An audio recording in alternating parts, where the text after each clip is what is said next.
The hero awakes. Good for you, Simon. Ah, adding some plant-based Alpro to your post-jog smoothie. Good for you. Doing your runny, walky thing, whatever it is. Hold on, what's he doing here? This isn't about you, Mr. World Record. Okay, 3 world records. Today's about Simon. Come on, legs! Ha ha! Good for you! Beating Usain Bolt and adding some plant-based goodness to your day. Alpro, good for you.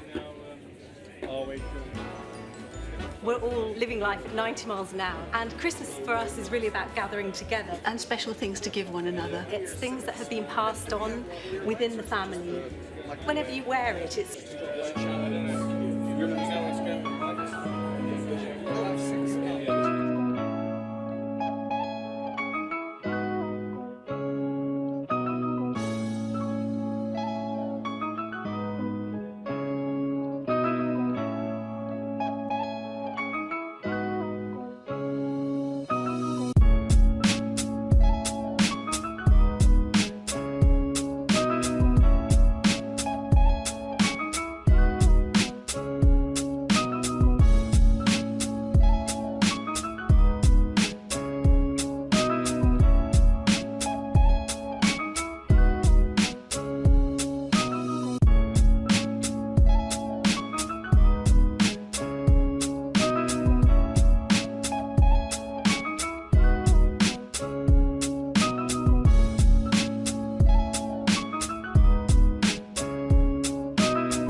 Why wait? Get Black Friday prices right now or we'll refund the difference at Curry's PC World. Enjoy half-price savings on Breville breakfast sets. Get this Impressions kettle and toaster for £25 each, or upgrade to exclusive Curve and Mostra collections. These award-winning Samsung QLED TVs have 100% colour volume, so everything looks bold and bright. From only $579.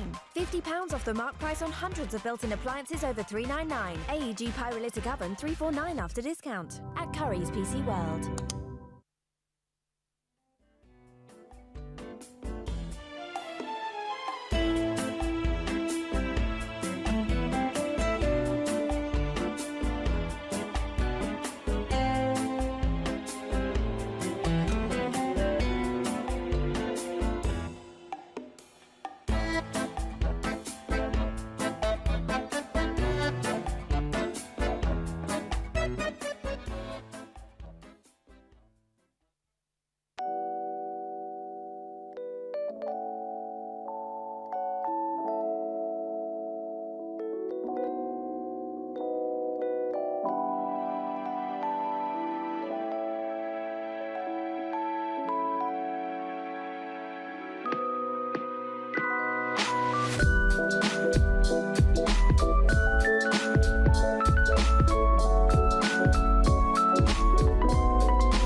Tenzing Natural Energy, purely from plants.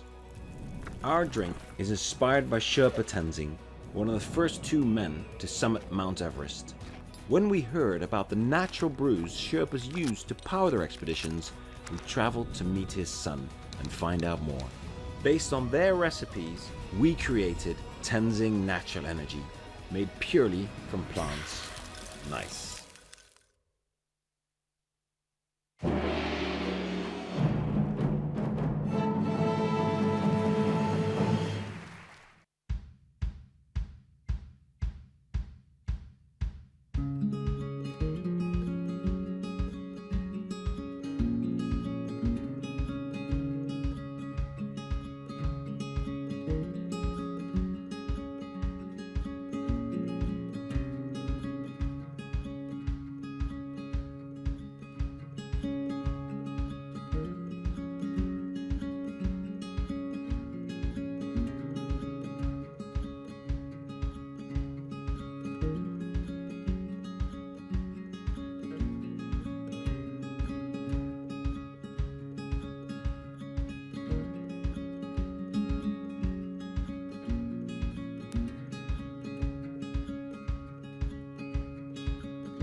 Searching for music for your next video? Then you need to check out Artlist. With amazing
Brew City. Beer munch. Beer munch. Beer munch. Beer munch. Yummy. Hello. Beer munch. Friends, I present Beer Munch. Brew City is Beer munch. Beer munch. What is Brew City. beer munch? Beer munch. Beer munch.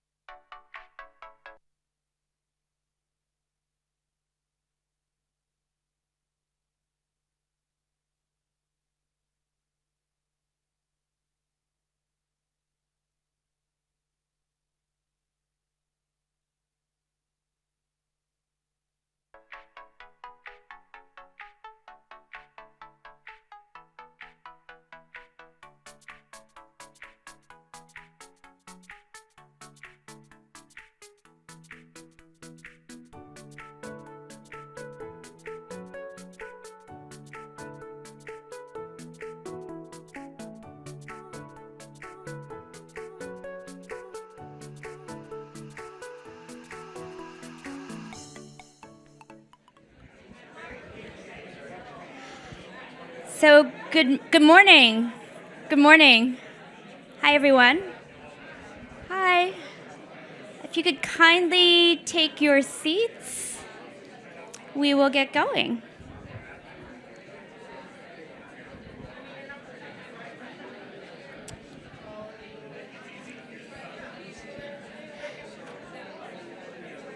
So we are really excited to get our program going. So happy that you're here.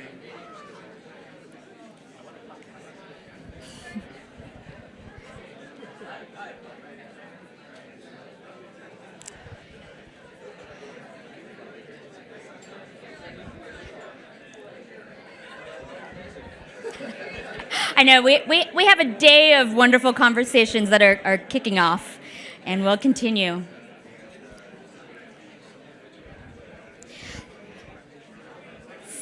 So, hi everyone. Hello, hello. Good morning, good morning. My name is Rina Jana, and I have helped to curate this symposium and just wanted to welcome everyone on behalf of the entire People Plus AI research team at Google, otherwise known as PAIR. So thanks for joining us. Also, a special shout out to everybody on the live stream right now on YouTube. Thank you for joining us. We're really happy that you're here.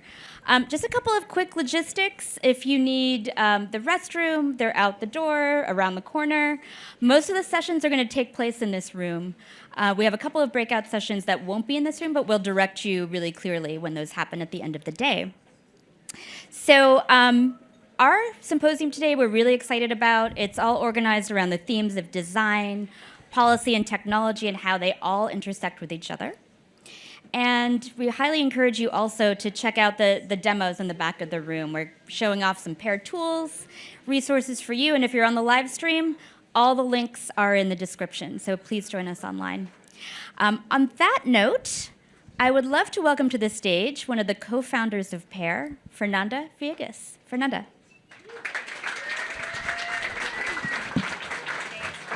Thank you. Hi, everyone. Thank you so much for making it here today. Oh, I just realized this is my clicker? Yes. All right. I want to click to my set of slides.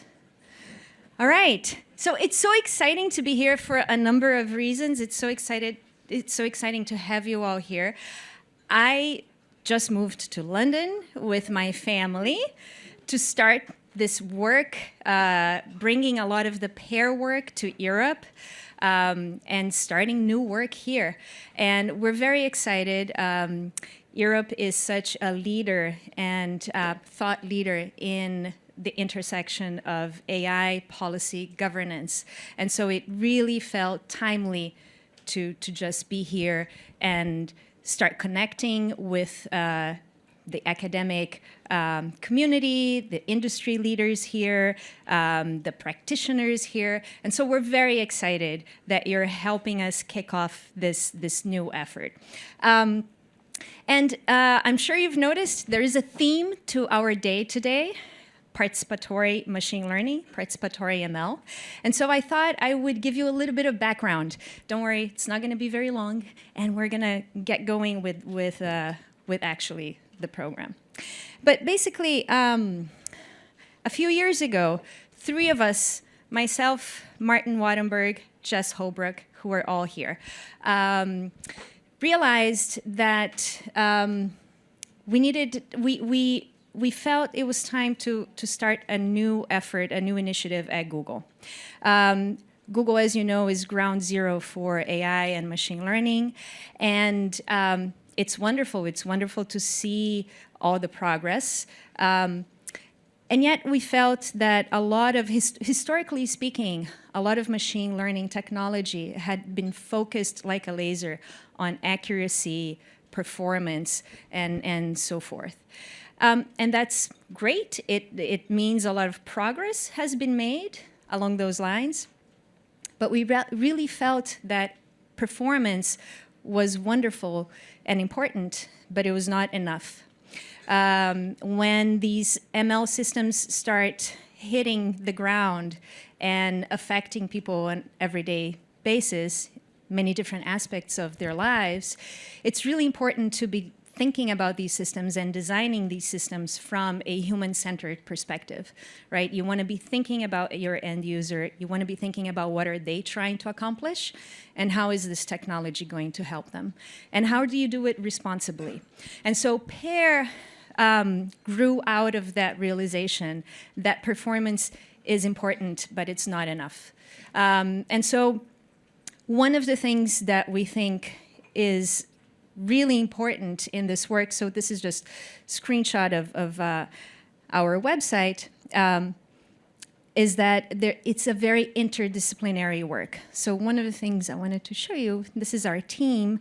These are the PAIR members, and it's an awesome team. Most of us are here today.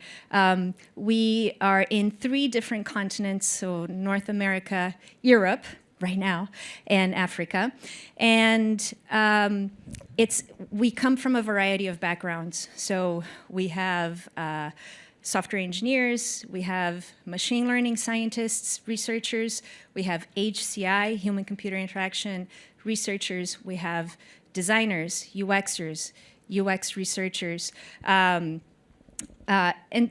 we think that this interdisciplinarity is extremely important because to be, again, thinking about these systems as they exist in the world and in different contexts, you're going to have different perspectives.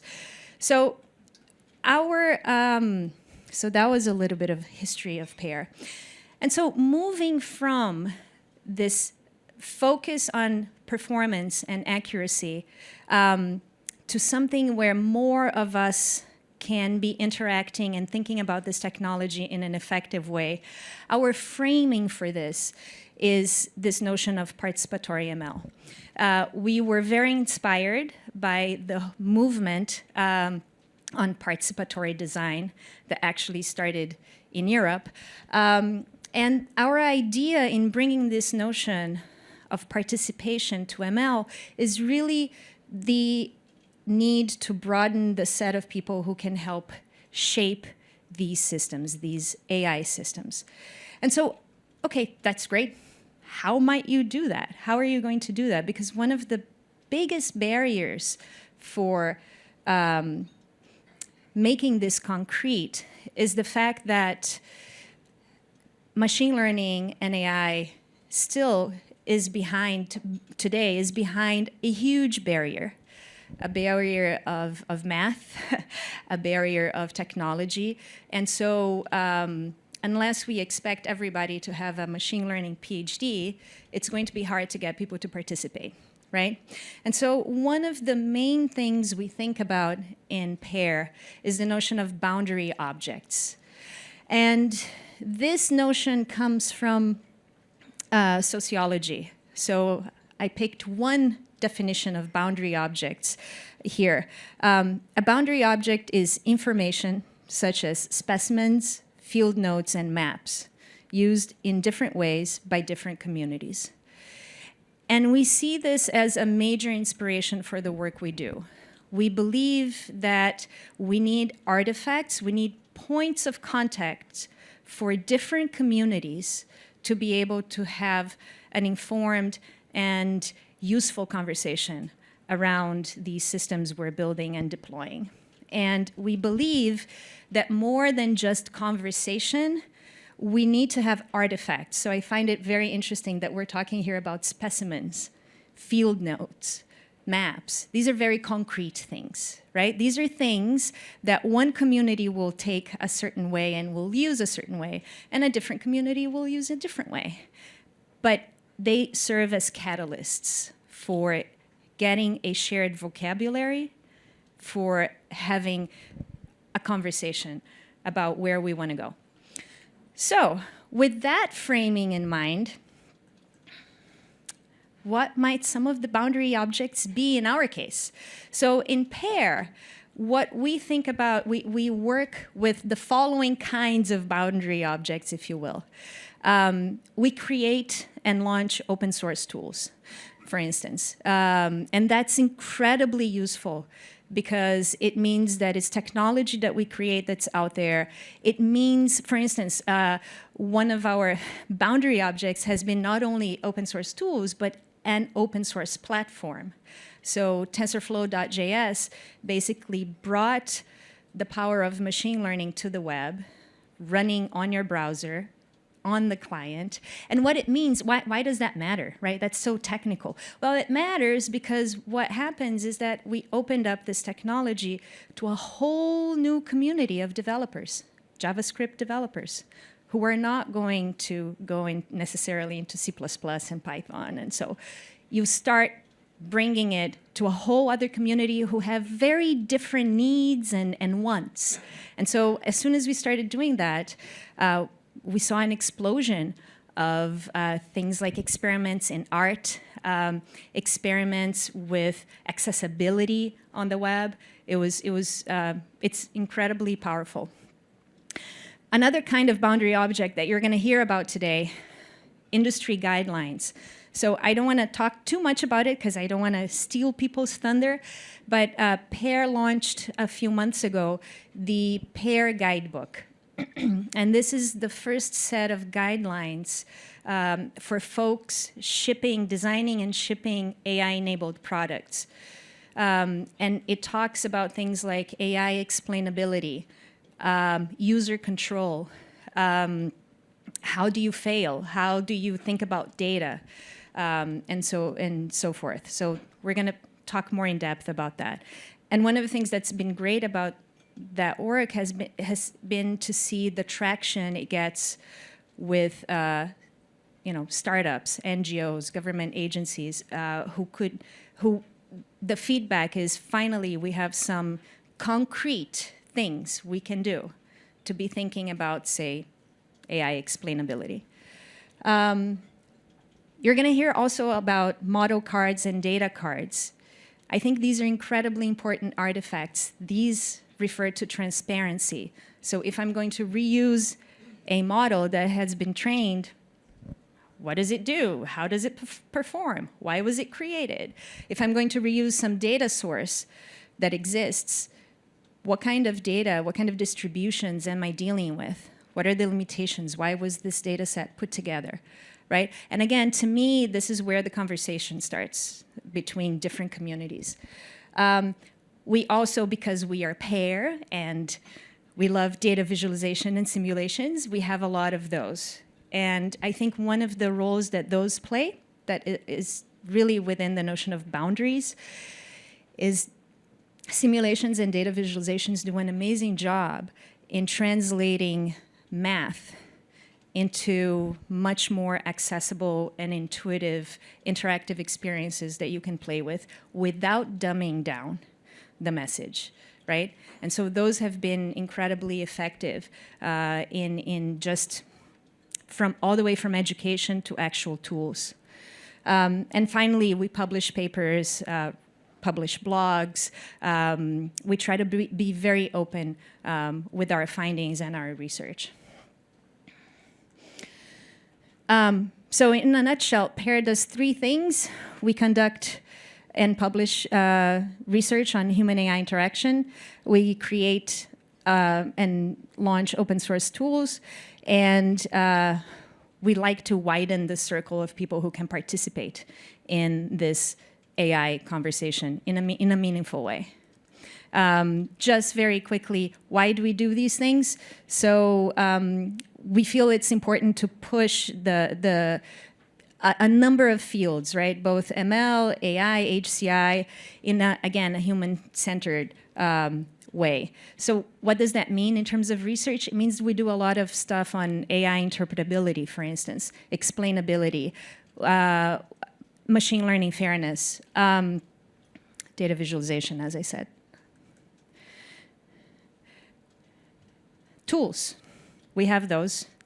And we launched those. And one of the things that I'm always very excited about is that usually these tools have an interesting history behind them, which is we use them internally a lot of times, and they are super useful. And then we're like, oh, everybody else should be using them. as well. Again, we care a lot about lowering the barrier of entry to a lot of the kinds of analyses that you can make with these tools.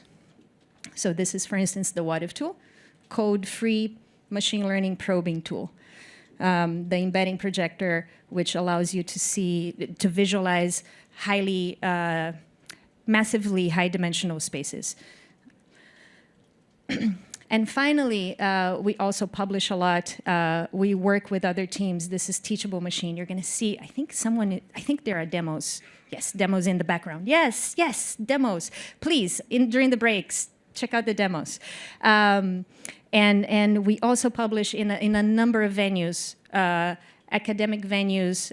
We also have a design blog that we're constantly publishing on. And again, trying to bridge between our own experience at Google and what we think are useful things for the community at large. So just to leave you with a thought, one of the things that we're very excited about today is that we try to put together a program where we are bringing different communities and different ways of thinking to the stage, and hopefully to all the conversations we have throughout the day. We have UXers, we have designers, we have policy researchers, we have machine learning scientists, we have a number of different, we have philosophers, we have a number of different kinds of experts and professionals here.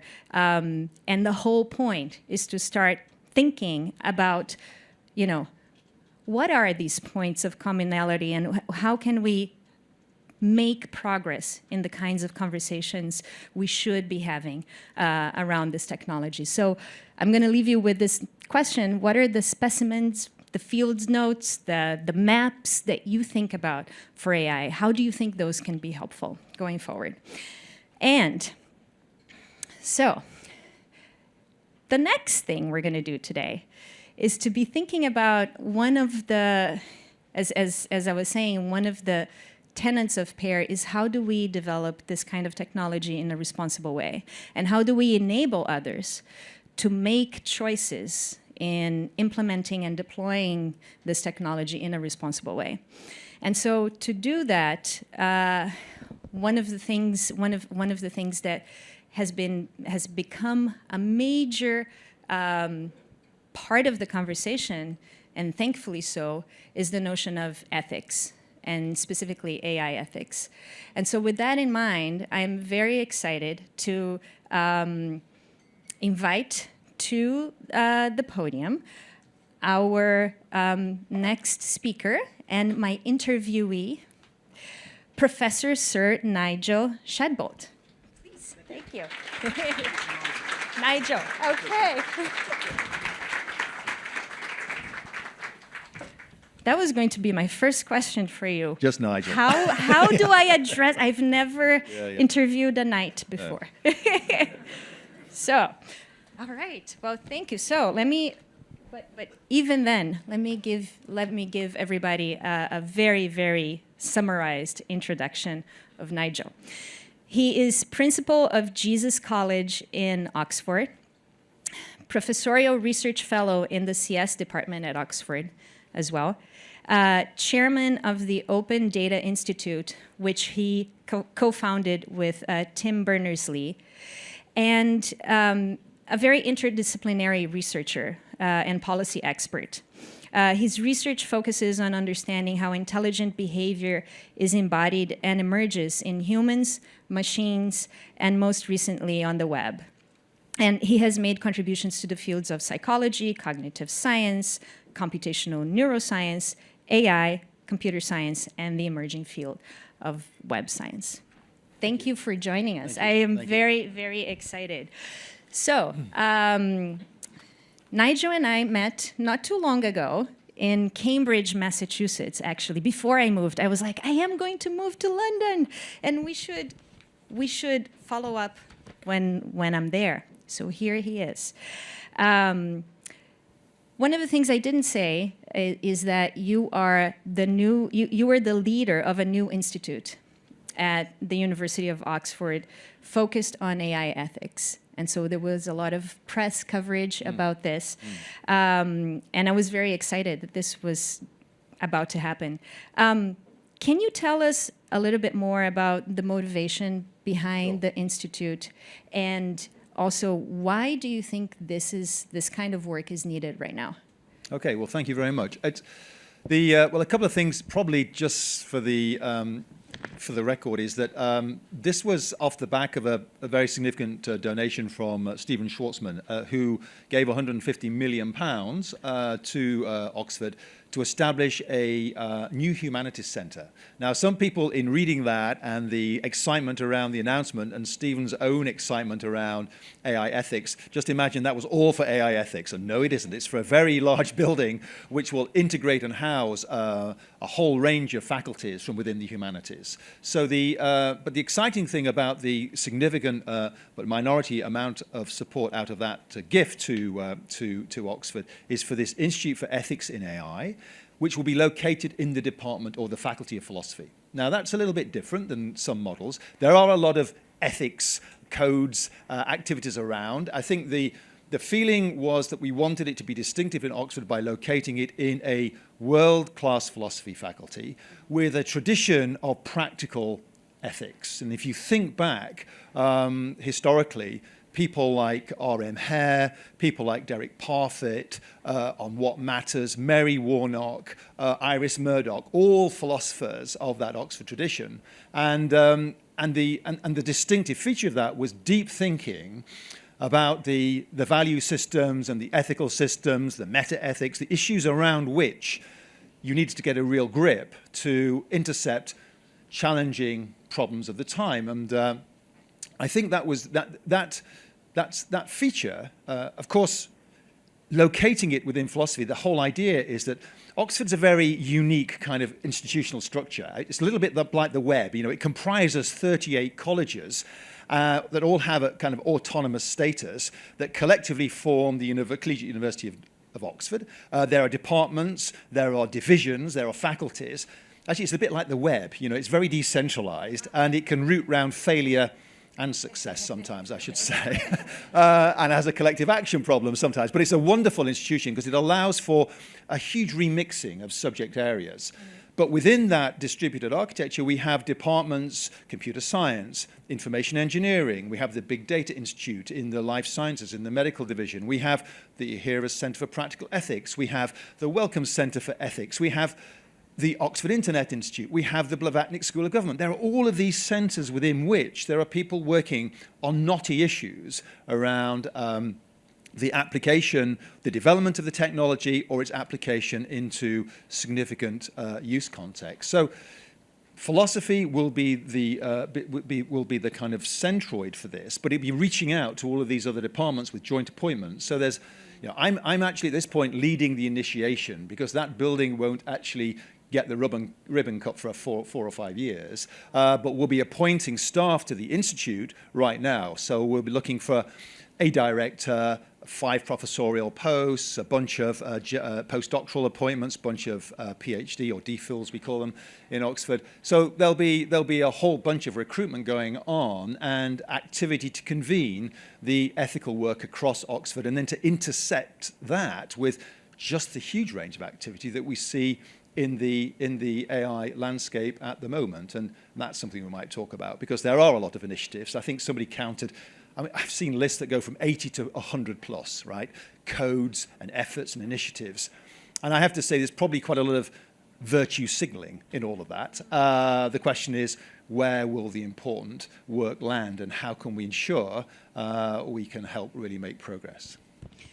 I have so many questions just following that introduction. So you were talking about the tradition of applied ethics and also the joint affiliations of faculty.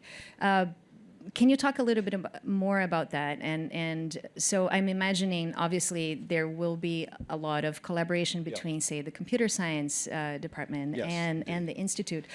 What other areas and how do you see this working, and what does it say about applied, the piece about applied? Well, certainly joint appointments across philosophy and computer science. There's a general sense in which we look to the emergence of medical ethics as quite an interesting analogy.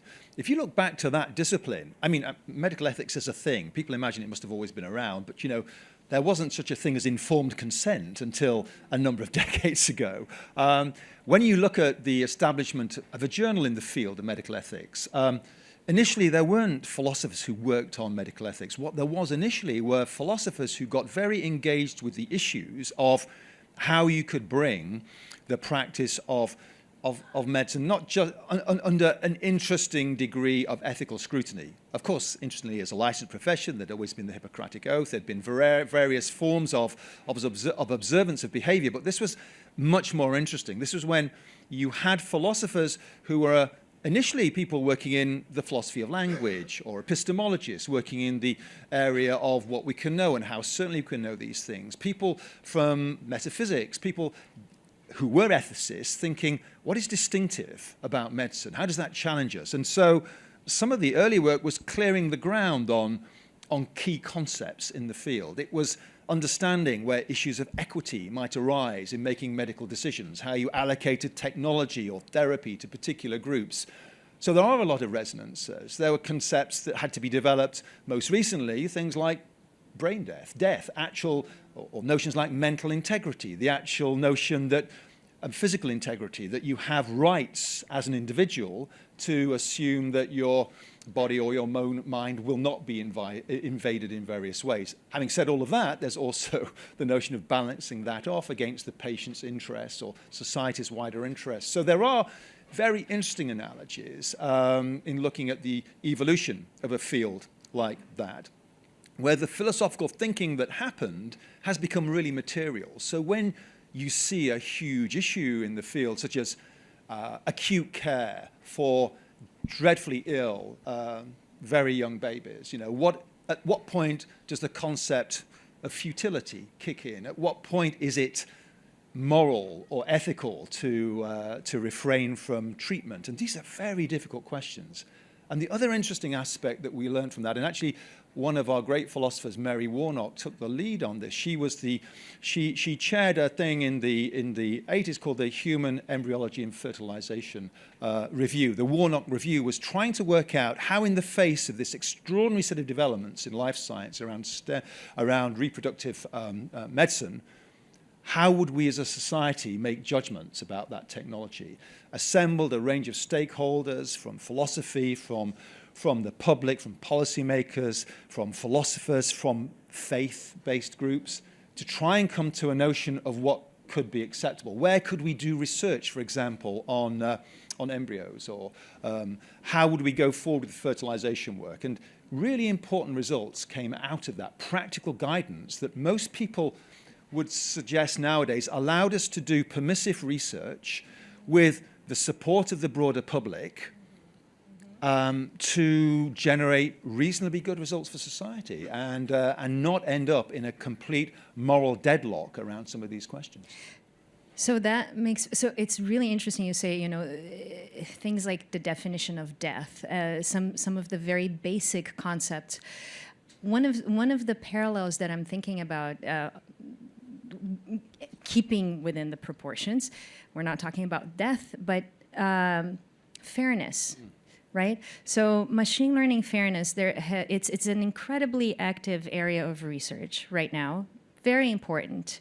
And yet, a lot of the conversation, or at least recently, has been about how when you talk about machine learning fairness, you are, from a computer science point of view, you are invariably talking about data, distribution, biased data, different skewed distributions, if you will, and thresholds, right? And deciding on trade-offs for fairness from that point of view. And yet the criticism has been, well, but those notions leave out societal notions of social justice, historical oppression. And so how do we bridge that? And is part of what the parallel, I guess, back to medical, do we as a society need new definitions that we never had to confront before? That's a great question. I think we will find parallels. I think we'll also. It's very interesting you referenced the boundary objects. I remember when I was. I've been working in AI for far too many years, but when I was setting up after leaving Edinburgh, my first group was in the Department of Psychology at Nottingham. And there we had a researcher called John Bowers. John Bowers kind of introduced me to the notion of boundary objects working within HCI in the 90s. And it was just at that time we had a whole move of that era of the great and the good in AI, looking at their rule-based systems and their logicist approaches to AI and thinking, we need to get down and do some serious ethno-methodology. We need to, so people like Clancy and people like Winograd were suddenly saying, we've just got to kind of locate this stuff in a much deeper embedding. Lucy Suchman with her work around situated action, really different philosophical formulation. I think what we seek sometimes is that with the enthusiasm, with the generational shift to a new set of technology, a new set of grad students, there's kind of a feeling that, wow, we've never had these problems before. They're exactly the same problem when we were trying to struggle with how do we make sense of genetic algorithms output? What the hell do we do with the contextual and relevance of a rule-based medical system, which has got a bunch of knowledge taken from a bunch of experts who may or may not be subject to various forms of bias or preference.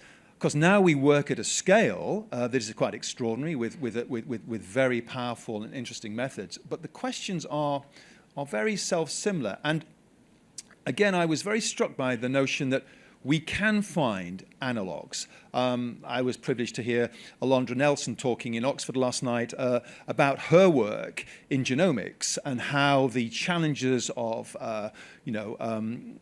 customized genomic testing throws up a whole bunch of challenges around what's equitable. That wonderful judgment that was given in that field about, I have my DNA sequenced, it's not yours to give, says one set of people, because it has all sorts of spillover effects. Well, those are genuinely, it's not stopping huge amounts of deployment of this technology. Is it licensed as medical tests? Sometimes is, sometimes isn't. There are lots of associated issues that I think we can learn from. We will have our own problems in this area, and I think fairness, equity, the issue about where the balance of interests sit, what that broader embedding looks like, that's why philosophers, sociologists, anthropologists, the kind of people you're trying to convene here, that's why it's so important and so exciting to get ourselves out from inside our absolute fascination and quite rightly in some respects, in awe of the kind of weight matrices we build. What are we going to do with this? Okay. In whose interests is it being deployed? Great. Let me see. I want to make sure I get. Oh, yeah. So on that, you bring up the example of genomic technology. I guess one question I would have is within the medical field, within genomics, it seems like, but tell me if you disagree, it seems like we're still talking potentially about a discipline. Mm. And so when we're talking about AI ethics, we're talking about a set of technologies that will be used and is already being used to power a whole range of disciplines, if you will, right, of human endeavors. So we have healthcare, we have potentially criminal justice, we have things like artistic creation, music, copyright. And so it's mind-boggling the number and the variety of human endeavors that AI is starting to power and can power even more in the future. So I guess part of my question is, how do we think about an AI, an ethical framework that is not specific to a domain within its contexts and within its circumstances, but it's really like, it could be underlying many different human contexts? I mean, that is clearly the case. You have this extraordinary, almost transverse kind of capability. Almost every domain it could be applied to. Of course, in some sense, that's a little bit similar with genomics, which is now applied in forensic contexts, it's applied in insurance contexts, it's applied in directly medical contexts. So the actual application of the technique... Can you talk a little bit about that, about what transfers and how it transfers? In the AI context, I think that's the challenge for us, because people say, well, we need some limitation characteristics. People say, is it like nuclear or chemical or biological? And well, of course, in a sense, because this is existential, but actually those methods, those insights, those sciences were in some sense more capable of being scrutinized, more capable of being, the limitation treaty, the non-proliferation, the ability to notice whether it's being used at all, the resources required. So AI and advanced computing has this extraordinarily broad base. So it actually has characteristics that make it, I think, substantially harder, but it shouldn't be a counsel of despair. So what would we look for? I think we have to, again, take approaches which have been thought about in other domains when people have thought about social and responsible innovation in the past. Asking themselves, well, what are the fundamental concepts we want to attend to? So you talk about fairness or equity. Whose fairness are we talking about? Whose perspective have we introduced here? Is there a collective good that is being represented as well as an individual good? Is there something that we have to think about in terms of self-denial of some aspects of the insights, or just because we can make the inferences doesn't mean that we can put them to use in decision-making?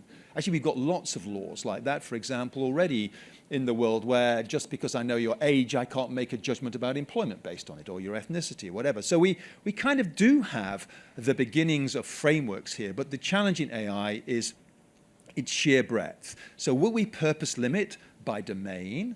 Would it be better to understand these fundamental attributes across the piece? So when you talk about fairness, or when we talk about explicability, how method dependent is that? How sector dependent is that? And that's the work we need to do. And it will be it'll be tough, because it will be differently faceted in different domains. And so if I'm thinking about it in terms of possibly credit ratings, do I really understand the social consequences of that across the piece? And am I really then clear in my mind about the key characteristics I want from the data, or the nature of the explanation?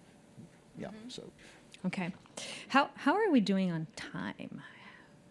I'm having fun, so I'm sure we must be chewing up the time. Okay, no, this is good. So one of the things that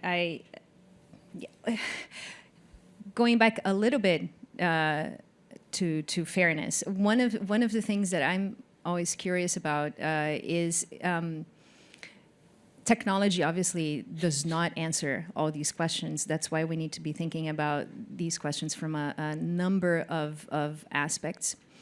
Can technology help us get better conversations and potentially get to an interesting solution? I'll explain what I mean by that. I think we're in a point where, because of these AI systems, we are having to deal with questions that we haven't had to deal with so explicitly with before, fairness being one of them. And I wonder if that shouldn't be a welcome catalyst to be having that kind of conversation at a much higher level, and not expecting that the technology is going to solve it, but really, because in the end, it's going to be back to values, to morals, and so how do you see technology helping, hindering, being a catalyst in making progress, I guess, in this area? Well, I mean, it's back to values. So, and I think one thing that we will see in however the technology develops is context of deployment. We're starting to see it already, will be to some extent regionalized. So the fact is that here in the European Union, and I can still say that, we're developing a set of preferences, or a set of potential remedies, or which are interesting. They're about self-determination, dignity, autonomy. They're around issues that sound a little bit Enlightenment-like. They're around also understanding the benefits to collective social good. Now, that context may be very different than a context where there's a different sort of valuation of principles that you might find in other parts of the globe. And you might find various neoliberal interpretations that are very different in terms of the things that are preferred, would see this as overmighty regulation. So when you have a commissioner like Margrethe Vestager, you've got a really interesting sense in which regulation is going to also impact with your values.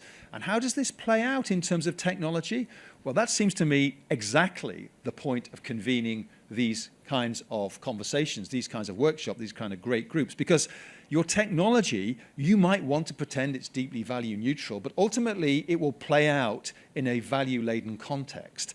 And I think the best we can do, and I think that the methods we are developing do allow us to see in a different way, as you present, high-dimensional data sets, which are emerging in ways we had not seen before. What are they telling us about the distribution of attributes across a demography? Is that the question we want to ask? Do I as an individual care about that, or do I care about the particular view it has of me as an individual? Do I want an explanation for my system that is based on statistics, is based on cases like me, is based on some kind of proposed walkthrough of how the decision-making happened? All of that also sits in a context of what do I reasonably expect? And what does my current place of origin reasonably allow me to do to seek insight and empowerment from these wonderful technologies? My last question. So it occurred to me that what we're trying to do here today in bringing these different disciplines and professionals and perspectives is maybe a tiny bit related to what you will be doing in Oxford, bringing together the different departments to be thinking together about the ethical frameworks around AI. I'm very curious, how much do the philosophers want to get into AI ethics at this point? And also the other way around, how do you see the engineers and the computer science, and which way do you think is harder? That's interesting. Actually, we had a town meeting just this week where we didn't have enough seats in the lecture theatre. It's kind of interesting that there is a genuine, really deep interest from our colleagues around humanities. I mean, they see the great positive affirmation of the gift was that it is asking questions about what it is to be human in the 21st century. And humanities have always been about that question, whether it's literature or music or classics, or history, it's how do we make sense of ourselves? And with the new technologies we're building, we want to ask that question again. And I think that it's about the ethics of data, it's about the ethics of algorithms, it's about the ethics of its deployment and context. And so that's a conversation that's bigger than just Oxford. It's why I think it's a conversation we have to have nationally and internationally. We have to convene people to just really get into that. And I've, huge appetite within our students in the tech area too. We now run classes that are not just tokenist classes on Ethics 101 for engineers. It feels like it's really material because there they are building systems, and every day in the paper there is the application of an algorithm which has had consequences that, oh, that's interesting. There is an actually interesting ethical dimension to either the data that's being used, the algorithm method that's being used, its context of deployment, the kind of decisions it makes. And we're living with that on a daily basis. Great. Thank you so much, Nigel. Let's thank our speakers.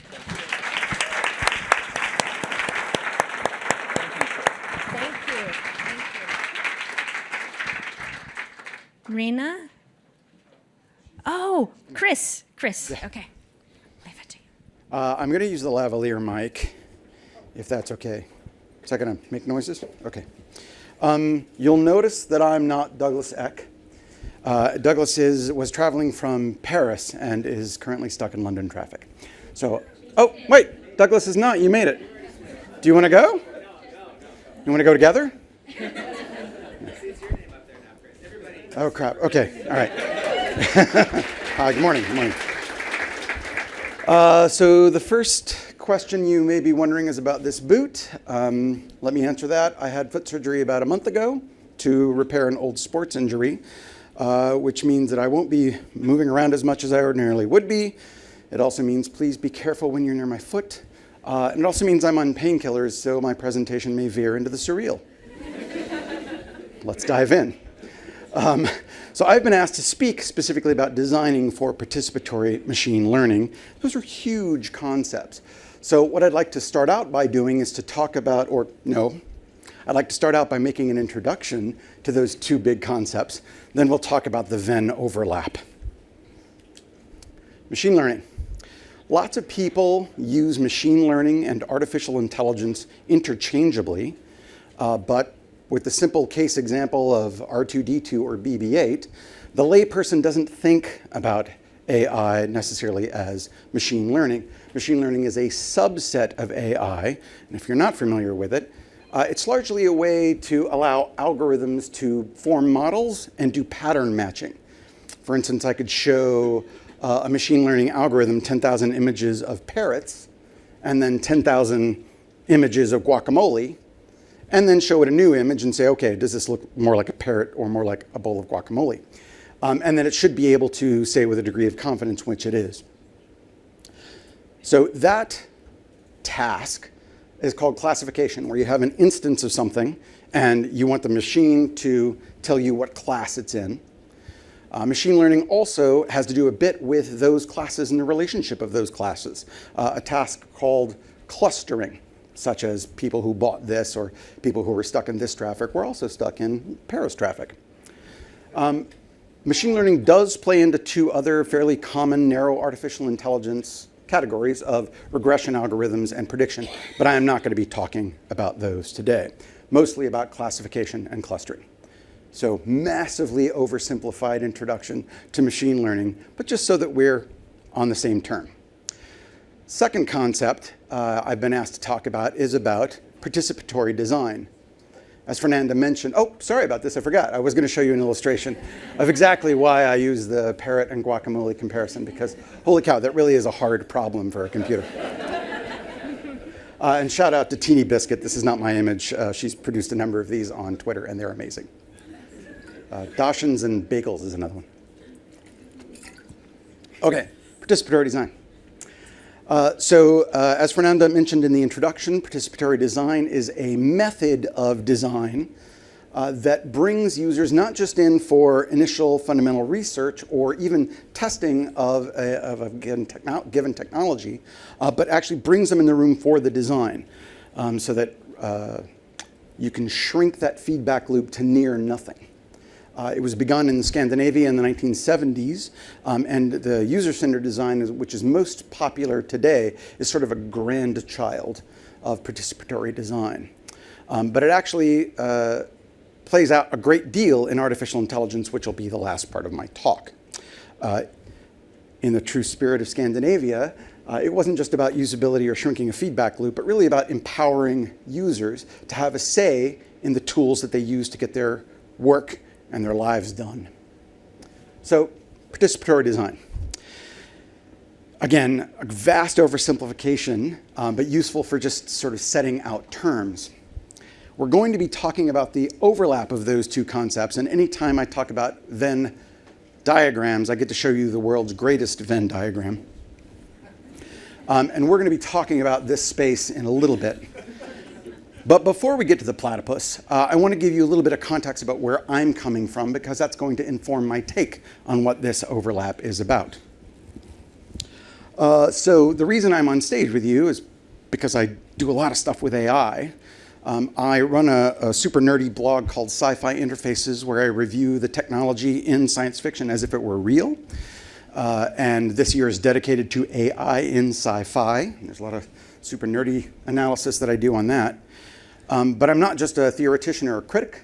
I'm also day-to-day. I work for IBM designing an AI for supply chain professionals, which I suspect no one in the room is a supply chain professional, but if you are, come and chat me up during a break and we'll talk about it.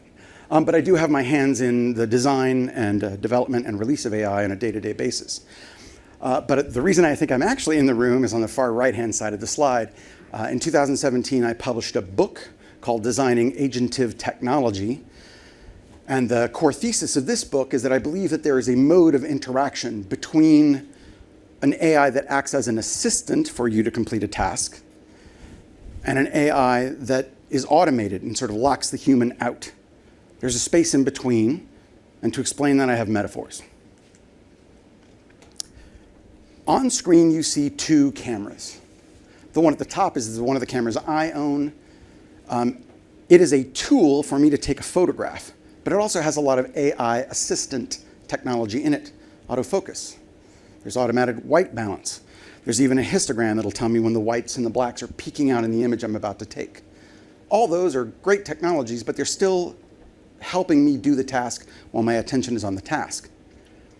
At the bottom is Google Clips, also a camera, but instead of a tool for me to take a photo, it just takes a ton of photos all the time and uses a bit of machine learning in order to decide which videos or images it wants to expose to you and ask you what do you want to do with those things. Here's one where you were smiling. Here's one where your kid took their first steps. What do you want to do with these things, right? The top one has a bunch of assistant technologies, and the bottom one is an agent that just takes the photos for you. Example number one. You'll notice I'm using a lot of Google examples on purpose. Example number two. Two cars are on screen. The top is a tool to allow you to drive yourself from point A to point B or get stuck in London traffic. But it has a lot of assistant technologies behind it. It has automatic braking. It has lane assist. It has dynamic following distances if you happen to be in a Tesla. The thing on the bottom is also a car, but it knows where you are by dint of the device in which you asked for it. It knows where you're going because you told it your destination when you requested it. And from that point forward, it acts as an agent to get you from point A to point B. You don't even have a steering wheel in that device. It is an agent that drives you. Two cars, one's an assistant, one's an agent. If you don't like technological metaphors, A, what are you doing at this conference? But B, I can hook you up. Dogs is a metaphor, my third one. I'm not a hunter, but this is the way I understand hunting dogs work. If you have a hunting dog with you, you can go out into the hunting place and tell the dog to flush out the quail from a given bush. The dog will do so, and then you take out your death stick, kill one of the birds, and the dog will go bring the corpse to you dutifully. That is an assistant that helps you with your task of hunting. Contrast that with a security dog, a guard dog, right? The guard dog knows a territory. It has in its mind a couple of familiar faces, and any non-familiar face that enters into that territory will get barked at, both to scare the face and to alert the human. And the human doesn't have to be there helping the dog guard the territory. The human can go eat lunch or go to sleep, right? So, dog as metaphor. Clear-ish? Less metaphorically, I have developed a model of 27 use cases that are very unique to agentive technology. Oh, that's blurred. Guess you'll have to buy the book. I'm kidding. Can you imagine? That would be such a jerk thing to do. No, I'm not going to do that to you. And in fact, if you don't want a photograph, you can just go to that bit.ly URL. It's there. Anyway, so this is the model, the sort of diagram by which I have associated or organize those 27 use cases. And to the point of this talk, several of them are about the participatory machine learning involved with an agent. Whew. Can I show you that Venn diagram again? It's so funny.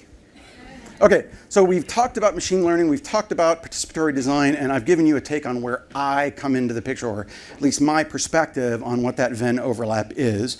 And now we're going to dive into that. And I believe the way that participation with the output of machine learning changes depending on whether you are pre-launch or post-launch. Pre-launch, of course, you're going to be concerned about whether or not your model is performing according to expectations. You're going to want to test the outputs. You're going to want to refine those. You may even want to have users provide input that form the basis of the supervised learning. That's kind of a niche thing and largely the domain of engineers and researchers. I'm a designer, and I'm much more interested in the weirder, harder problem, which is when you release your software to the gaping maw of users who have not been well trained inside of your design laboratory and will test and stress your software in ways you could not have imagined.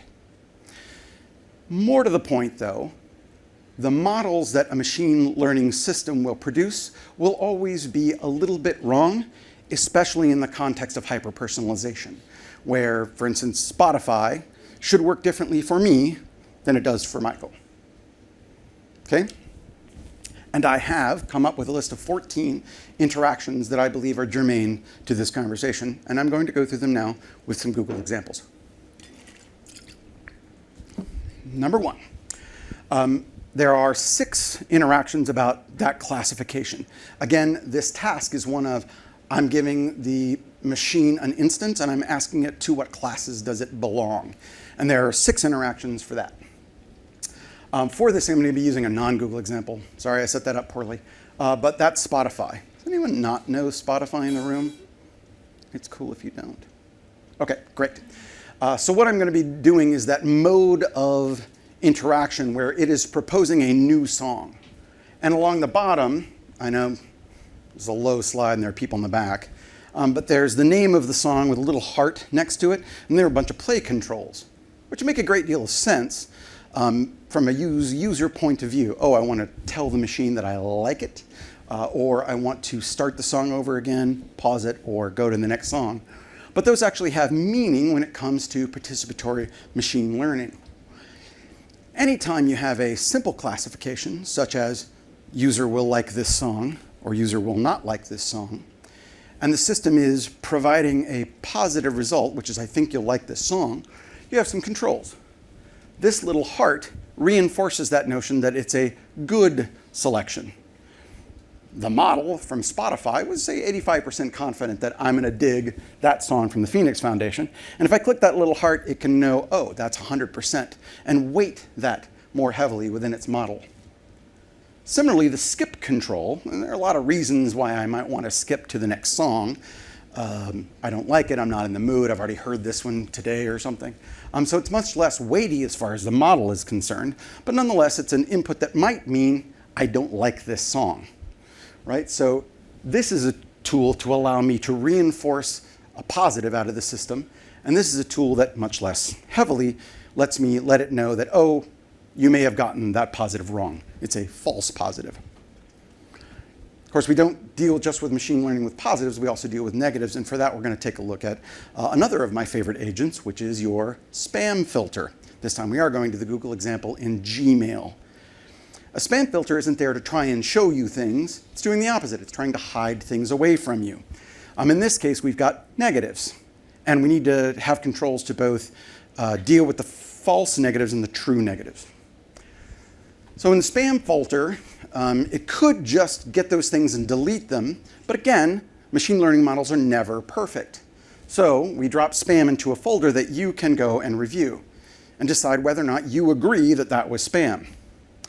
And in case the model was wrong, you have a control to say that was a false negative. I want you to not only get this out of my spam folder and put it back into my inbox, but I also want you to, in the future, know that either this sender or messages with similar content are not spam.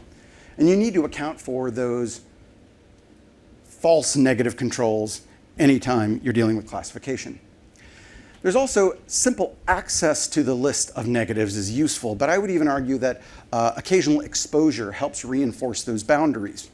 So if a piece of mail came in that was only 85% or near whatever the threshold of confidence is from the Google developers, that some of those should leak into my inbox occasionally to allow me to say, yes, that is spam, and reinforce that boundary, and also keep the feature top of mind.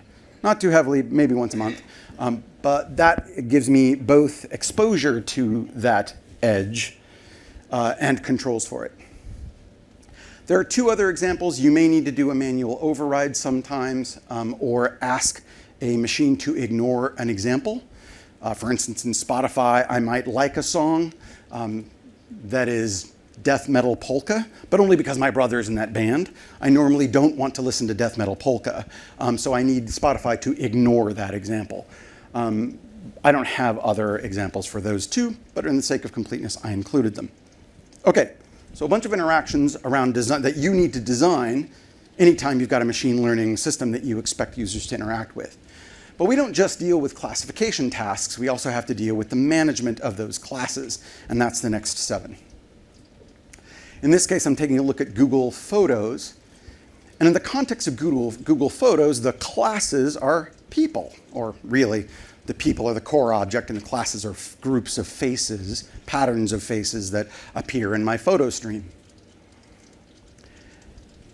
And in some cases, I may need to be able to set up the new class in advance of the data. I may need to be able to say, hey, expect this class, things will populate within it.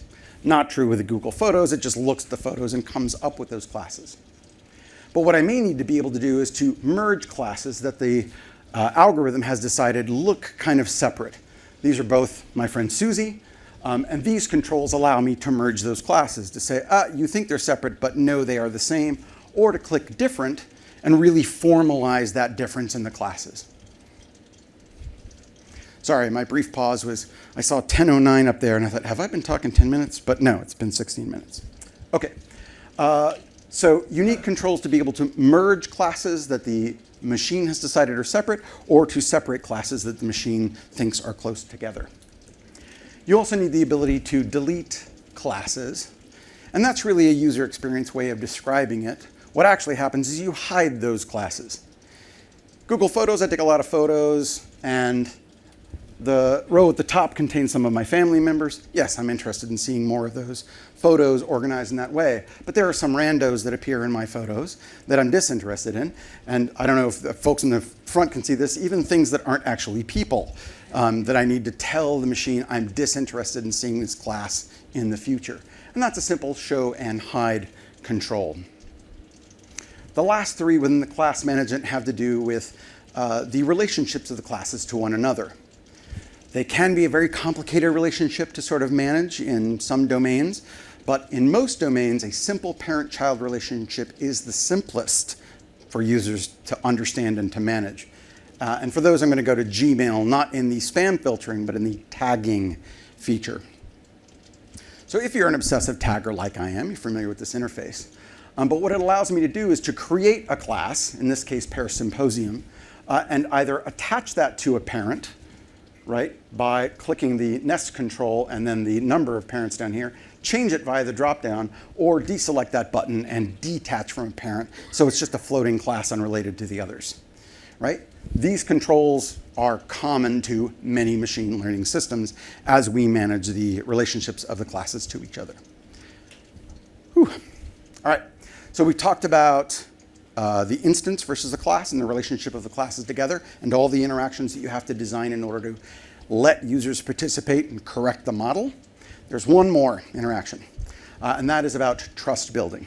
We'll hear a lot more about trust building later in the conference, but I wanted to make a nod to this, that there is an interaction that you can design for in order to help users build trust. I call that pattern a hood to look under. It's a car metaphor. And the idea is that if users are ever subject to a decision or a classification from a machine learning system, they should be able to ask the question, why, and get a good answer. At first, I didn't have an example for this, but then literally as I was working on the deck, I was getting tired and I closed it and I opened up Twitter, and then I saw this ad. And it was like these sizzling steaks on a grill, and I've been a vegetarian for 30 years, so I was like, I'm gonna hide this ad, I don't need to see it. Turns out that it was actually for whiskey, but when I clicked this control, not only did I see the I don't like this ad, but I also saw why am I seeing this ad, and I tapped that. This is the hood that I looked under to understand why I was targeted with this. And it told me a couple of things. It told me that the reason I was targeted was that I was in the right age range and I was a person in the right place. It also told me that this model of who I am as a person was not detailed enough to feel like a threat. And it also told me I didn't have the controls to say, please don't show me meat in the future, I'm a vegetarian. But it's a good example of a hood to look under. I suspect that in almost any new domain where users are interacting with a machine learning algorithm, they will start out looking into this hood quite a bit, and over time build enough trust that they don't need to look under the hood anymore. So those are the 14. This is a second draft of this list. The first draft was in the Agent of Technology book, but I've added some other things here because I've had 2 years to think about it. There are a lot of smart people in this room, a lot of whom deal with machine learning. If you find any of these later, like give you pause, or you want to say, hey, Chris, I disagree, or I think of one that you missed, please let me know. We were encouraged in preparing these talks to end with calls to action. I have 3 for you. So the first is, my day job is with IBM, and we don't just do AI, we also talk about AI, just like Google. And we have a website, ibm.com/design/AI. You won't find this list of 14 interactions there, but you will find some good fundamentals on machine learning and principles for designing AI. So shout out to my employer. Number 2, the main reason we're all here today is the Google Pair Guidebook. And it's a great guidebook. In full disclosure, I was an external consultant for it. But if you're interested more about this notion of interactions that help with the machine learning, I will point you down to this section down here, the feedback and control section. This is the section that I actually externally consulted on, but it deals with a lot of these issues in giving humans an ability to give feedback to your machine learning. And props to the team. In the section about feedback and control, I did notice a feedback control, which I think is a really good note. Good work, kids. And the last one is, if you're interested in these concepts of agentive technology, why they're different, why it's unique, and what the ethical concerns are, you can buy that book. If you've already bought that book, maybe you could read that book. If you've read that book, maybe you could give a review. I've got stellar reviews, but there are only 14 of them. The more is always useful for an author who's on Amazon. Similarly, if you've read it and you've written a review, I'm interested in collecting case studies. I'm currently working with Matt of Spotify in order to use some of those examples to build up a big case study that I can publish. And I'm also working on a follow-up to this book about the assistant AI, because I think there's a lot of stuff to talk about there. So if during a break you have some fun stories, come regale me with them. Okay. Rena, I told you that I clocked in right at 23 minutes in rehearsals, and I'm there again. So that's my talk. We're going to pause now for about 5 minutes of Q&A, if anyone has any questions for me. We have a mic in the middle back there. Oh, I don't need to do this? If you want to get up and stretch and offer a question as well. So that's set up. If anybody wants to... It's the first Q&A section, so everyone's like really nervous and freshly caffeinated. No one's going to speak? I just answered all questions. There's also a mic in the middle. If you want to get up and stretch, queue up to ask a couple of questions, and we'll be taking Q&As that way. Oh, we have one back there. Do you mind going to the mic right back there? Thanks. Yeah, that was all really cool. I just wondered if you could say a word about that space in between kind of agent and assistant, because I imagine that sort of personal AI tech, that sort of stuff, it should be playing kind of both of those roles somehow, and it sounds like an interesting space. It is super interesting. And I often speak about and introduce agentive technology as if they are individual products, because that's easier to understand. But Wittgenstein's ladder would tell you that I'm telling you the easy to understand lie when there's a more complicated truth. And the truth is very sophisticated. Products and services span those modes. Between just being a tool with no AI, between being an assistant, between being an agent, and even being truly automated. It's a very complex set of relationships to manage, but I haven't written that book yet. It's a good question, and very much worth discussion. Thank you. Thank you for the first question. There's like 4 more minutes. I could do a super awkward tap dance. Speaking of my friend Matt from Spotify. Hi, Matt from Spotify. You've spoken other places about the role of attention in sort of the difference between assistants and agents and automated stuff. I was wondering if you could just elaborate on that more. Sure, happy to.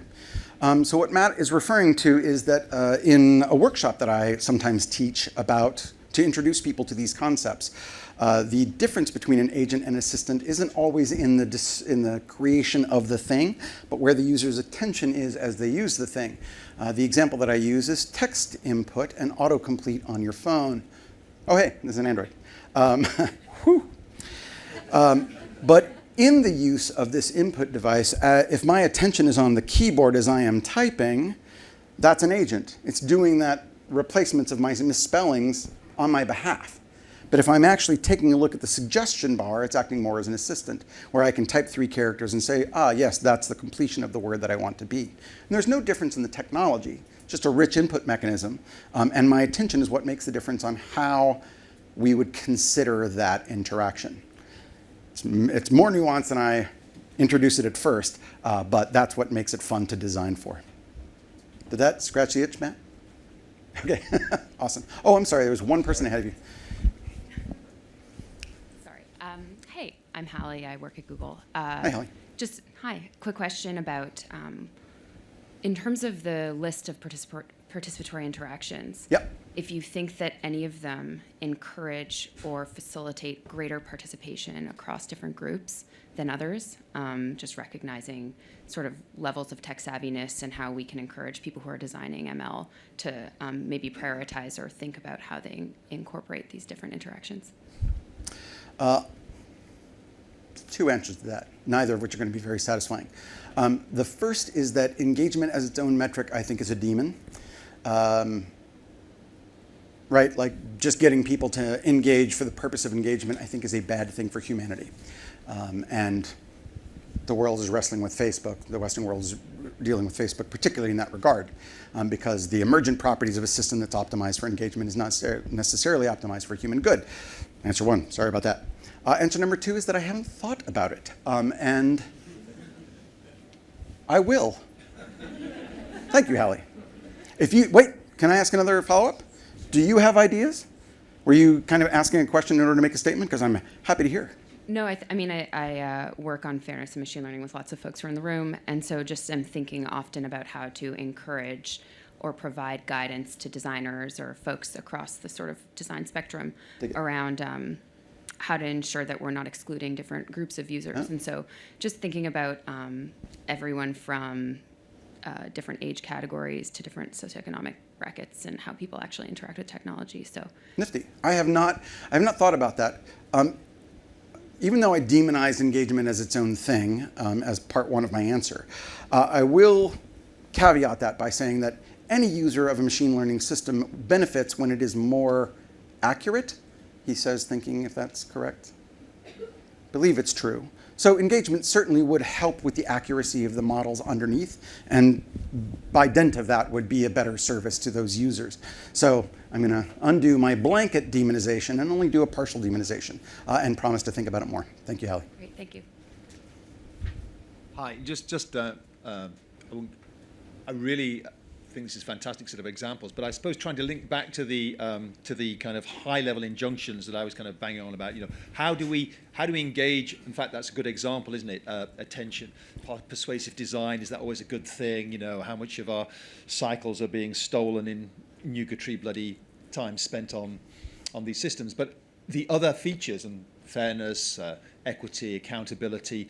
As you see these kind of characteristics laid out, how do you see mapping between the kind of detailed injunction and feature set that you talk about into those high-level properties? I mean, of which engagement is one. Yeah. Yep. Great question. I've never been asked a question by a knight before, so thank you. And I'm nervous about answering. This specifically is a very low-level answer to the questions at hand, which is what are those interactions? There are emergent properties, especially around ethics, that have to be addressed. Dipping into a bit of economics history, he says, checking on his time. I have 30 seconds left. There is a problem called the agent principle problem that was identified in the 60s and 70s in economics, which said that if you If I, as an employer, hire somebody to do a job for me out of my sight, they suddenly have a conflict of interest between addressing their own needs and addressing the goals that I am paying them for. It's a well-modeled problem in economics. It is massively more complicated in an agentive system, partially because there's a halo of fairness that often comes with a piece of technology. People believe it's neutral, it's not. And secondarily, that the behaviors can be hidden from users because the agent does its work out of your own view, and how much of that behavior is benefiting the person that marketed that agent versus how much is actually benefiting the person who's using it is a non-trivial problem. So I have not talked about the ethics of here simply because I'm constrained to 25 minutes, but it is a massive field and I've written about it. The article is titled, Robot Keggers and Roomba Spies. And if you look at that with my surname, I go on at length about it there, but I can also have lunch and talk about it more then. I'm officially out of my time. If you have other questions, I have a globally unique name, which makes me super easy to stalk, but also to reach out to on Twitter or LinkedIn, and I'm happy to engage during breaks and lunch as well. Rena. Doug? Excellent. Okay, welcome to the stage, Douglas. Thank you. Can everybody hear me? Yes. Hello, everybody. My name's Doug, and Sine and Claire, where are you?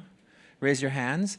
How are we going to work this? Are you going to come on stage? Or are you going to stay side stage? And then I know I'm going to start, but do you want to be sitting awkwardly on stage or standing awkwardly side stage? Okay.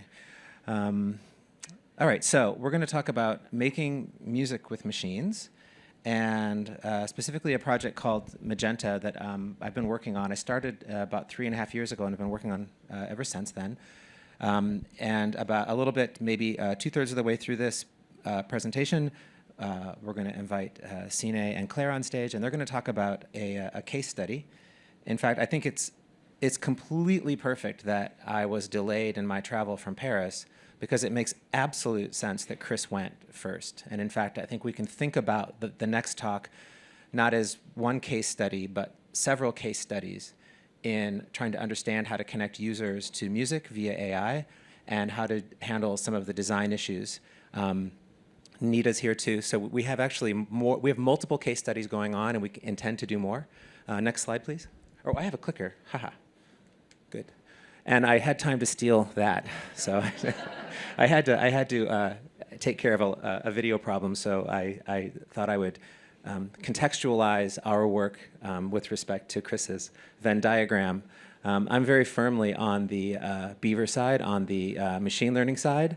I would say safely that Sine and Claire are definitely much more on the duck side. And our goal with Magenta is to be a platypus. I like this. I'm going to use this again, by the way. I don't know, so I guess I should credit Chris with that. I know it's not his Venn diagram, but still. Okay. So I'm going to talk about this project called Magenta. There are many people to thank, far too many to name here. This project has been going on for, again, over 3 years. And everything that we do is on our blog at g.co/magenta. So to credit people is to send you to the blog. That's one of my main calls to action, is to check out the work that we're doing. And I'm going to use this slide just to mention a couple of things that are not, actually I can go to our next slide and talk about our mission. So our mission is, or the definition of our project is an open source research project exploring the role of machine learning as a tool in the creative process. And we've been wrestling with a number of issues that came from Chris's talk. So we certainly have issues with user trust and helping users understand what's happening with machine learning in the context of the arts and music. We also wrestle quite a bit with this distinction between agent and assistant, and I think it's a brilliant distinction. I will, in order, buy, read, and review, and then report case studies on Chris's book. Can't promise how long it'll take me to get through the book, though. I've got a backlog. And I want to invite you to kind of get into the space that we're working in to think about, now switch to music, and think about an electric guitar. Okay, how many people here play an instrument? That's not surprising, especially in a group. Surprised actually to not see more hands. I'm suspecting that some of you were thinking, what does he mean by play? I took 2 years of piano lessons. How many people have ever played a musical instrument? Yeah, that's really what it's about. So think of an electric guitar, and the analogy of the electric guitar is here to think about the power of technology in the arts and the utter necessity of having technology to make art and make music. So when you plug, if you've played an electric guitar, you plug it into this big amplifier, you turn it on, you turn up the amp, maybe you have some pedals that add a little bit of distortion or echo, and you play an E chord, boom, and you feel like a guitar god, right? Now you unplug the cord, drop it on the floor, and you play that same E chord, and it barely makes any noise at all. And you realize that you're getting a lot of help from that guitar, right? A lot is happening with technology here. And I would argue pretty firmly that that's in the arena of an assistant. It's an extension of you. In fact, it does feel like you're making that sound, which is a nice kind of cognitive extension. Now let's talk about the drum machine. The drum machine, I think, has far less of this assistant quality to it, right? I mean, if you program the drum machine, if you're actually thinking about the beats that you're making, I think it becomes an extension of yourself. But largely, it's I think, an agent on its own solving some problem for you, right? Now, what I would argue is that if we move towards the field of machine learning that I work in and that Magenta works in, which is called generative models, so it's neither clustering nor classification, but it is trying to build models that can understand some data set and generate new instances from that data set. There's a bunch of paradoxes there because you're not supposed to repeat the exact things you trained on, so you're never going to get them all right, right? Anyway, let's not talk about that for the moment. But what I'm thinking about more is I would add somewhere in between assistance and agency is this idea of partnership. That if you have an agent that's actually generative and in some ways perceptual, so it's listening and responding, then this piece of code can have its own sort of agency. It can be playing music on its own. It might be very, very good at playing drums. But if it's listening to you and you're playing along with it, then even though you're not directly controlling it, maybe you're playing guitar and it's playing drums. You have this nice mixture of agency and assistance that I think is perhaps music is the best place to explore this, because we can play with generative models. We're not likely going to offend anyone. We might bore them, but unless we're doing lyrics, we're sort of safe from all of the toxicity that lives in language, but we can still train powerful models and understand these feedback loops, et cetera. So I spent a lot of time on that slide, but I think it's worthwhile. I think these workshops should be more discussions than perhaps, talks. So I invite future speakers to continue this conversation, and quickly you can find the platypus online. Just kind of paste it into your slides and ask them to reload. So I'm going to stick with our mission and quickly go through some of the work that we've done. First, I want to focus on open source. This is largely informational, but I want you to understand what we've been trying to achieve. And first, we're a rather popular, I'm proud to say, open source project. We're part of the TensorFlow programming language, machine learning programming language project.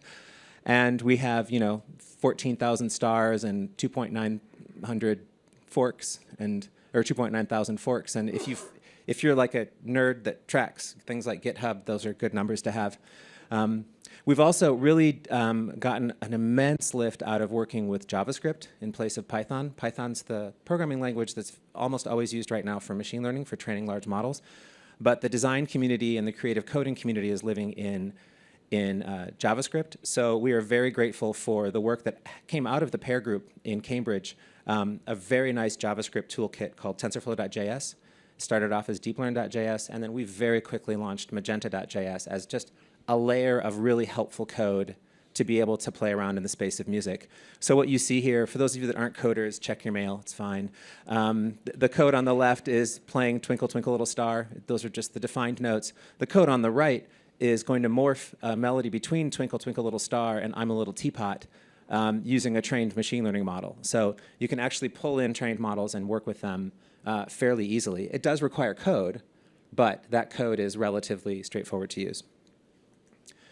So open source is covered. I think we're going to be critical a little bit later of the work we've done and look at directions to grow, but I'm really happy with our open source work.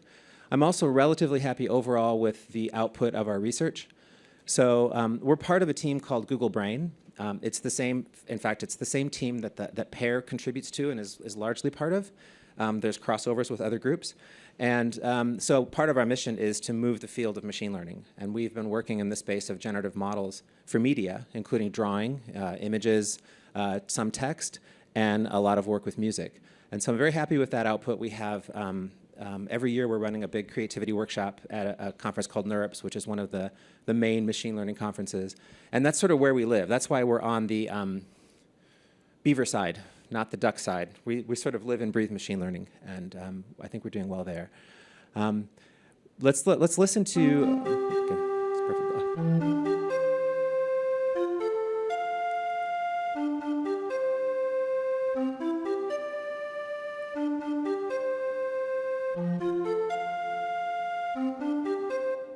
Okay, don't play the next one yet.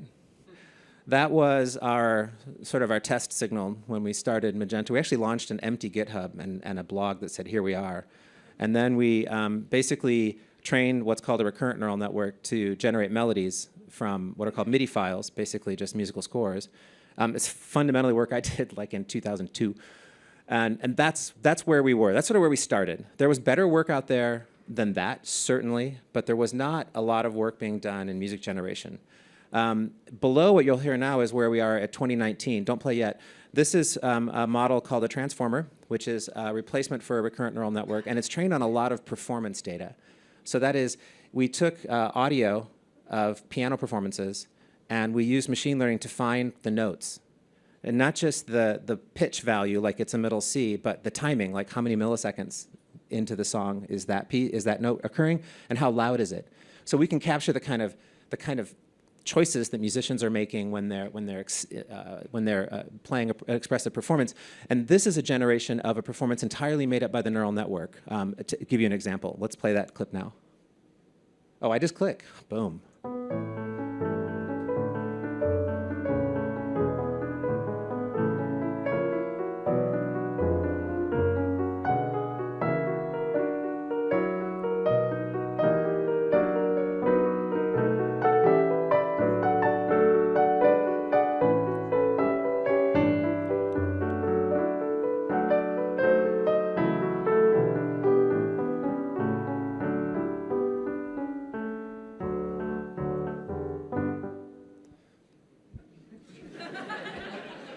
It ended. Okay, what I'm going to do now is skip some slides, and I'm happy to talk. So we're going to go through some slides where the video is going to start, and I'm going to try to skip them. That's because I want to make sure we have enough time for Claire and Sine to come on. And I spent, I think, a very useful time up front talking about some of the ideas responding to Chris. So we're not going to get to see a couple of videos. They're all on the blog. And these are about the creative process. This is how bad our launch was in terms of usability. That's the command you're supposed to type into your computer to generate music. How much better things got when we worked on hardware, and we worked on a project called Magenta Studio, which is software that is much more useful for musicians than is a command line and a Python prompt. And now we're going to welcome on stage Claire and Sine to talk about their experience in helping us design exactly these tools. Thank you, Doug. Hi, I'm Sine Nørli, design lead at Google Research.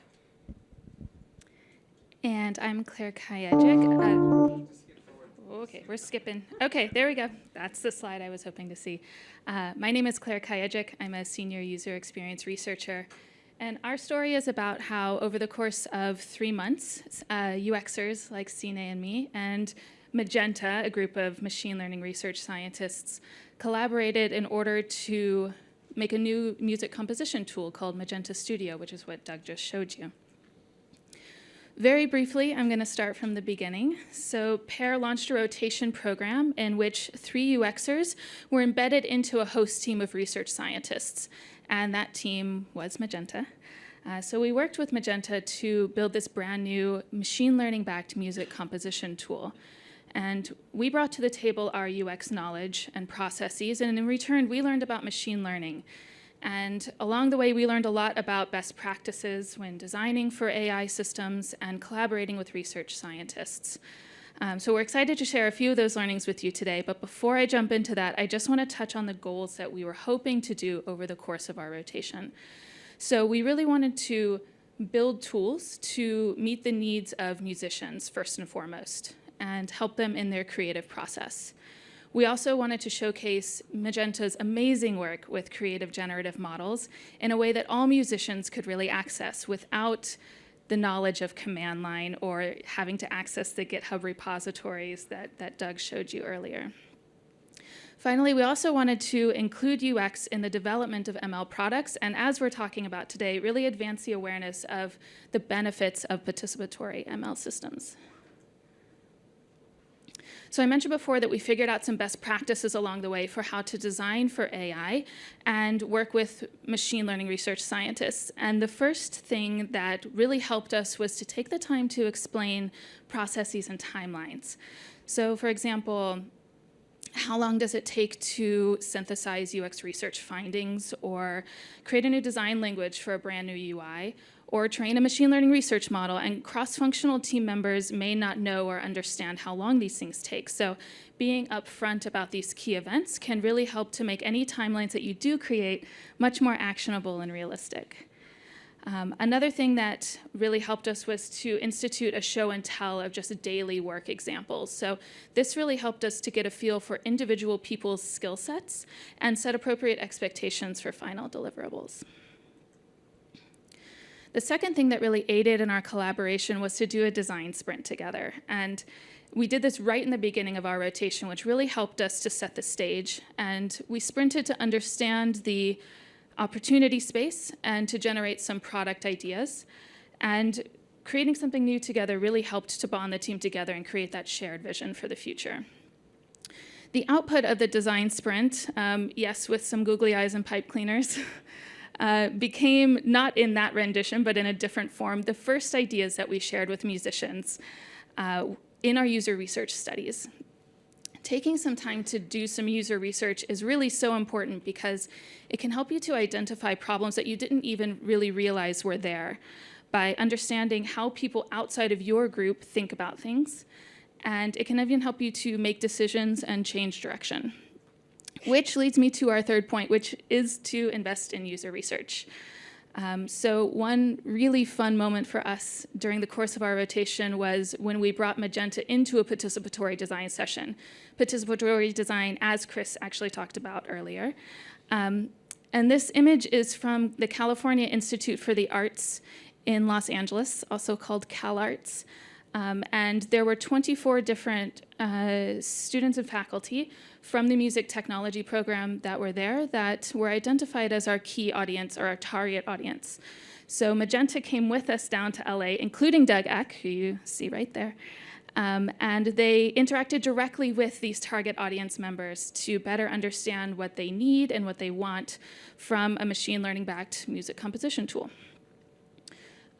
From this research, we realized really just how important it was not to overly automate the system. So although the models were capable of producing finalized material, it was important for us not to actually use that directly because it really took the joy out of the artistic creation for the musicians, and it lessened their feeling of ownership over the final product. So we actually eliminated some of our concepts very early on just because they felt like they didn't allow for enough user agency.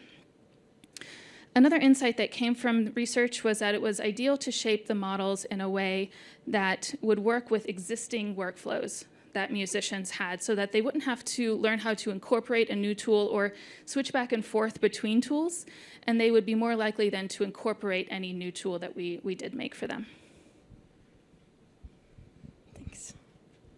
So I'll take us to our tip number 4, which is building on people's existing mental models. So a mental model is the way that people think about, so it's the internal explanation about how something works. And that explanation, they grasp that and it enforces how they interact with a product or a feature.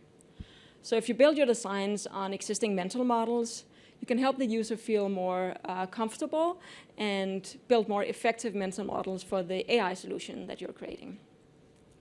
So a method we used is called TripTech, which is developed at Google. And we basically use that to validate people's needs and the mental models in early product development stages. And the insights that we then get from that, we then use to influence our product decisions. So I won't go too deep into this method, but basically you take a set of problem statements, and we got our statements from the research that we had already done. And one of the statements is the one you see up here, which is, I have a musical idea that I like, but I don't know what should come next. And then you take these statements and you validate them with users in terms of figuring out how frequent do these problems happen, and how important is it to address and solve that problem.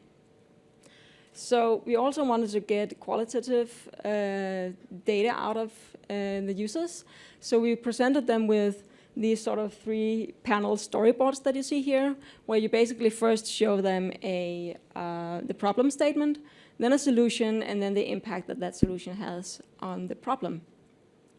And with this specific storyboard here, we gathered and we got insight around how musicians tend to sort of noodle around with their musical ideas, and how important it is to have agency when they're creating their music. So we were able to take that insight and take that back when we were creating our product design, but actually also when we were creating the model design. So we talked to researchers and we discussed which parameters would the users be able to tweak in this model, and even down to the basics of how many bars of music should the model be able to output for the users. So this is our 5th and final tip, which is it's so important to introduce your designs early in the process to the entire cross-functional team. In our process, we had a miscommunication around one of the capabilities of one of the models that we were using. But luckily, we had design critiques very early on in the process, so we caught it early and were able to correct for it. But this is actually one of the most common issues we see when teams turn ML model outputs into products. So we do really encourage you to share out early. It can be quick sketches like this, even before that, when you just do whiteboard sketches or doodlings or something like that. Share out, get the entire cross-functional team in there, discuss what current models do, what future planned models do, what training data, what data will be trained on, what's the capabilities, what's the output. A good rule of thumb actually is to make sure that all non-research scientist participants in the team are able to describe what a model does in their very own words. Then you can hopefully avoid some of these misunderstandings. So let's get to the ending of this story.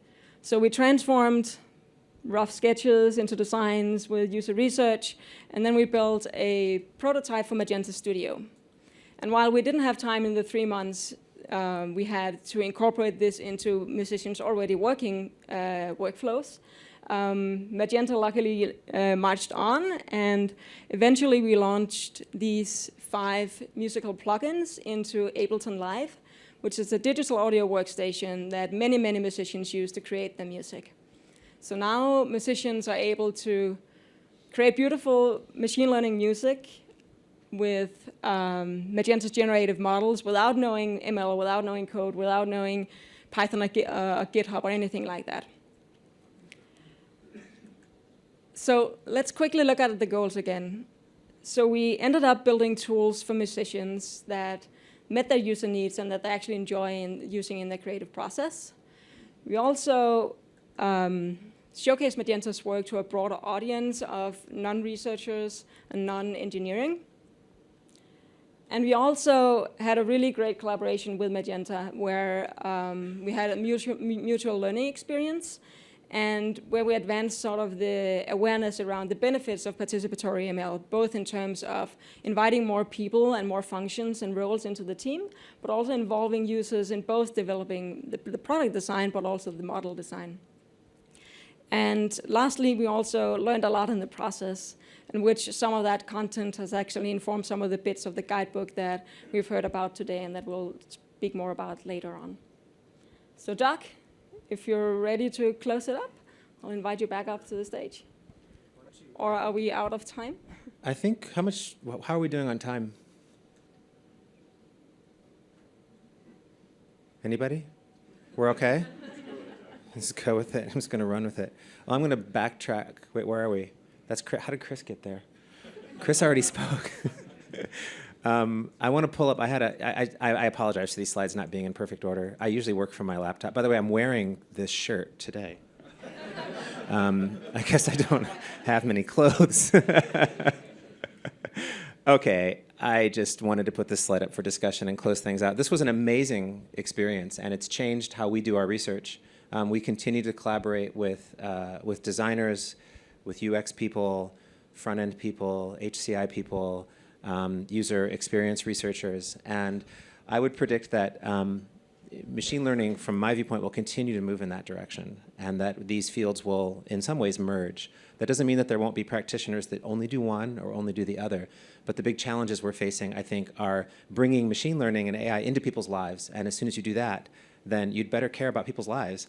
And so I think, as I think of training new graduate students, I would strongly suggest to machine learning grad students that they do some design work, understand the field of HCI and UX, and vice versa. Those of you that don't do machine learning, try to go as far as you can. The field is a little bit less technical than you might think. It feels more technical than it really is. I mean, neural networks are big, but they're fundamentally understandable, I think. Where are we going with Magenta? This should all make sense to the folks in this room. We really care more and more about user-in-the-loop learning. So can these users of our tools actually train them on their own?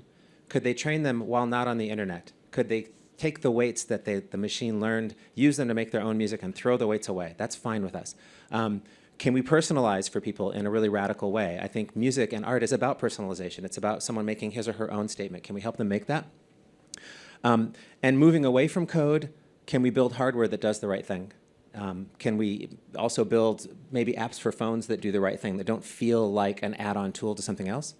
We're also really interested in Google's new platform for gaming called Stadia, which is already public and launching in a couple of weeks. Can we use gaming as a platform for better understanding how users want to interact in this space? Two calls to action from me. One of them, they're both selfish, but that's okay. I think we started that way. Let's all do selfish calls to action.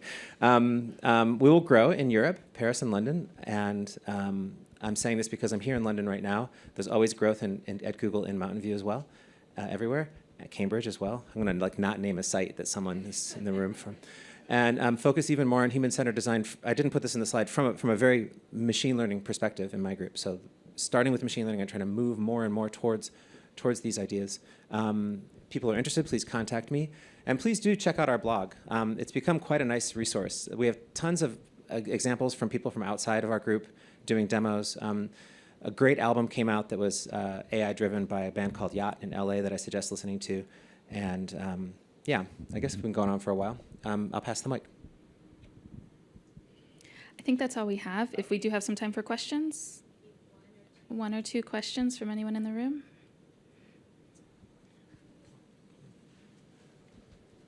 Oh, come on. If you wouldn't mind just going to the microphone. Okay.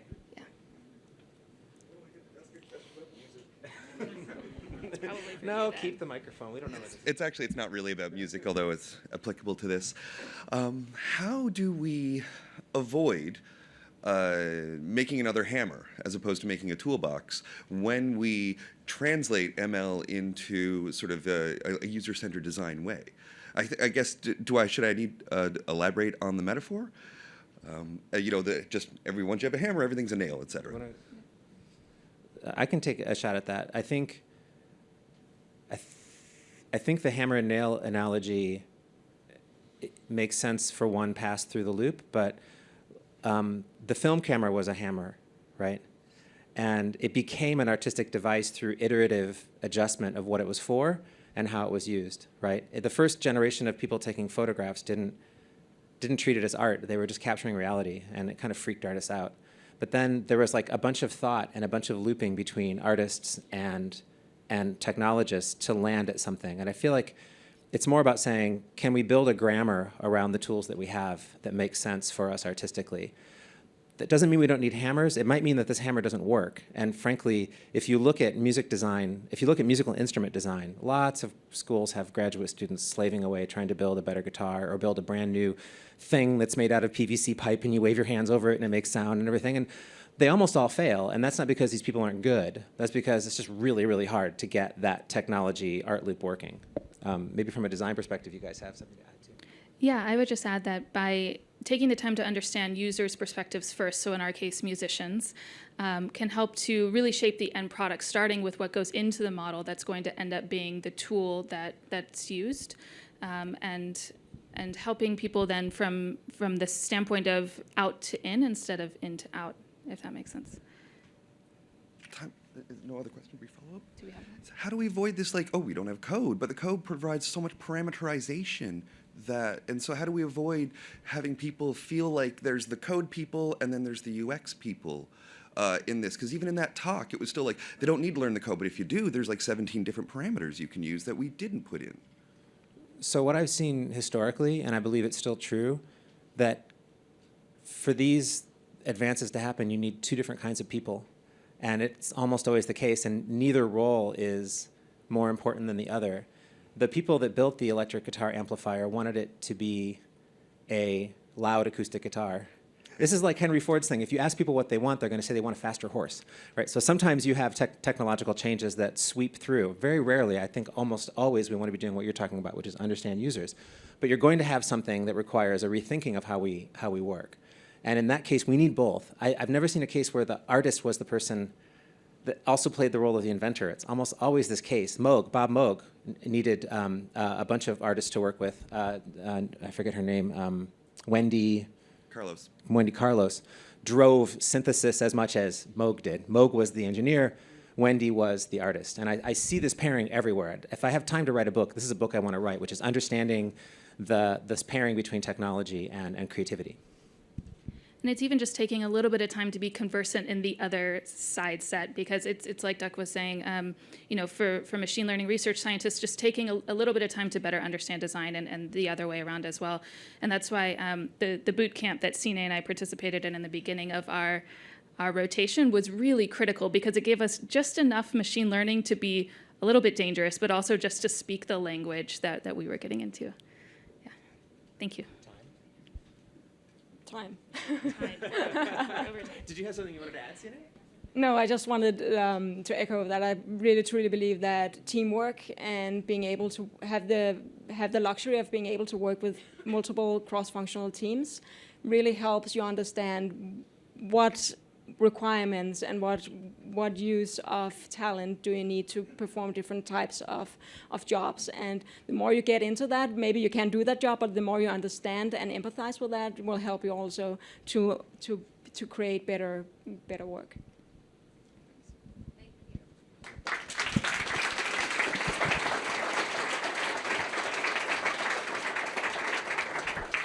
So we do have opportunities to ask questions during the break, and we have our first one now. It'll be the shortest one of the day, about 20 minutes, so we'll be back 20 minutes from now at 11:15. Yes. Okay, thank you.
Hello.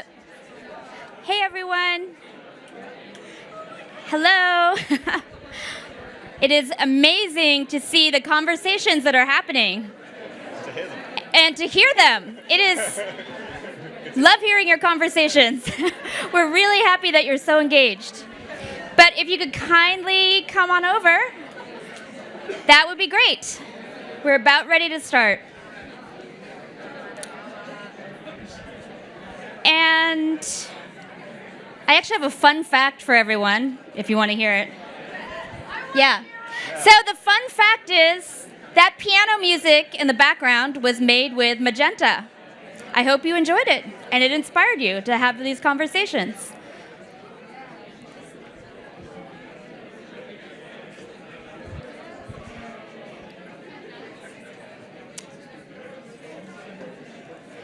Okay.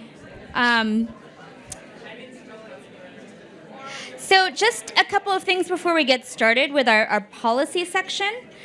I hope you have made some time to also go check out the demos in the back, and then also start thinking about what breakout session you want to engage in at the end of the day. That's going to help you dive deep into the guidebook that we've been talking about today, and then get into some tools like model cards, which the sign-up is going to be on the door, and Teachable Machines, which is being demoed back here. The sign-up for Teachable Machines will be on the other door.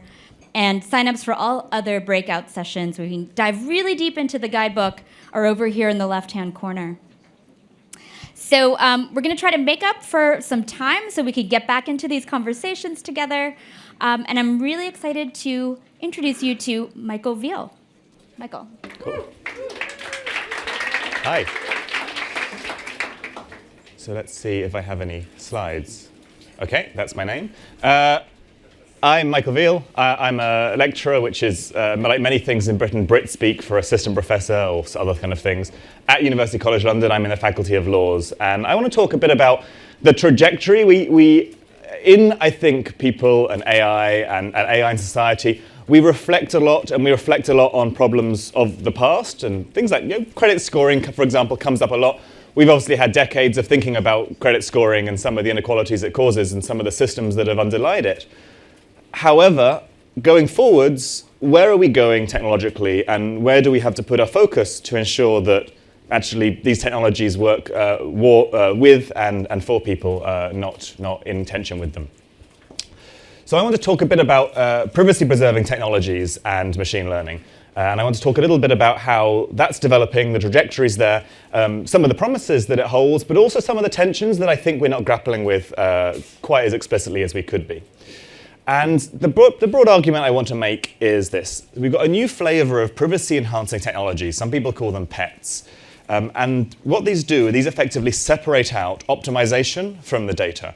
So traditionally, we've thought of data giants, so Google obviously being one of them, who have hold a lot of data about individuals around the world and can use that to build interesting products. Like, I mean, some of the decision support stuff going on behind me is interesting. And those are great. But they always required centralization of data.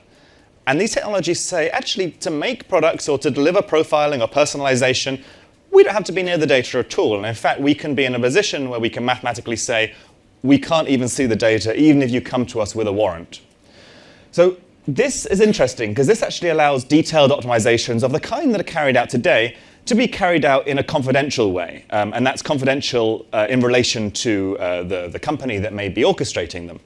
And that's pretty good in an era of pretty dangerous data centralization, not least because of the number of data leaks we're seeing. Many organizations that are being pressured to do more with data don't really have the resources to secure it, particularly in light of adversaries who want to get hold of it. However, I also want to emphasize then that confidentiality is not a linear path to good technology, because actually even confidential technologies can be configured in ways which are not really great for people. They're not human-centric. And it gives a license to maybe do a bit more with data, and it gives a license to use it in a bit of a freer way, but it does not give a license to operate on all the things that might be mathematically possible. And particularly when we think of experimentation and manipulation, just because there's no information leakage doesn't necessarily mean we should be able to do it. So in order to kind of get at this, I want to introduce some technologies that will be familiar to some people in the room, but maybe less familiar to others. The first one is a technology called multi-party computation. People often call it MPC. And a secure multi-party computation is a protocol. There are lots of underlying building block technologies that can enable this. It can be configured in different ways. And it allows many individuals or entities to collectively compute an aggregate function over data they all hold pieces of. So they could be rows or columns. Think of it, they could hold either, without revealing what they hold to any other player or entity in this system. So there's two main setups we can imagine this working in. One of them is that we've all got smartphones. These will have data on, things like web browsing history or telemetry data. And we might want to compute some aggregate function. That could be anything from a simple sum or standard deviation to a machine learning model. And linear regression is a common one that's being used in these systems. And in order to do that, these devices can communicate with each other. They can send messages to each other. These messages do not reveal data to any other party, but the result of these messages being sent to each other is that an aggregate function appears. This is very, very computationally costly when you have even just a handful of users or definitely tens of thousands and millions. It does not currently scale to. So another approach is that all the individual devices will secret share their information to two or more servers, that you just had to assume will not collude. If they colluded with each other, you could rebuild the data. But if you can firewall these organizations away from each other, you can actually say, well, no one can see the data in plain text, but we can still get some of the aggregate information from it. So these are the two main setups of multi-party computation. This is one of the building blocks.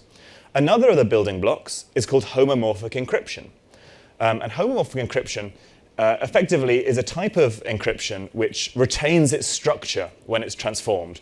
So when we encrypt data, we usually can't do much apart from decrypt it. We can do a few things, but not really, for normal types of encryption.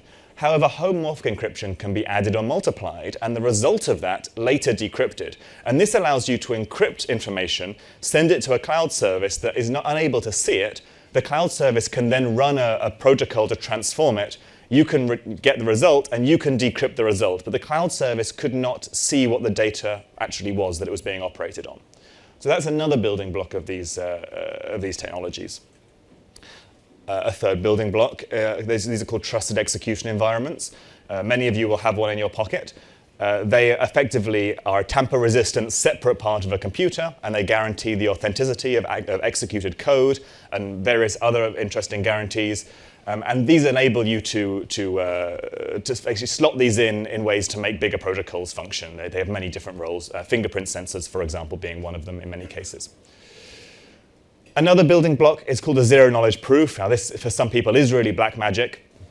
A zero-knowledge proof allows one actor to prove that a certain process, policy, or procedure was carried out, or a system displays a certain property, without actually needing to reveal any information about how that property was known, or even what the policy, process, or procedure is. There's a common example here about how zero-knowledge proofs work, and our old cryptographic friends, Alice and Bob, Alice goes into a cave, and Alice knows the secret password to a magic door at the back of the cave. She wants to prove to Bob she knows this password, but she doesn't want to tell Bob what it is, or even tell Bob really much at all, frankly. And so basically, without Bob looking, she goes down one of the two routes, but Bob doesn't see. Bob then shouts a route that she should return from, and she does so successfully. And if this happens multiple times, because Bob has got the choice of which route to call her back from, statistically, you can show that she knows the password. And this is one of the conceptual building blocks of zero-knowledge proofs. And of course, this doesn't sound so useful, but as a building block, we can do quite a lot with it. So these are the building blocks here, and there are different structures. So the structures I've talked about here are the edge structure, where users calculate among themselves, or the non-colluding distributed structure. And those are two ways of doing this. So why am I introducing all this, especially an area of AI? Because it's got interesting applications. And we need to kind of think about these. So when we see them in the wild, there's not a huge number of them in the wild, but we can see a range of ways in which they can be used. So a common example of how these are used is an old example from Aarhus University in Denmark in agriculture. And this is, I see people nodding. Some people have seen this before.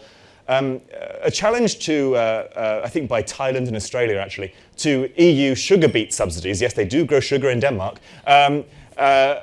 by the World Trade Organization meant that Denmark needed a more efficient market, because Denmark doesn't actually grow sugar that efficiently. And they needed to find a realistic market price for this. And so they wanted a nationwide double auction to see how much could the farmers provide, at what cost were they able to do so. But the farmers find this very sensitive information because it reveals something about their productivity. They feel they could be manipulated in the market, particularly because there's only one buyer of sugar beet in Denmark. It's a monopoly buyer. So they didn't want to reveal this information, but they're happy to see what the clearing price is. 80% of them were really worried that this productivity data would be exploited. So effectively, with Aarhus University, there was a multi-party computation that was carried out where the farmers could provide, in economics terms, their supply curve, and the single monopoly buyer would provide its demand curve, and the market clearing price was worked out without anyone having access to this data that was so sensitive. So that's cool because it enabled something to be done that there was a social friction, but everyone wanted to be done. So that's a really nice example of where we can use these. So obviously this is a Google event, so it would be bad if I didn't give a Google example. Google is, in terms of revenue, an advertising company. We don't really mention it too much in this room, where people are doing really interesting stuff, but this is where the money comes from. And one challenge that Google has, and this is all public and publicly written about, is that on small screens, or maybe on billboards, we don't know really the conversion rate for adverts of certain types. So for example, if you see an ad, a banner ad for Coca-Cola, you're probably not going to click through and buy a Coca-Cola within an app and have it sent to you. And if you see a banner ad for a Land Rover, you're also probably not going to click through and buy it. So there are certain types of ads where it's very hard to work out what's being spent and by whom. So in this case, we've got Google that knows what individuals saw, or even what they clicked on, but they don't know what they spent, and they want to know the effectiveness of these ads. A MasterCard, however, knows what individuals spent, or at least many individuals. What if you could join the two? And so this is what's happened. So there is basically a secure set intersection, which uses multi-party computation, homomorphic encryption to do this. So Google has the information about who viewed an advert and which advert they viewed. MasterCard has had who bought a product and how much they spent. But to actually collect the data and centralize it would be illegal in many jurisdictions and would probably be very uncomfortable. Together, Google wants to see how much money people who saw an advert spent on that advertiser, an aggregate result per campaign. So this result pops out, this interaction between these two parties pops out this result. It says that for this Coca-Cola campaign, people who saw it in total spent this much. So this seems interesting. But we should also pause a second, because I think this is clearly motivated by a valid and interesting business case. Advertisers want to know their performance. But would it be OK if this wasn't spending data, but it was health data, for example? Would it be OK to say, I want to see how many people with a certain health condition clicked on this ad, or how many people with a certain health condition use my product in this way compared to another way? If we say that this is the free-for-all, and actually querying data to find out anything at all is a free-for-all just because there was no confidential information about any one individual, I think we're in problematic territory. I think reflecting on it, we can see examples where that would make both us in this room a bit queasy, and definitely, I think, the general public a bit queasy. This is really a form of informational power, because knowing things about populations is a very powerful thing to do. They're very powerful sets of information. So I want to leave that and to think about there. The last example I want to give is around local personalization. So again, the way that adverts are delivered is still largely in a centralized model with profiling happening on a central server. And local personalization asks, let's do it at my place instead. So can we target users in the same way as before, but without any data about them leaving their devices? And I don't want to kind of go into the details of this, but in fact you can. Like there are conceptual ways that this is possible to do, that you can target on the basis of information such as your web browsing history on your device. And you could even make individuals have to target themselves and make other services, like cloud services, conditional on them doing so. So this is quite an interesting idea, and I think on one hand it solves the big centralized data problem, but on the other hand, what happens here? We have a bit of an inability to scrutinize how these systems work. There is a challenge to say, are individuals being manipulated here? Who is seeing what? We've already talked, and many people in the room work on issues of algorithmic bias. bias in terms of job ads, bias in terms of just exposure to information, and diversity of news sources, for example. And if we move this personalization onto devices, what happens in terms of the auditing? What happens to individuals' data rights and their ability to actually navigate and determine how they're being read? And some of this literature, the cryptographic literature, really assumes that we can know what's on our device when we're being analyzed. We can actually just say, I don't want to run that kind of code. I'm going to opt out of this protocol. And that would be your defense. But I mean, firstly, people don't have the time to do that. Secondly, both Android and iOS make it very difficult to understand the code that's running on your device, particularly within third-party apps, where it can be very hard to install and very hard to understand what code is running, and also even very hard for the developers of these apps to really understand what code their app is executing because there are third-party SDKs involved. So I think we start to see these assumptions fall apart a bit, the assumptions of protection. And I think we have to consider very carefully, if we go down this road, which has benefits, and it has benefits in terms of privacy and confidentiality, it's not a free-for-all. What are the protections placed for users, societies, communities, and how should individuals be able to navigate what is running on their device? When we look at the cryptographic literature, we can see some worrying, motivating examples. There is a little bit of a genre in cryptography of motivating what you're doing with a social problem. And say, hey, our protocol solves this challenge. And here's one of them. That's no. Can I? Yeah. I'm going to ignore that notification. Sorry, can someone click that off? Is that OK? About 25% of high school freshmen fail to graduate from high school on time. So to mitigate this problem, we'd like to be able to predict at-risk students and propose the right intervention for them. Students might drop out because of health conditions in her family or because of their welfare state. Therefore, making accurate predictions requires integrating data across different institutions, schools, hospitals, welfare systems, police departments, and more, and then it proposes homomorphic encryption to do that. But is the problem here that these organizations are seeing the data, or is the problem the risk scoring? And there's a bit of a category error going on here, I think, again. I'm not the first person to observe that cryptography can be configured in ways that are not conventionally good for individuals.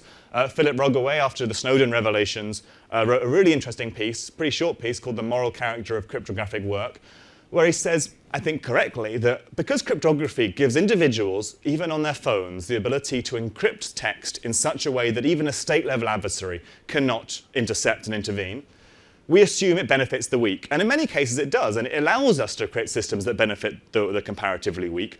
But it can also be configured in ways which do not benefit the weak. It can be configured in ways which can realize arrangements of power that don't trivially flow from the nature of the tool.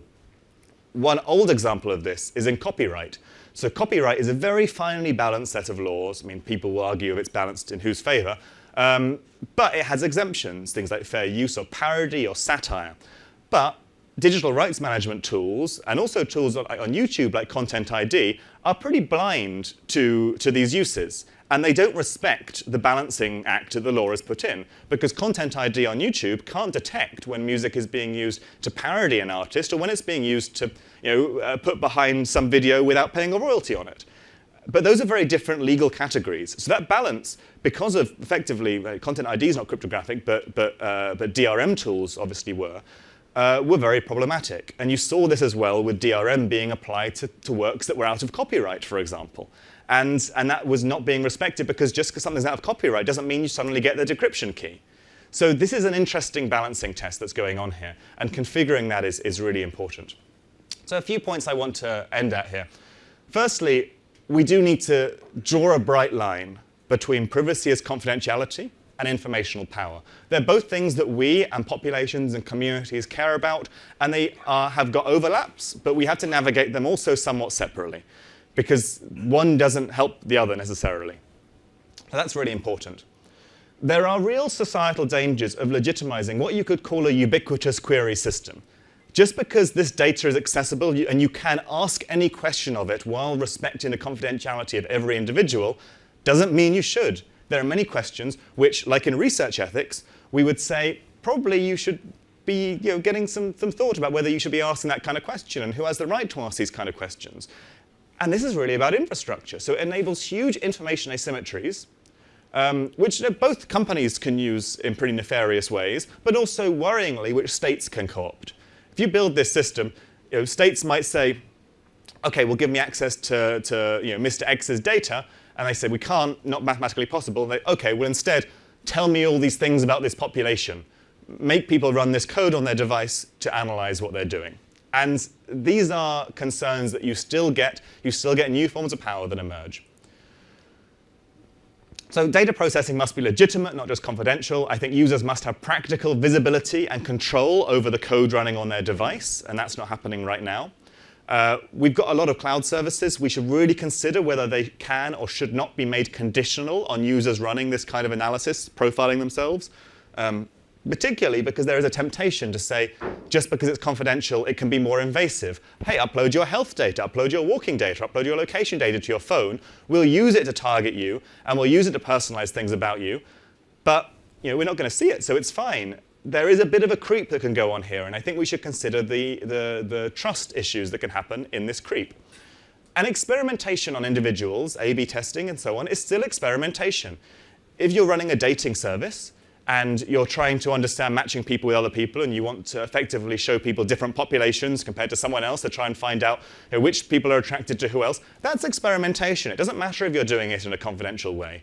And when we look at research ethics, we don't look at personal data as a trigger to triggering research ethics. We look at the involvement of human subjects. And this is the involvement of human subjects, even if personal data is not around. But legally, I'm in a law faculty, and data protection law is quite interesting in this way, because data protection law does not require that you actually have access to the personal data to be considered a data controller. We have 3 cases from the European Court of Justice around this. 2 are about Facebook and German companies, and one of them is about Jehovah's Witnesses, which is obviously a happy bedfellows, these three cases. But they're very interesting, because what they do is they say there's a role of orchestrating actors in taking responsibility.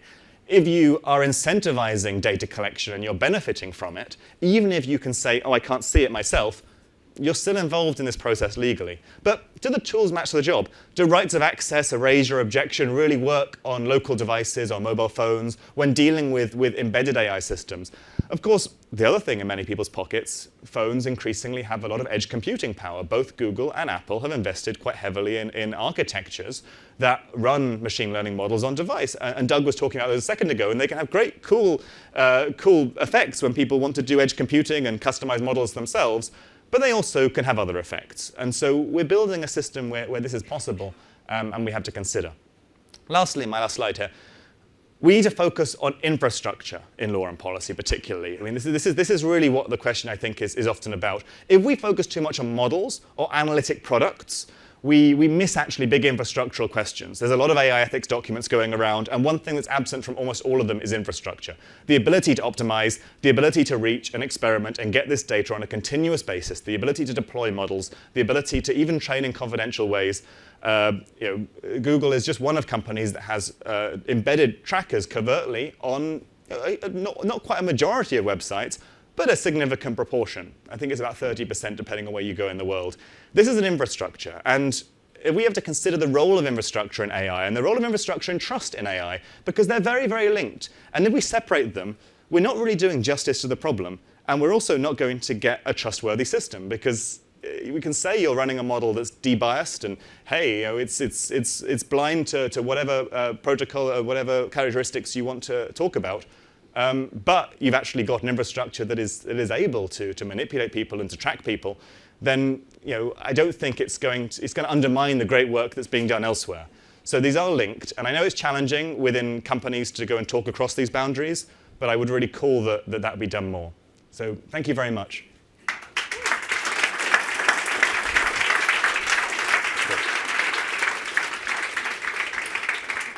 Just one quick announcement. Michael has so graciously joined our policy panel at the end of this session to substitute for Hannah Hagström, who won't be able to make it today from Reactor.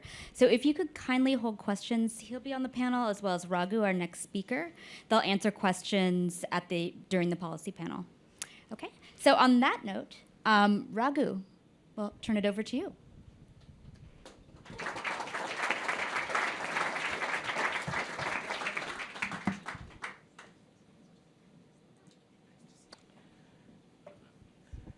Good morning, everyone.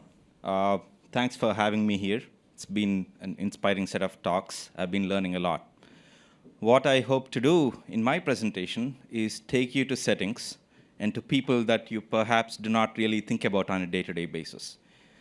This is a world that's been left behind by the digital revolution a long time ago, a world that probably lags behind where we are in terms of adoption of technology and in any useful application of technology. Maybe they are behind like 30 years, right? So a little bit about myself first.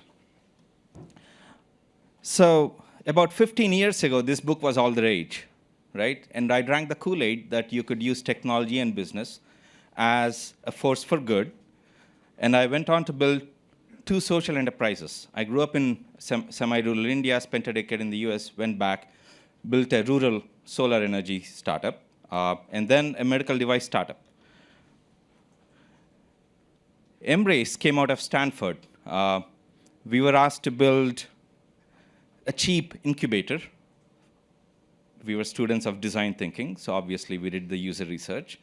Found out that what's actually the challenge is skill, infrastructure, maintenance. So we built an infant warmer that worked without power and anyone could use with almost no training. Did that lead to impact? No.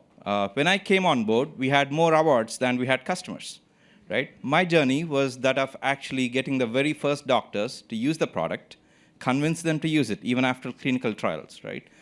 And that journey progressed through one state government at a time, one pilot at a time, to 25 countries, including Syrian refugee camps.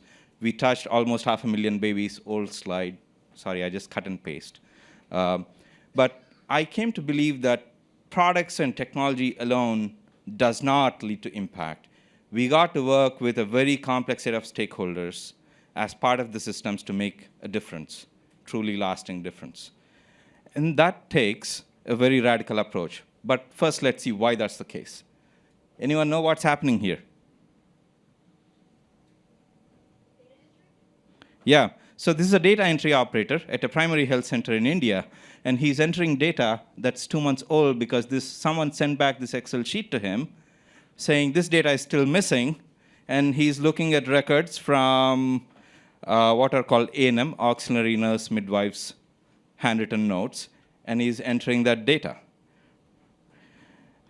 So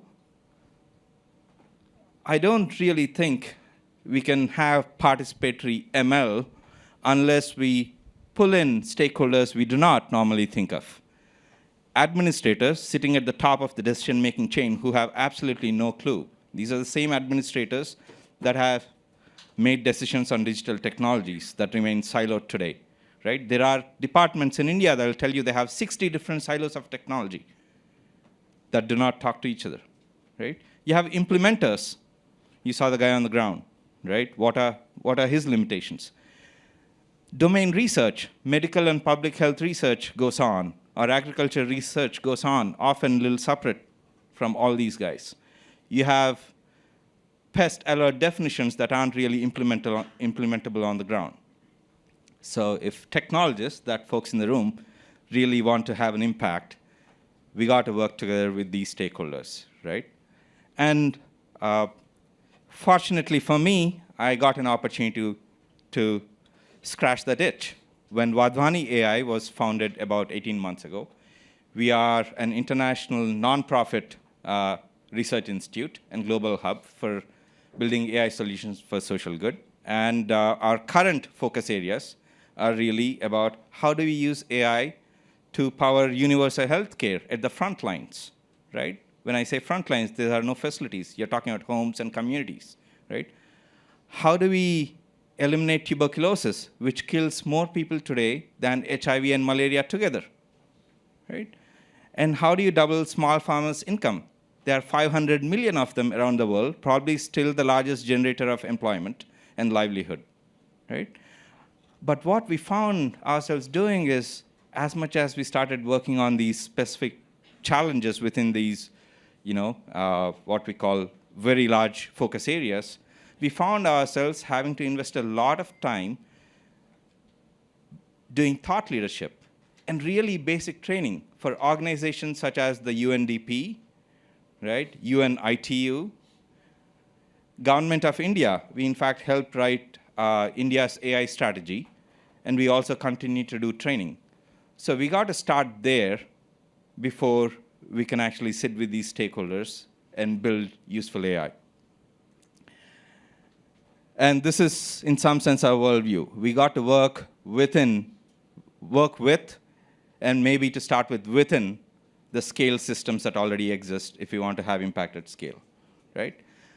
Now, how do we pick our challenges? This is a framework that we use. It's not good enough to ask, is this a big problem? Because there are so many big problems.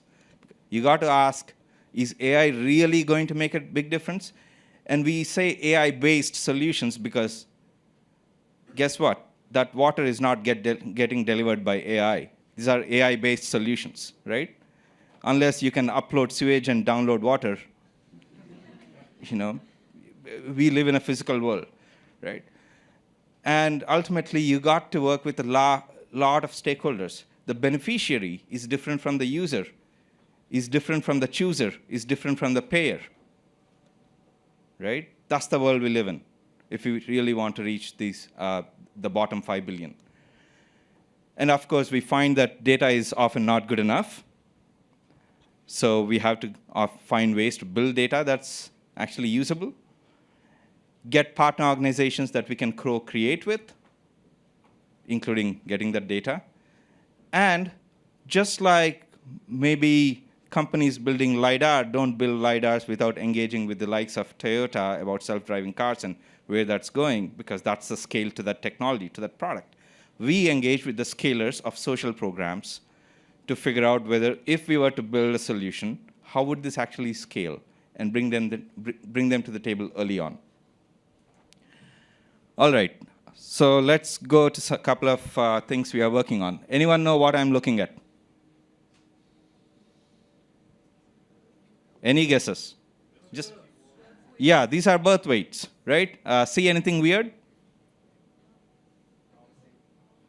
Yeah, 4 out of 6 are the same. They're all 2.5, and that's because that's normal birth weight. And if it's less than that, that's additional work for the community health worker, right? And of course, note, babies are born at perfectly 0.5 kg intervals, right? And this is what's called a diary of an ASHA worker, a community health worker, who makes home visits. We have these elaborate programs for home-based newborn care where they visit home every week for the first 6 weeks. And look at the weights. So now, if you do not know how this data is coming together, how is it useful in a dashboard form? How do you know which babies you're missing, right? And when low birth weight babies have a 20 times greater risk of death within the first month, right? And risk of illness throughout life, and if we do not even weigh properly 50% of low birth weight babies, how are we going to fix it? But let's build some empathy for our users.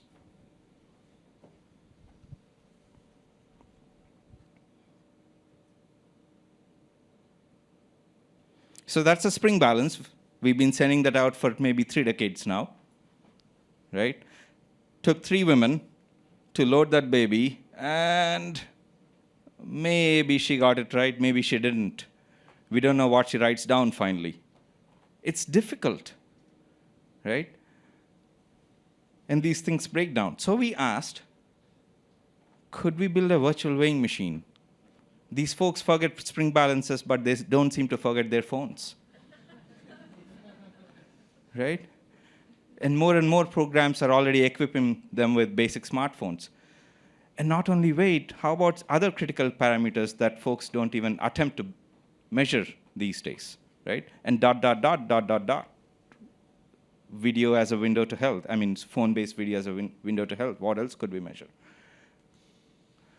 And the beauty, if we were to be able to do that, is not only do you have verifiability and accountability, you actually simplify the overall system. We are not building a separate app. This actually gets integrated into any app with the dashboards and all the workflows, et cetera.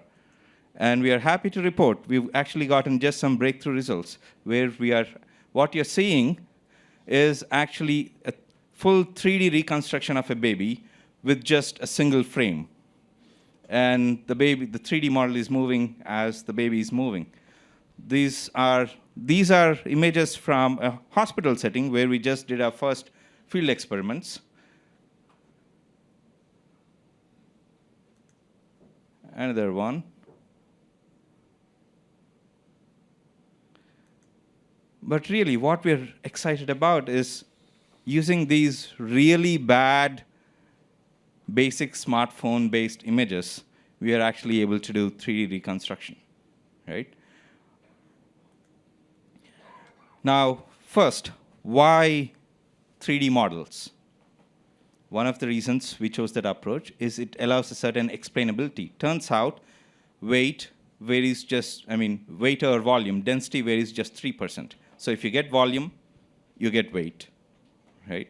And once you have a 3D model, we can explain what's happening to the doctors. How are you getting at this weight, right?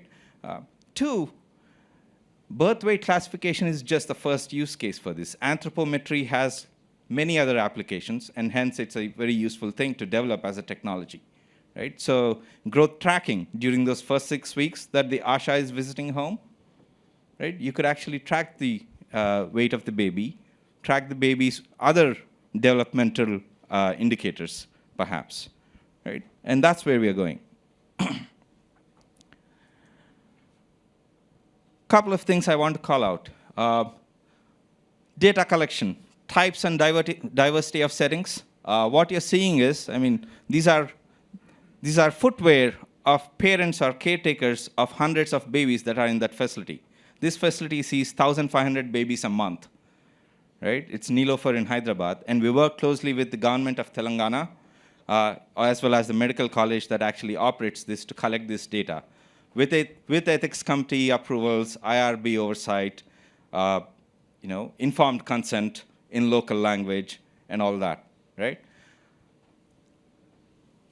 Then you can imagine also issues such as what's the natural distribution of babies you get in a data collection like this versus what's the distribution of the data you need for your training to be robust, right? So these are all the issues we deal with there.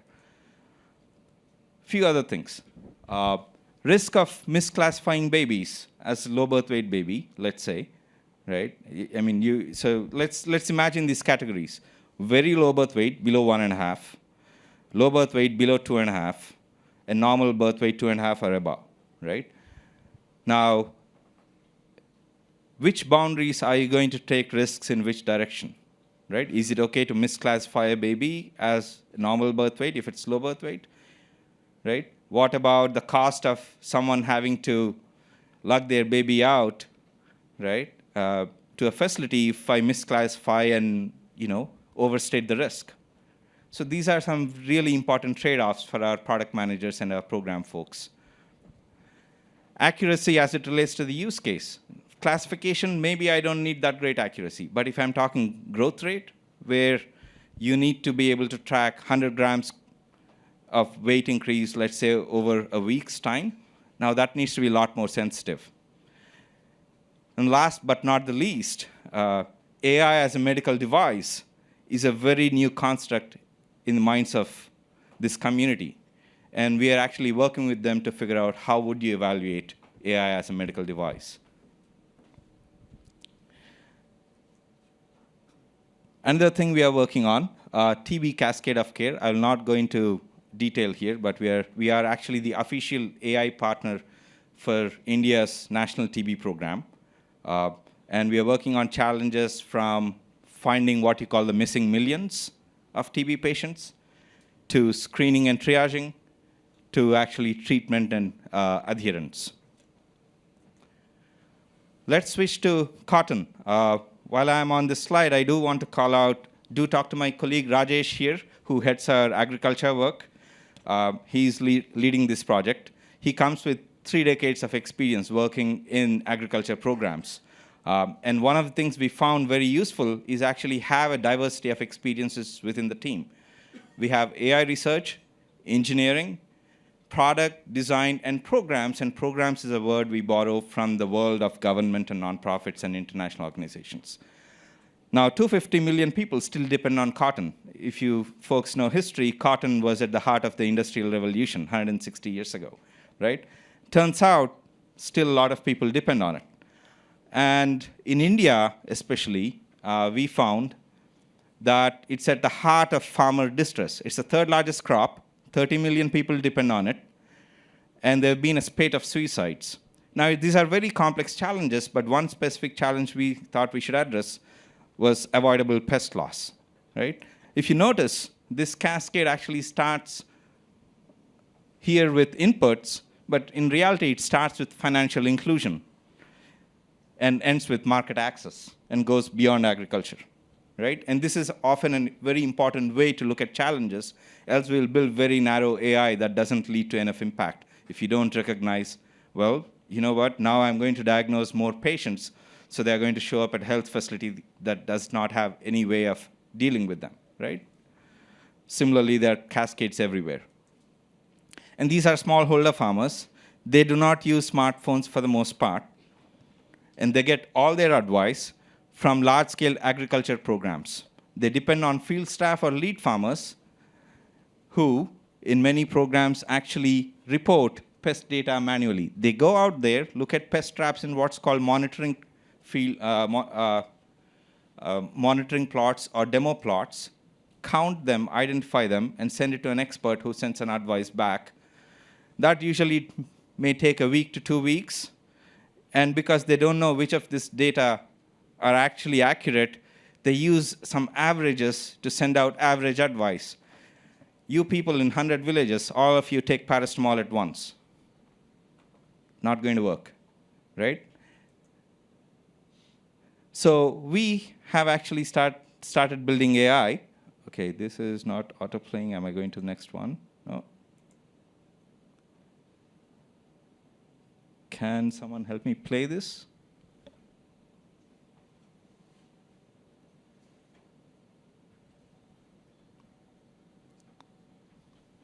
All right, so let's skip if that's not playing. There is this practice of using pest traps already. And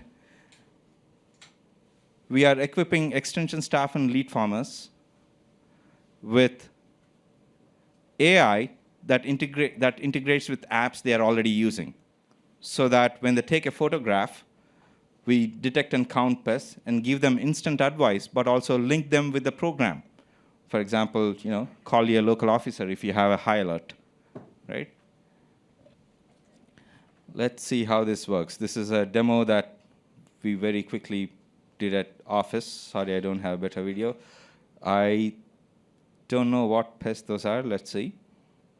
We've actually compressed these models to now work offline because connectivity is a big challenge.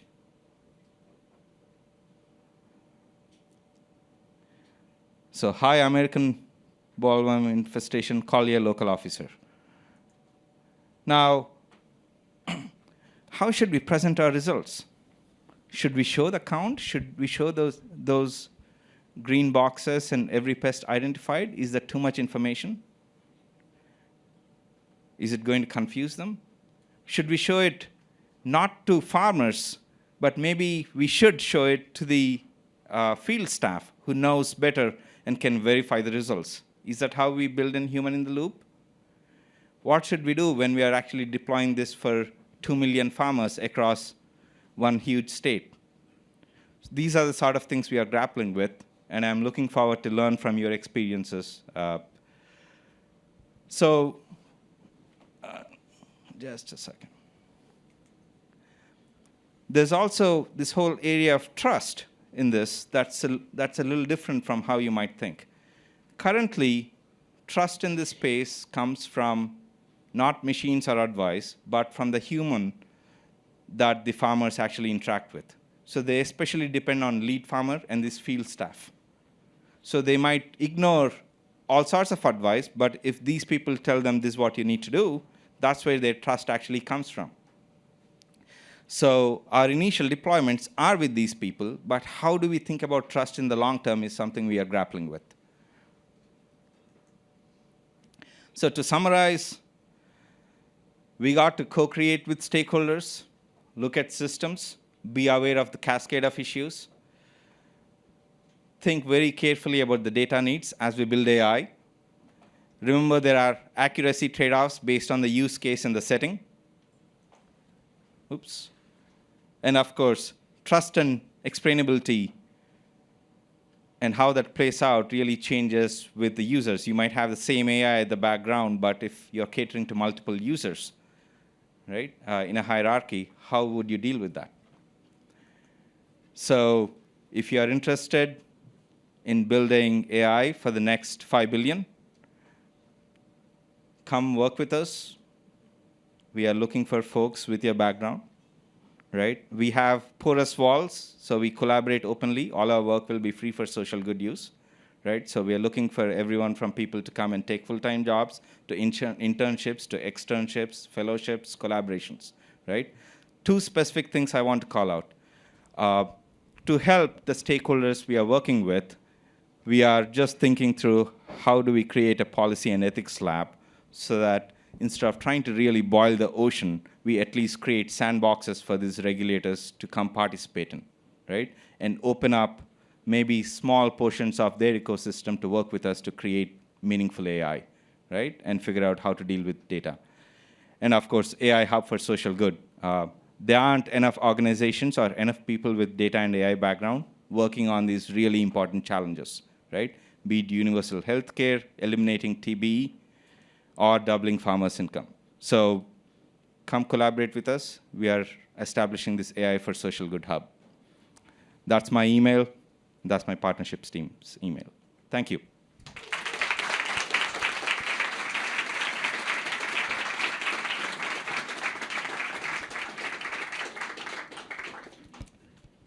Thank you. As we set up the stage for our panel, just wanted to, and we have another thank you to Chris Nussel, who's going to be moderating this panel as well. Just keep in mind that the signups for the breakout sessions, the 2 that I mentioned on the door, one is for model cards, is a smaller, more intimate workshop, and same with the one on teachable machines. So you can dive really deep into those resources that you're going to hear. You're going to hear more about model cards with Tulsi Doshi on this panel. Just wanted to give a plug to that right now as we go into this panel, and you can sign up during lunch. So let's go into our policy panel on transparency in AI. That's good. I have a lav. I don't need it. But I think I'm the only one wearing a lav, so let's get the mic for panelists. Use this.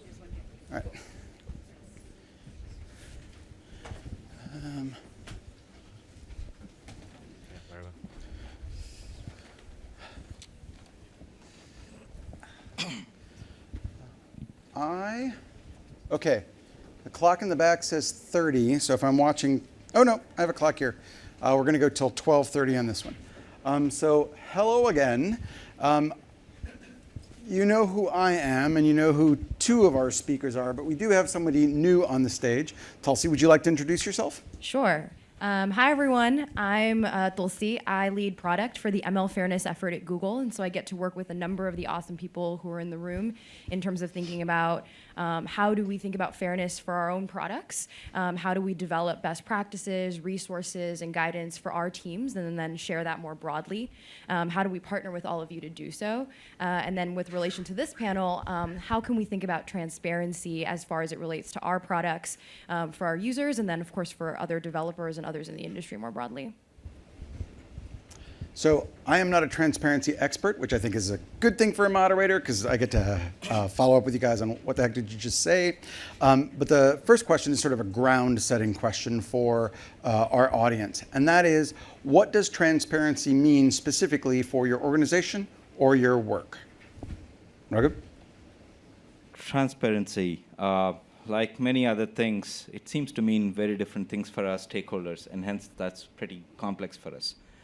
Let's take an example of, let's say, the virtual weighing machine that I was talking about, right? The one where they photograph the babies? Yeah, photograph the baby, get weight, and maybe you're actually using the weight to inform other decisions about caretaking of the baby.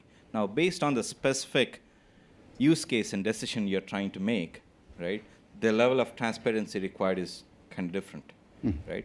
Second, the transparency that's required, let's say, with the WHO bodies evaluating this probably will be very different from the level of transparency that, let's say, someone on the ground is thinking about. Someone on the ground is thinking, you know what, I don't really trust this. Let me go and take pictures of a few potatoes and see if it's actually doing this currently. Obviously, it's going to fail spectacularly, right? So I got to kind of communicate something to them about how we are actually doing this.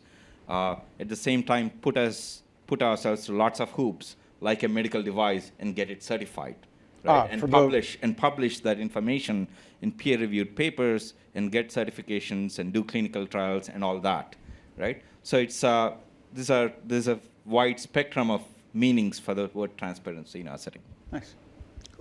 As a legal academic and working in policy areas, there's a few different levels of transparency that I'm interested in. One of them is, you could say, individual transparency, when a measure is applied to somebody or an entity, what transparency they have over that measure. So in law, we've had laws around transparency and automated decision systems in France since 1978, in Europe since 1995. And those haven't really changed so much, and they do require that information. However, the problem with that transparency is it's quite disempowering. It's quite disempowering because individuals don't have really the time or energy or expertise to navigate with a lot of systems that by definition are, by being automated, fast-moving. So what other transparency levels do you have in law and policy? One is like an aggregate level, so allowing civil society organizations, researchers to probe systems, and these systems are maybe making smaller decisions, or they're measures, or they're shaping people's worlds. Do you mean for things like precedent? So here we can think of things like, for example, you might have a news recommender system. Okay. So you might have recommender systems, but you might also have systems that are used in government, that are used for allocating resources among different neighborhoods and so on. And these systems have an effect over time. So we see work by scholars like Oscar Gandy talking about the real impact of these cumulative decisions on groups and who has oversight and transparency over those systems. Then you have the last level, I think, which is more broadly about license to operate, where what information should you provide around the kind of context, the motivations of the deployment of AI, whether that's where the training data came from. You know, if I'm using a model on my system and it's like, well, actually, the training data here was from people who were paid much less than the minimum wage to do a labeling task, you know, there's an issue there. And so these kind of issues are also, I think, related to transparency in AI. So you've got different levels, different stages, and I think if we think of them all together, then we get a bit of a richer picture. I think to echo what both said, I think one, transparency differs a lot based on the stakeholder, and two, there's many levels at which we want to have it.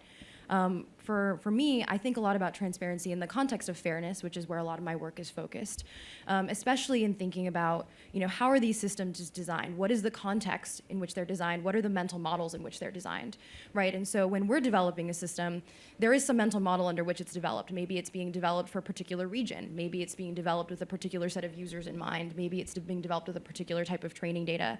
And so when we develop that system, I think transparency is largely about being able to document those assumptions, those mental models, the trade-offs that were made, the objectives and the decisions that were made.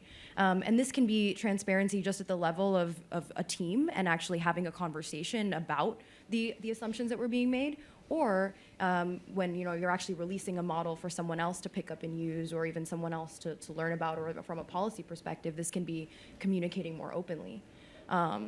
But I do think, at Google more broadly, to the point about stakeholders, I think transparency can take the form of what I just mentioned, which is, assumption documentation and really thinking about how the model was developed, where the training data came from, what the evaluation data looks like, what the objective of the model is. It can also take, how do we communicate with our users? And I think, Chris, you had given this example earlier of why this ad on Twitter, which is also something we have in Google products. And I think thinking about what are the ways that we provide transparency to users, and how do different users need different types of transparency, right? Creators on YouTube engage with the product very differently than users on YouTube do. And therefore, they need different forms of transparency. They need different types of communication. And similarly, a developer picking up a model and using it probably needs different types of information and transparency than a user who's going to be accessing it. Nice. At the risk of doing very poor real-time synthesis, I thought I was hearing 3 categories, but now I'm even doubting that that's oversimplified. I'm hearing there's a compliance level of transparency. Are you complying with the law? Are you not doing the things you're not supposed to do? There's ethics, which is, are you behaving in an ethical way? And then there's usability, like building trust within a system. Am I missing anything from those three super categories? This is negotiation. This is participatory ML, right? Where in that is really the transparency that enables a society to decide, hey, we do want this to happen or we don't want this to happen. So in the why are we seeing this ad? I would posit that many times people don't want to say, oh, I'm seeing it because you're between 25 and 35 and living in somewhere. You're like, actually, because you're visiting a service that is ad supported, this service works in certain ways, it collects data from these kind of things, and this is the motivations in showing this to you, and this is where limits are, and this is the oversight mechanisms and so on. And sometimes, why is this happening to me is a kind of more general question about what is the business model that I'm currently being faced with? How am I understanding this technological system that I'm on the other side of? And what can I do about it? Can I do anything about it? I mean, these are kind of questions sometimes. Why am I seeing this? Is not what is the model doing? That sort of points at an interaction where you say, why am I seeing this ad? And the response is just capitalism. Okay. So I want to segue from you guys explaining sort of what transparency means to your org into what makes it challenging to do. And one thing that I've heard already from the panel is that the complexity of what transparency means is non-trivial. So Tulsi, do you want to begin and then we can come back this way? Yeah, so I think to your point, I think depending on what we're talking about when we say transparency, there are new challenges there. So I'll focus for a second on model cards, which is one form of transparency, model cards and data cards, one form of transparency that we're trying to build in, right? So model cards and data cards, the idea behind them, going back to initially what I had said, was around trying to actually document assumptions. So if you're developing a model, can you actually write about where the training data came from? Can you write about who developed the model and how it's been tested and how it's been trained? And one of the larger challenges there is that scaling something like that is actually, we found this to be really hard. We can come up with questions, but everyone answers questions differently depending on their own mental model, right? So if I ask you what the limitations of a model are, you might say, maybe if it's let's say it's a face detection model, maybe it's the lighting condition, or maybe it's something else. If I ask someone else, they might say, have we thought about limitations for gender or for age or for skin tone? And so depending on where you're coming from and the way that you think about your model and your background and your experiences, you might choose to answer a question very differently. And so what you find is asking 4 people to create the same model card gives you 4 different outcomes. And potentially those outcomes might be different for different users, and different users might expect different things from a model card.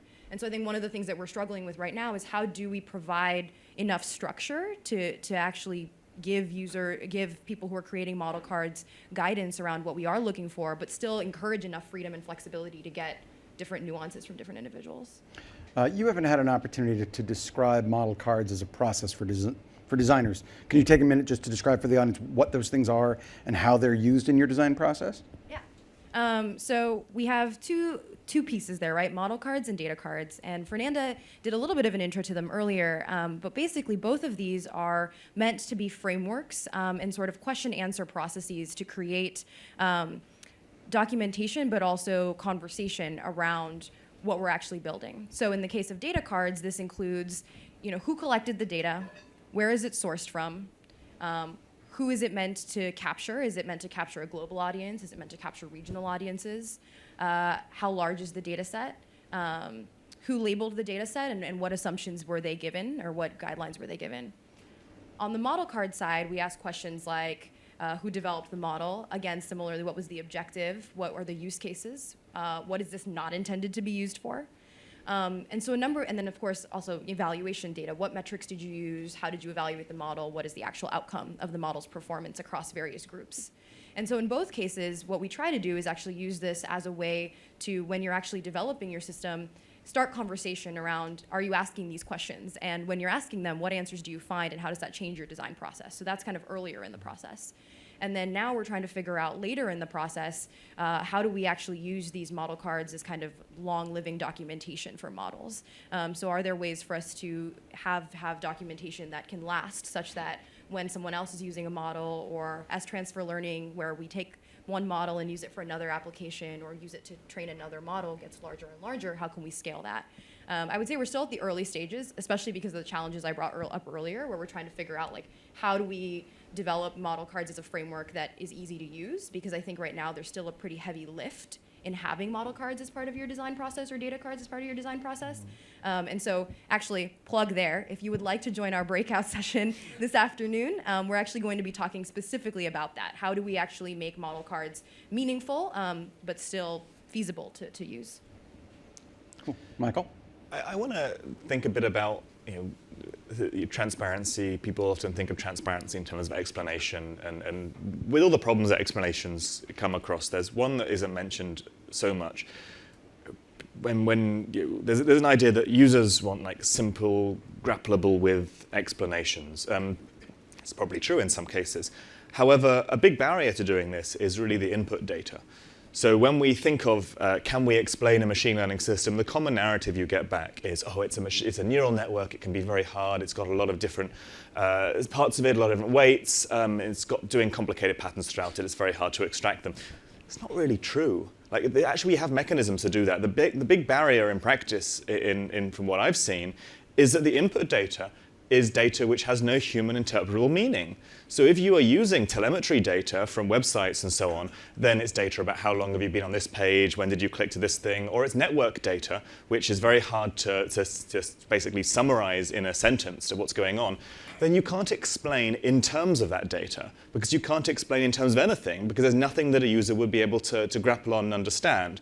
So sometimes this data pipeline is really the challenge and the variables that are involved. And I would like to see more focus on that, because when I see an explanation system or a post-transparency system, my first thought is it robust to that kind of data set? And almost always the answer is no. Perhaps our biggest challenge when it comes to transparency is just an absolute lack of framework and language. You mean on the part of the users? If we were to use the term users in an extremely broad way. Okay. Right? From the administrators who are running national programs and making decisions. Yeah. And these are the same set of people who, unfortunately, have been led on by a variety of technology vendors to put in place very siloed digital technologies. They aren't very aware, right, to begin with. So the first step is actually to work with these stakeholders to create a framework framework and language to talk about transparency in these settings, and create a layered, I hate to use the term regulatory regime, but some sort of controls, checks and balances on what do we mean by transparency in different settings, and what's the burden of evidence, how do you share that, et cetera, et cetera. How do you even start having a conversation about model training? And from that perspective, I'm going away quite excited about visualizations, right? So I think there's a sort of a toolkit, a framework, and language that has to be actually first created for this sector to have a conversation around transparency and explainability, right? Yeah. To me, that's a hump of work that we need to get past before we look at really scaled adoption of data science and AI-based solutions. It also seems to point, and again, I'm putting on my designer hat here, that there's an unaddressed need for education as part of the transparency, which means in order to explain to you, you need to watch this video to see what we're talking about, or to understand the law that's at the core of this thing, or, so. I'll just start. So, we are finding ourselves doing like really basic AI 101 training. This is how AI is different from computer programming or Excel sheet analysis. Right. That's the level at which we are having to operate. And then we are having to sit with them and look at things like, okay, now you have this data policy as it exists today, but now that AI is coming in, let's think about how this whole data policy needs to change and what new sections you need to add to this. In many places, the data policy itself doesn't exist. So we have to actually engage in creating the data policy and that framework before we talk about AI. I was just going to say, I think it comes back down again to who are we trying to be transparent to, and how are we trying to engage them in the process. And I think we probably need different frameworks and different language for each of those various stakeholders. And maybe it's the same sort of super framework of these are the rough things that we want to be able to communicate about and engage with, But I think that the format of them changes just so drastically. And so maybe that is part of the design process that we need to take as together as in terms of thinking about transparency, is who are the different stakeholders who are engaging with our products or our resources or our tools, and what are the most effective ways to bring that education and that transparency in. I think, if I can just say one quick thing. There's, in many senses, AI has been a massive disappointment. And what I mean by this is that there was a huge excitement when there was image recognition and voice recognition that was way before what we could do before, particularly around deep learning, and the idea that that would then basically generalize and we would get a lot of tasks that would be similarly performant among with these new techniques. That hasn't really happened. In the end, when we see kind of smart AI-enabled systems, they're socio-technical systems. They're using AI for things it's good at, and then they're using humans and other kind of socio-technical structures to compensate. And indeed, when things work in the environment, they exist in socio-technical systems more broadly. So when we think about transparency of AI systems, what in many cases we're asking is actually transparency of a socio-technical system. If you're trying to get a car on a taxi application, then you would, it might not come, and that might be for several reasons, because the reputation system works differently in one country to another, or because there's no one around that time of day, or because they're on strike. And it's not just because of actually the optimization system that's being involved. So there is an interesting question of how do you put transparency on a socio-technical system? Because those are complex. Those are really, really complex. And unless we see some really surprising changes in the development of AI, we're not going to get any, the socio-technical systems aren't going anywhere. Well, even if we see developments in AI, they're not going anywhere, but especially. Fun. Wow. Yes, disappointed. I'm sad now. I'm going to... It's great for something. We're done. Yeah. We've got about 7 more minutes left. I'm going to combine... I haven't been checking Twitter. These are my notes, just so everybody knows. I'm going to combine 2 of the last questions, which were if you had to give people in the audience advice for both developing and implementing transparency policies, what would those be? Anyone want to take a stab at that one? I think maybe just building off of the conversations that we've just been having and the challenges, I think bringing in multiple stakeholders into the room and actually, conducting user research on transparency, right? I think actually having those conversations, trying to understand what different individuals are trying to achieve with transparency, what they want to understand about the system, and actually being able to have that conversation, I think is really important. And then I think the other piece is in developing a framework or a language, any sort of framework, including model cards, I think it's really important for us to give examples, for us to create case studies, and for us to actually partner on really making rubber hit the road, very early in this process, because I think you realize very fast that a lot of the assumptions we make when we understand and think about a framework are with an example in mind, and that doesn't always translate. And so because especially machine learning comes in so many different contexts and so many different socio-technical systems and so many different processes, I think making sure that we test these frameworks early with as many different diverse sets as possible and then are willing to iterate on them quickly, I think is really important. I'd just say if the level of transparency that you're proposing within a team is not making your higher-ups nervous at the first, then you're probably not doing it right. You should be proposing something ambitious that touches upon motivation, intent, and is uncovering stuff that maybe you wouldn't be happy disclosing initially. And okay, it'll be a ping pong and a back and forth, and you'll end up with somewhere else. But if you're proposing a kind of transparency, and everyone's like, "Good, let's do that." Maybe we could reveal and I think doing that, getting at the contentious issues, and then using some of these user studies and participatory studies to understand. Do those resonate? Do those actually what people wanted to know? And getting that dangerous area, be dangerous. Well, a fun moment in a meeting, like you've made your presentation and your boss is like, that's good. You're like, well, I left 45 minutes to fight. Raghu, did you have advice? Oh, not really. I'm here to learn, quite honestly, right? But the thing that worries me, and it's more of an exhortation, is this. Even in the most technologically advanced countries, the policymakers are way behind where technology is, right? So where's the onus? Who has the onus to bridge that gap? Well, if you're really being honest, as purveyors of technology, the onus is on us, right?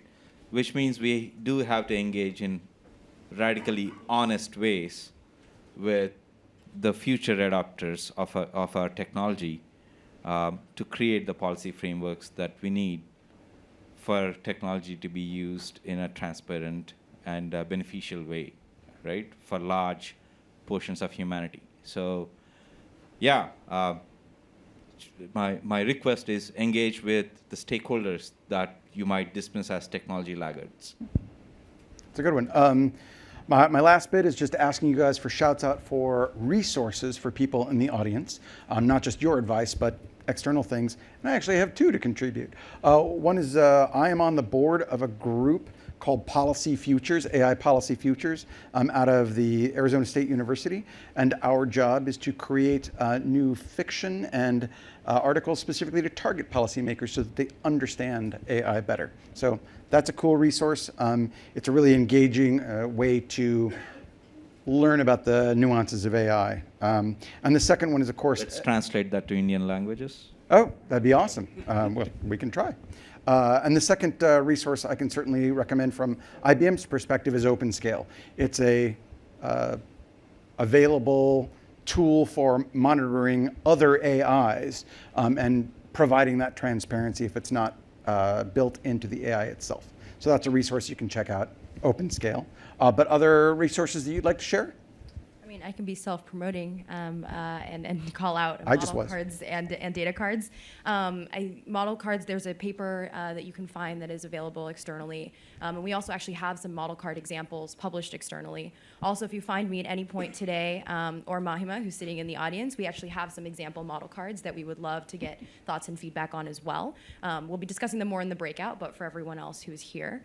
And so those are just a couple of call outs. I think also one thing that I think is interesting is to look at other industries and see what we can learn from the ways that they've thought about transparency. So for example, actually data cards and model cards are based off of this idea of data sheets for hardware, right? And the idea that hardware systems actually had for a long time this precedence of creating specs about their systems for users to understand what they've developed, as well as for other people to be able to build off of and learn off of. And so I think similarly, what are other places and other parts of either technology development or just other industries where we've thought about transparency and what can we learn from and bring to our own systems? Really briefly, there's a really great recent report from the German government, the Datenethikkommission, which the Data Ethics Commission. It's got an English translation. It's about 60 pages of a summary, and it's got some really great recommendations, policy recommendations that touch upon all these areas. I don't agree with every single one of them, but they're really good food for thought, and it's by far and away, I think, the best set of recommendations in a policy report of late. And there's been a lot, as Nigel noted at the beginning.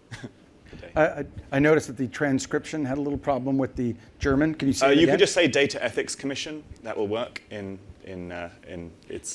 what the German's translated as. Awesome. They've got an English language website. Fantastic. Do you have any other resources you'd like to recommend? The resources are not actually about policy about AI, but to actually understand how the communities we deal with are beginning to deal with AI. For example, FDA put out some document on AI as medical device, right? Useful to understand the language that the medical and public health community are using to think about AI and how they are thinking about evaluating AI, which will inform how you might help figure out transparency and explainability of AI. Fantastic. Can we have a round of applause for our panelists at a time?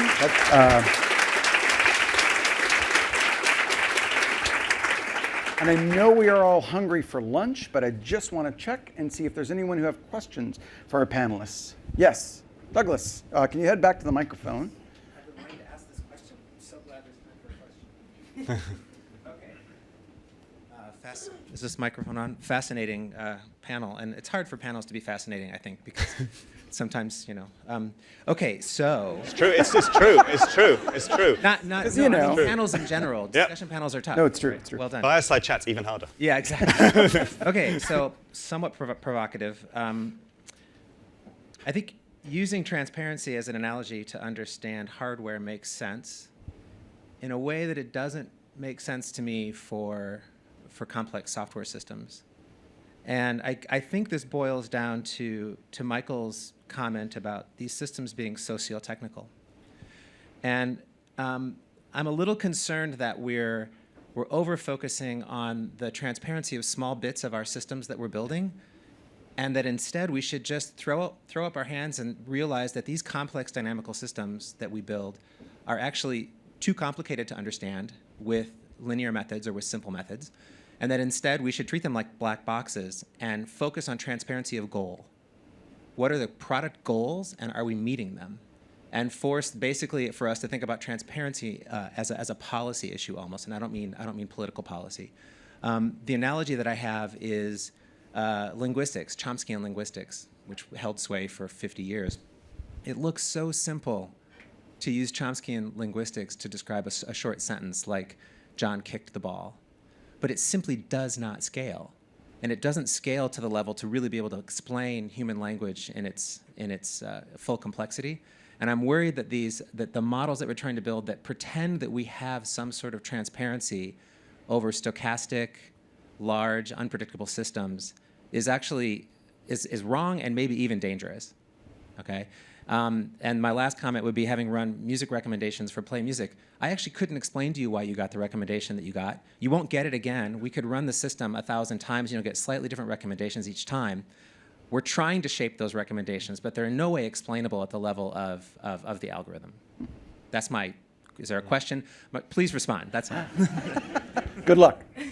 No, I think actually all those points are extremely valid and extremely spot on, right? And I think actually this comes back down to what is the goal of the transparency, right? So I think when you're trying to tell a user why they got a certain outcome, I absolutely agree with recommendation systems, Play, YouTube, any of these systems. It's hard to really pinpoint, here's exactly what happened and here's exactly why you saw what you saw. And possibly the question is, what is the user actually trying to understand, right? And maybe different types of recommendations need different types of transparency, right? So for example, with YouTube, we actually launched these endorsements for videos from channels that you were unfamiliar with. And the insight there being, well, when you're unfamiliar with the channel or the content that you're getting and it's not from somewhere you're familiar, maybe we can give you a reason why you should watch it. Maybe we should explain to you that it's similar to something that you've seen before and that has something to do with the recommendation. And that doesn't get at the answer, at the question that maybe we were originally asking, which is why did we recommend it, right? It tells you why you should watch it, right? Which is a different type of transparency. And that I think is fundamentally different from transparency when you're saying, let's be transparent about our thought process in developing this product. Let's be transparent about the decisions we made and why we chose the training data we chose, which maybe is not worth explaining to everyone because it doesn't give the full picture of the product. Maybe the transparency you want to share externally is different and at a different level. But I actually do think you need all of these types of transparency. I just think we need to be careful about what is the goal that we're actually trying to achieve for the user and for policy and for ourselves, if that makes sense. I don't know if that gets it. It's great. It really makes a lot of sense. One super short part was about monitoring and evaluation. It's not really considered part of transparency. It really should be. When we think of complex socio-technical systems that social scientists are used to navigating, understanding, they don't try to theoretically understand them in a way that makes them totally replicable. They study how they work, they study the outcomes, and they make that clear. And in the end, monitoring and evaluation, of course, of all these systems, whether it's Magenta or whether it's a recommender system, happens plenty internally. But is that going to be made transparent? I think it should be. And it's, again, dangerous. People might say, well, people will realize where it goes wrong, and people will realize that it wasn't always so good, and might fail in disproportionate ways. Yeah, make it clear. And again, if you don't, then I think it's going to blow up in everyone's face down the road, because you can't explain a socio-technical system. You can just understand what happened. Checks and balances are going to be very important. We are going to struggle explaining a lot of this to especially the users and stakeholders, folks like me deal with. So when you do build those checks and balances, how are you going to explain, how are you going to work with the stakeholders to say that that's good enough, right? So I'm really grappling with, okay, if I do not understand this, how are we going to put checks and balances in place, right? At the same time, part of me also says, well, oh, great, we don't have to now explain this. Let's just move on ahead, right? Because now what a lot of stakeholders are doing now is they're saying, okay, we don't know what, we are just afraid of this stuff that we don't understand, so let's do nothing, right? So I think There's no clear answer to this. Maybe there'll be some situations in which we are okay to move forward with the black box and say, you know what, let's understand this at the high level, get some checks and balances, monitoring, evaluation in place, and move forward with it. But maybe there are situations where that's not going to be good enough. I agree. The point I wanted to make was that in almost every reasonably complicated system, like every launched piece of software on every Android phone, that's at least that's using AI, where there's a stochastic component, we don't know how the whole system works. We know how parts of the system work, but we don't know how the whole system works. So we may as well admit it. At least it should be a known, right? Charles Perrow died 2 days ago, author of Normal Accidents, one of the best work of why engineering systems fail, and that's really. There's another. I'd love to talk about this. I appreciate you indulging my long question, my long statement as a question. I normally make fun of people for this, but there's someone else waiting with another question. So. All right, last question. Thank you, Rena. Hey, Hendrik. I'm Hendrik. Hey, panel. So, iterating on the question that Doug brought up is quite often I think we assume that transparency is kind of a way to build trust, et cetera, et cetera. But assume we reach this state where people, intuitively trust the black box or whatever. How do we actually build this trust again? So, do you have any ideas? Have you thought about what could be good explanations to say well, it seems pretty much what you expected from the model, but really this decision is so close to the other decision. Maybe don't trust what I just told you. Have you seen some kind of systems that do that? That tell you what I just said is kind of random, but you might believe it. You mean to encourage skepticism on the part of the users? Yeah. I haven't. I've seen systems that actually are frank about their confidences. That takes some explanation to the layperson. But it said, you know what, we're recommending this car to you, but we're only 30% confident in that recommendation. It's a simple metric, but it lets people know the difference. Without that, they wouldn't know the difference between an AI spitting out the green car versus the black car when those confidences are different. Panelists might have a different answer. We worry about this a lot, right? Already, if you just take doctors in India, I feel like, they give there's very little transparency or explainability in how doctors dole out decisions in India. They almost have a godlike status, right? Now, if you take the frontline healthcare workers, right, should they just take the model outputs we give and decisions we make at face value, or do we give them some intermediate output and let them make the decisions and specifically call out potentially areas where this might actually fail, right? So we do grapple with this. I don't have any, magic bullet answers.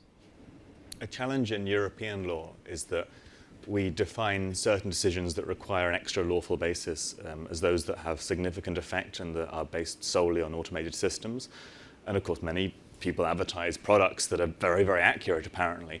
And it's going to be hard to disagree with these products because you need quite a good organizational infrastructure to say, hey, you're just a frontline worker.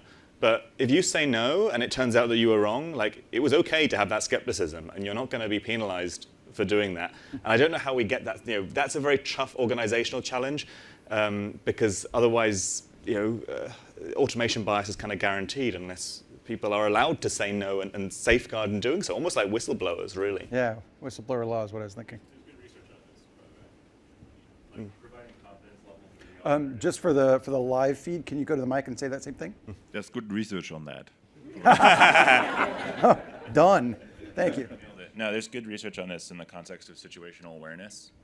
So when you want to try to counteract automation bias, which is the situation where an individual might trust the outputs of a system just on face value that it is produced by an automated system, what you do is you need to provide evidence for both the confidence of truth and the confidence of false.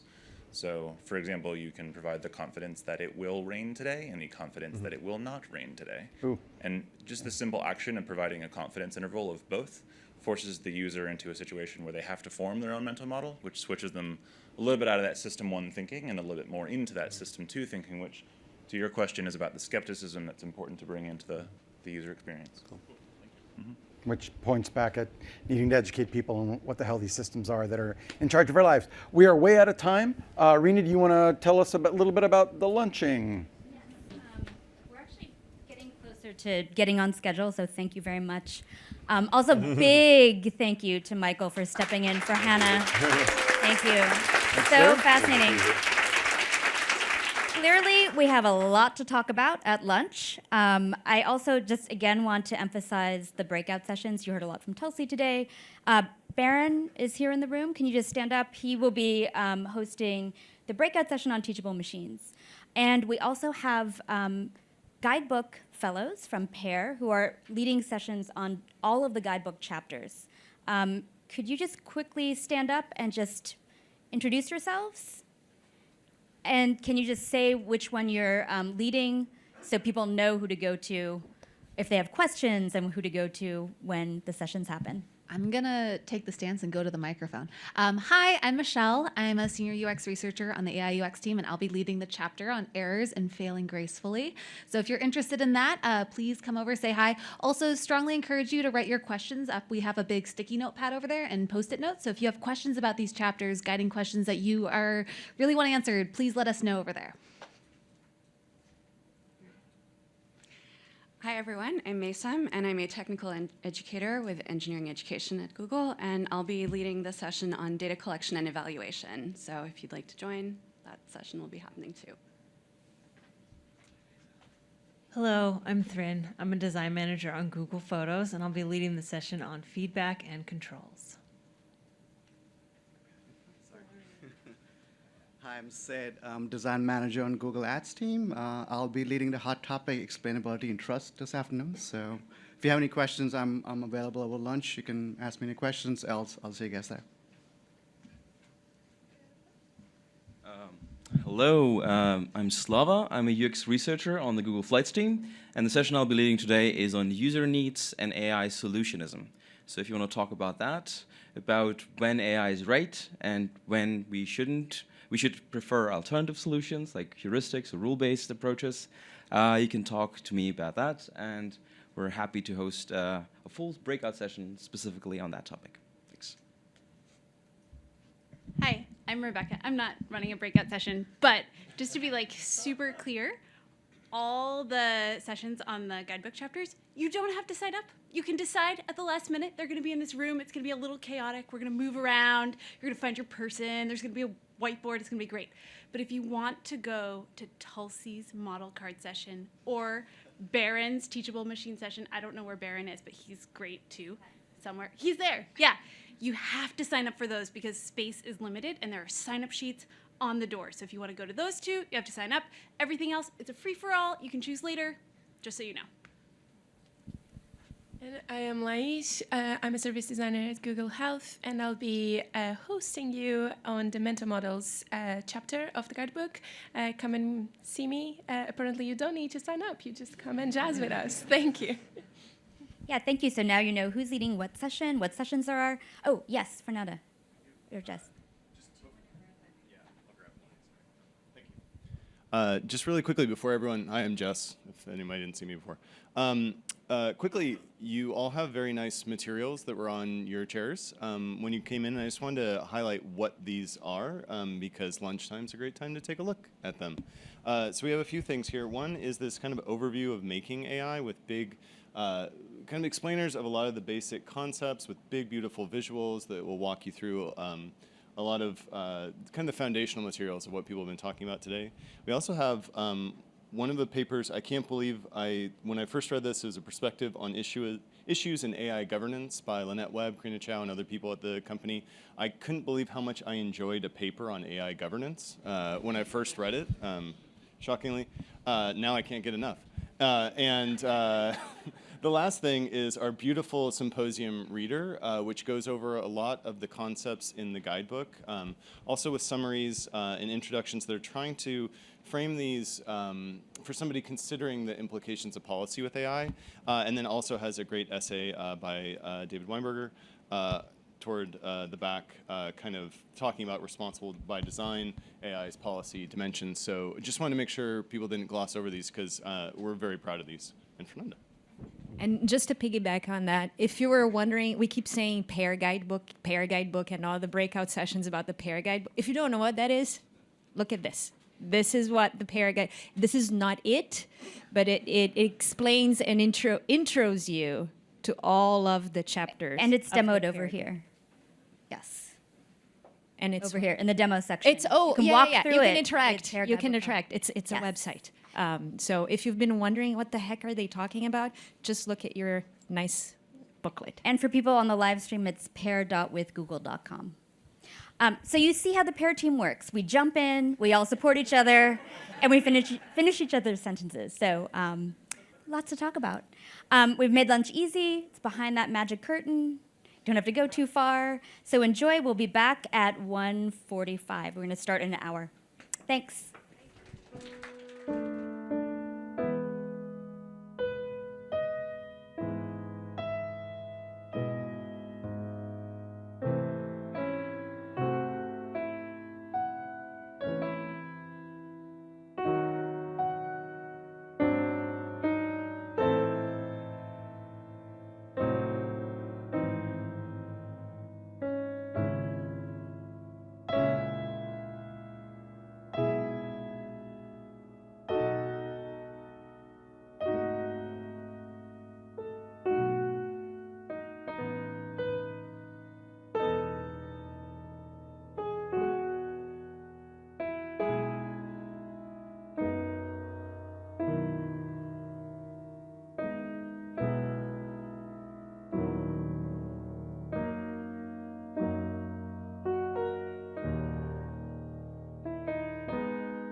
Okay, good afternoon. We are getting ready for our next session on technology. There'll be plenty of time for more conversations in our break and our reception later. If you could start coming over to your seats, that would be fantastic.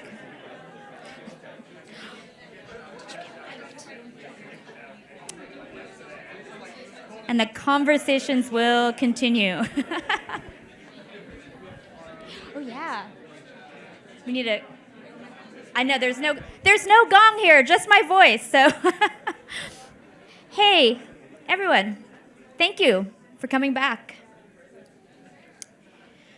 So, as we're gathering and coming back to our seats, some of you might have played with Vision Puzzle in the back. That's based on Teachable Machines. We've been talking about that. There's still room in the breakout session for Teachable Machines. And we heard from Tulsi about model cards in the panel before we took our lunch break. So Baron's just going to take a couple of seconds and explain what Teachable Machines is as we set up and people come back to their seats. Thanks, Rena. Hi, so I'm leading the workshop on Teachable Machine. And for those of you who have not heard of Teachable Machine, which is totally understandable and very valid, it's a tool that we launched last week that allows people to create machine learning models in their web browser without having to code, without having to program, without having any machine learning expertise or experience whatsoever.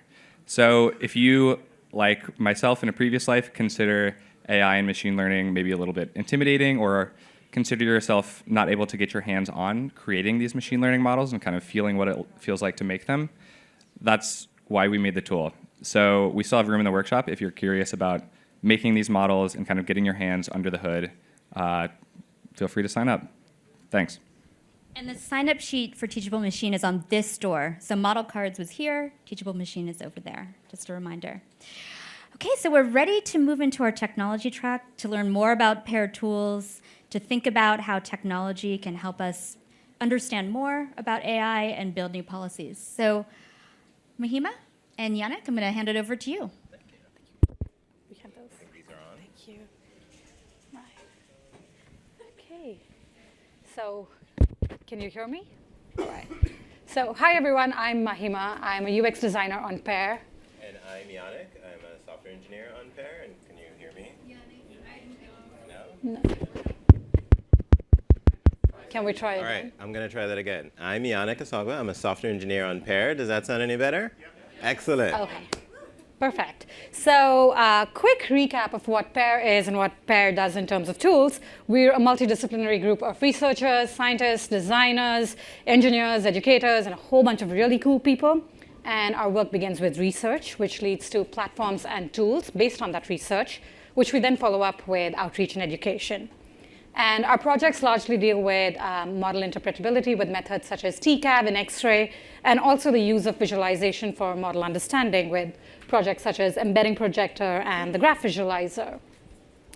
We also use machine learning to solve larger challenges, such as visualizing algorithmic fairness, just on there, and trying to predict earthquake aftershocks.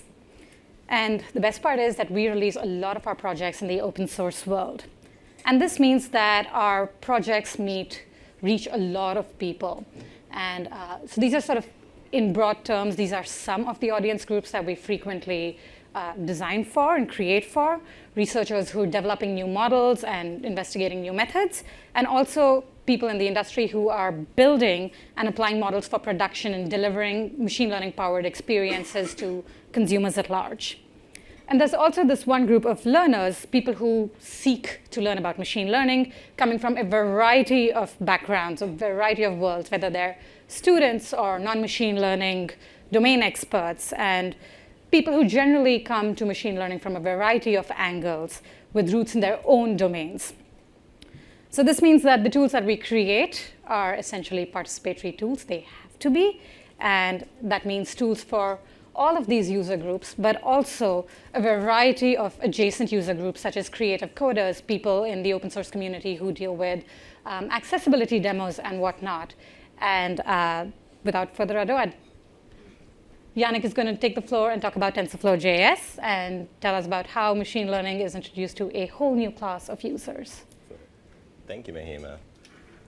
So, as Mahima said, One of the tools that we work on at Pair is TensorFlow.js, which is part of the larger TensorFlow ecosystem. And I'm going to try and explain what that is. And I'll start by trying to give a quick description of what the TensorFlow part is and what the .js part is and how they come together. So what is TensorFlow? It's Google's open source machine learning framework, and it was publicly released in 2015. And it's one of the most popular frameworks for building and deploying machine learning models. But what do I mean by the term framework? So we often think of the rise of machine learning as being driven by ever-increasing compute power and the availability of data. And while that's true, another important component is the software that allows us as humans to interact with these hardware and data. And that's where TensorFlow and other frameworks like it come in. These are building blocks that programmers use to create machine learning solutions. They're called frameworks because they bundle together lots of different useful components for doing ML, and because they provide a structured way of thinking about and expressing a machine learning solution. And the expressive power of these frameworks is really a large part of what enables people to be productive and to be creative when making machine learning solutions. So what we get to build out of matters. So for the .js part, so JavaScript is a programming language that's probably best described as the programming language of the web. And it's the most used programming language today, primarily because it's the main programming language available in browsers, of which most of you have one in your pocket, and almost all of you certainly have used one, at least maybe at home. So it runs on desktop and mobile browsers, and also on mobile devices natively. It also runs on servers through something called Node.js. And it also runs in desktop applications that are not a browser. And Magenta Studio is an example of that you saw earlier today. So that's running JavaScript, TensorFlow.js, not in a browser on the desktop. Despite its popularity today, though, it's had a rocky road. So especially in its earlier days, it was derided by many professional programmers as not a real language, leading to sort of questions like this on sort of popular programmer Q&A forums, or as a really bad language. So this is a Quora post with 81 answers telling you why it's a bad language, and maybe a few that say it's not, which leads to forum posts like this. Why do some of my coworkers argue that JavaScript isn't real programming? Or a post like this: how do I defend JavaScript when people call it not a real programming language? And this, if you read the message, it's a person who is becoming passionate about programming and JavaScript, and essentially being told that it's not a real thing that they're doing and that they're engaging with. So I think in Douglas Crockford, it led him to a prominent JavaScript programmer, describes JavaScript as the most misunderstood programming language. And the assertion is in some of those statements is that if you are using JavaScript, you're not really doing programming, and you also can't be trusted to not harm the world of computing. So you really should stay away. And I bring this history up not to denigrate JavaScript. It's a language I really enjoy working with and I work with every day, but to draw some parallels to this theme of participation that's framing this symposium today. So JavaScript is a flexible language, and it's designed to be quite forgiving of errors. And this is really annoying to professional programmers, because that's like really hard to figure out what's going on. But this was intentional. It's in order to allow anyone, even amateurs, access to create things on the web. And this is sometimes to the chagrin and admittedly real inconvenience to those who may be already trained in how programming should be done. But I think it's one of its major strengths, and it's something that's allowed the web to be a wonderful, creative place of great things. And the web, the platform that birthed JavaScript, is fundamentally about participation. So it lowers the barrier to creating and sharing what you think is important and what you think is relevant. And that's the environment in which TensorFlow.js enters. So we believe with the right tools and scaffolding, even newcomers to the field can make interesting and relevant things, and given the chance, they can become the new professionals, or at least get to engage meaningfully in this technology and with these tools. So that brings us to TensorFlow.js, putting these two things together. So while TensorFlow is mainly used by the Python programming language, which is a language very popular in the data science and machine learning communities. TensorFlow.js brings these machine learning building blocks into web browsers and all the other places that JavaScript runs. And this allows the broader community of JavaScript developers to also participate in doing machine learning. And at this point, most developers are JavaScript developers, whether they like it or not. So some of its affordances include, so things on the client side, easy setup. So if you're a developer in the room and you've ever had to set up a deep learning workstation and maybe had to install something called CUDA, it's much easier if you use JavaScript. To low latency real-time access to device sensors and to be able to make sort of interesting interactive applications. There's also a sort of privacy sensitive aspect because you can bring the model to the device and not need to send the data off to a server, which can also lead to a lower deployment cost. So if you can't necessarily afford to run a server to do this machine learning inference, you have a new way to sort of distribute how these things get run. And on the server side, if you're already using Node.js, you get to use a single stack, which is always convenient. So there are three main ways to use it. You can run existing models, and we host some for you. Or you can convert them from Python models that you've trained, or you can even train them with AutoML nowadays. You can retrain existing models using a technique called transfer learning. And you can write models in JavaScript and train them from scratch. So let's look at those in a bit more detail. To make it easier for JavaScript developers to get started, most of whom do not have a background in machine learning, we provide some pre-trained models that can be used without needing to understand the low-level details of things like tensors. So running a trained model can be as easy as adding a couple of script tags to your web page and a few lines of code. So pictured here is a model we released called BodyPix that does person segmentation, sort of which parts of the body are which. And this is all running in real time, all in the user's browser locally, so nothing has to leave. Transfer learning is a technique that you can use to adapt existing models to new use cases. So pictured here is an example we have in our repo, where you can train a Pac-Man game to be controlled by your face, or really any other sort of object or thing that you have in front of the camera.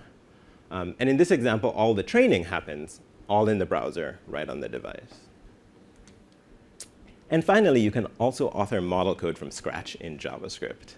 So we're not going to go through this code here. This is not going to be a TensorFlow tutorial, but if you're curious, I can break that down for you later.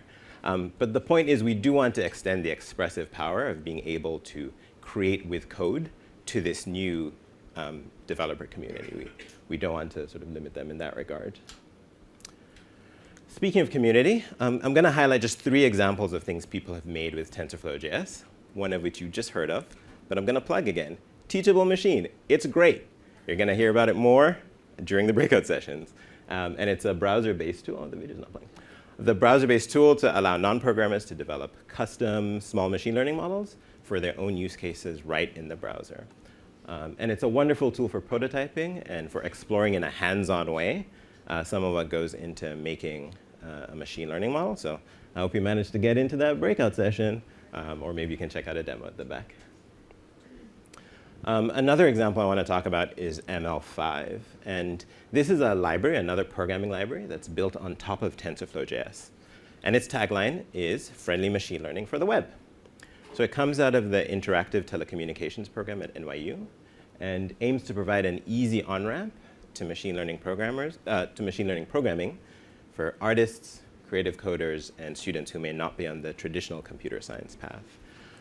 And one thing I like about this project is that it's both able to explore creating sort of new APIs and approaches to make the programming aspect easier, but it's also able to allow critical exploration of machine learning from the perspective of artists. So helping to add that voice to this conversation around ML and giving them the tools to sort of use it hands-on. And the final example I'll talk about today is a research project out of the Mila group at Université de Montréal. And Chester, as it's called, predicts disease from chest x-rays. And it's delivered over the web. So the model is trained by scientists in a fairly traditional workflow. but it can now be distributed all over the world and used without uploading any data back to a central server. And this has benefits for privacy, but also allows a lower cost scaling model and ability to experiment without the need for a single provider to host or pay for the infrastructure or a research lab to sort of pay for that use case. And those are some of the kinds of things you can do with TensorFlow.js. So these are just a few examples. There's more available at this URL, some of the things you saw earlier today. Yeah, so I've talked a bunch about model creation, but now I'm going to hand it back to Mahima, who will talk more about another area of Pear's work around tools to understand and evaluate machine learning models. Thank you. Here you go. Thank you. Thank you, Yannick.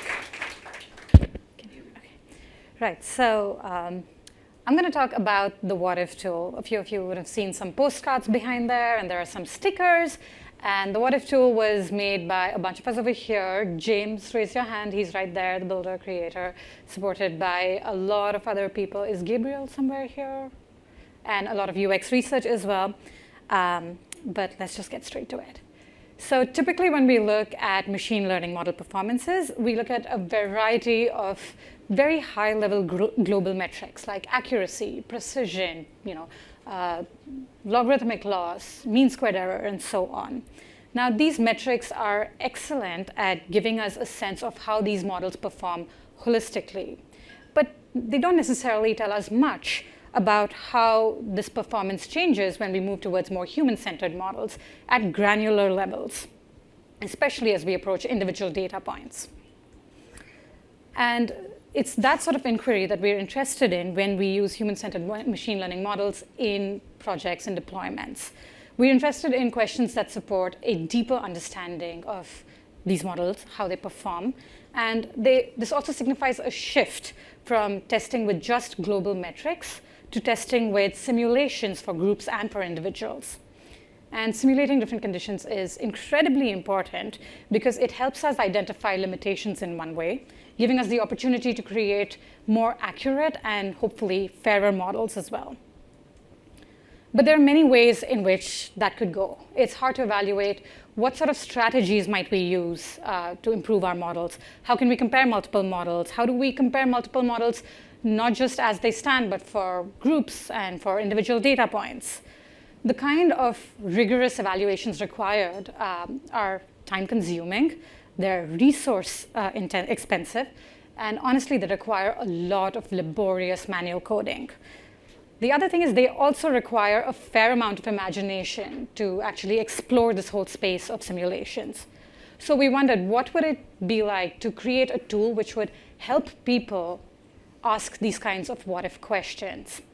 So we started with a very simple test, editing something about a single data point, and then checking if the model prediction changes.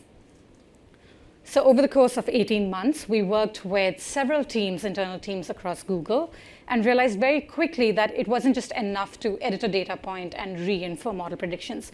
We needed a whole ecosystem of features to support this kind of inspection.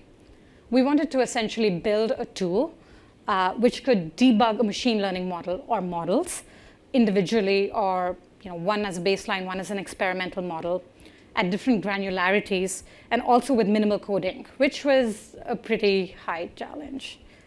But we built the What If tool, and this is an open source tool for probing machine learning models. It's got a graphic user interface, which helps you iteratively and intuitively stress test your models in simulated environments. So you're not really affecting the model. This is all post-training, but you're just stress testing the models. And we also take a black box approach. So we don't really care what the model architecture is, as long as it spews out some predictions on a given data set. We work with inputs and outputs just to understand where does the model stop performing, what are the big holes, the gaps that this model cannot perform in. And all of this happens in the browser, so we're not saving any data and we're not sending it anywhere. In this screen, what you see is the sort of default view that you land at when you arrive at the What If tool. Over here, we use the power of Facets Dive, and we're looking at two models on the UCI census data set. One is a binary classifier, a linear classifier, and the other one is a deep neural network. And we're looking at scores. This is for model 1, and that is for model 2 up there. And you're looking also at an individual data point. and the performance scores. So the What If tool was designed to support a variety of workflows, but we specifically focused on the technical user, that's the data scientist, the machine learning researcher, the computer software engineer. And this is sort of what it looked like when we started out. And then when we started doing all these user studies, we realized it wasn't just enough to look at these technical roles. We had to look at the non-technical roles that they interact with, such as the PMs, the business stakeholders, the people who were making product decisions around these models, and just the larger stakeholder group. So while the original idea was to help machine learning researchers understand their models before shipping it, which the product did pretty well, we also expanded to make sure that it was more friendly towards the PMs and all the other stakeholders that they were interacting with. Another thing that happened, which we were pleasantly surprised by, was that we found that a lot of universities were using the What If tool to teach core concepts in machine learning. And these were simple things like, what does it mean to train a model? How do you conduct a fairness analysis? Or how do you even look at, what does it mean to evaluate the performance of a model? And when we found that this was happening, we sort of flipped our strategy and introduced a lot more explanations, a lot more sort of robust documentation around various concepts in machine learning. We wanted the tool to be incredibly simple and, as the name suggests, quickly allow people to do what if analyses just at the click of a button. At the simplest, you can edit a data point and run inference a second time and see how the model's prediction changes. This was a very simple feature. But then we did it in a more principled way, a more principled approach, which was partial dependence plots, in which case we're essentially, everything else being steady, we perturb one feature and check how the model behaves across all feasible values of that feature. For instance, here we see there's a little dip in the capital gain plot, and that's for the neural network. So our model has actually learned that as your capital gain increases, you're sort of less likely to earn more than 50,000. And then as your capital gain shoots up, you're probably going higher up. This was actually evidenced by the data that we saw later. The inverse of that was counterfactuals, described in Sarah Wachters' work, which uses a loan prediction model and asks what needs to be changed in a data point for someone to have actually gotten the loan. So there were two approaches to this. On one hand, it could have been an optimization problem where we tried to look for a hypothetical data point. But what we did was we implemented a slightly different strategy where we searched across a whole set of real examples to find the most similar example to an example of interest that was classified differently. And we also turned this into an entire visual tooling system with a single click, which highlights what some of the changes were, what the big differences were. It's a simple idea that we found internally at Google also supported a lot of powerful analysis. Another thing was we realized that our users were so diverse and they had so many different requirements. We needed to create a consistent mental model. So this is almost going back to what we heard earlier in the Magenta talk. But when we introduced this whole feature of comparing multiple models, we made sure that the visualizations that we picked could scale comfortably. And from UX studies, as we saw that models were diverse, data sets were diverse, each team had its own go-to visualization. So we also needed to support a whole lot of flexibility in visualizations. This was sort of the biggest lesson. So we started out as a TensorBoard application, and today we're in Jupyter, in Cloud AI, in Colab notebooks. But what we also did was we introduced various ways to specify not just custom models and custom data sets, but also distances, similarity metrics, and attribution methods such as TCAP or X-ray, or anything else that's relevant to your model and your data set. And this custom Python predict function can actually allow you to make remote calls to your server, and it also works with things like scikit-learn, PyTorch, and other custom libraries that you might be working with. So as I said, the What If tool not only allows you to look at individual data points and conduct analyses on those, but also on overall model performance. So you can actually slice and dice model performance on different subgroups of your data set, and you can play around with these different decision boundaries and these thresholds to see how your models perform as you change these. And then this was sort of one of the most exciting parts where we created an environment in which you could actually test different statistical definitions of fairness, asking questions like, what does it actually mean for this model to achieve something like demographic parity? And how does that look like for certain features that you're interested in? All of this is in a simulated environment within the workflow. So as I said, the What If tool is completely open source, and it's available on a variety of tools, platforms, and it's part of TensorBoard. It works with any Python accessible model. There's only one line of code that you need to begin with, and that's pip install WitWidget. That's my shameless plug. And last but not least, this is the website. We have a bunch of demos that sort of will lead you into the entire space of what if analyses. And with that, these are our links, and we're happy to take any questions.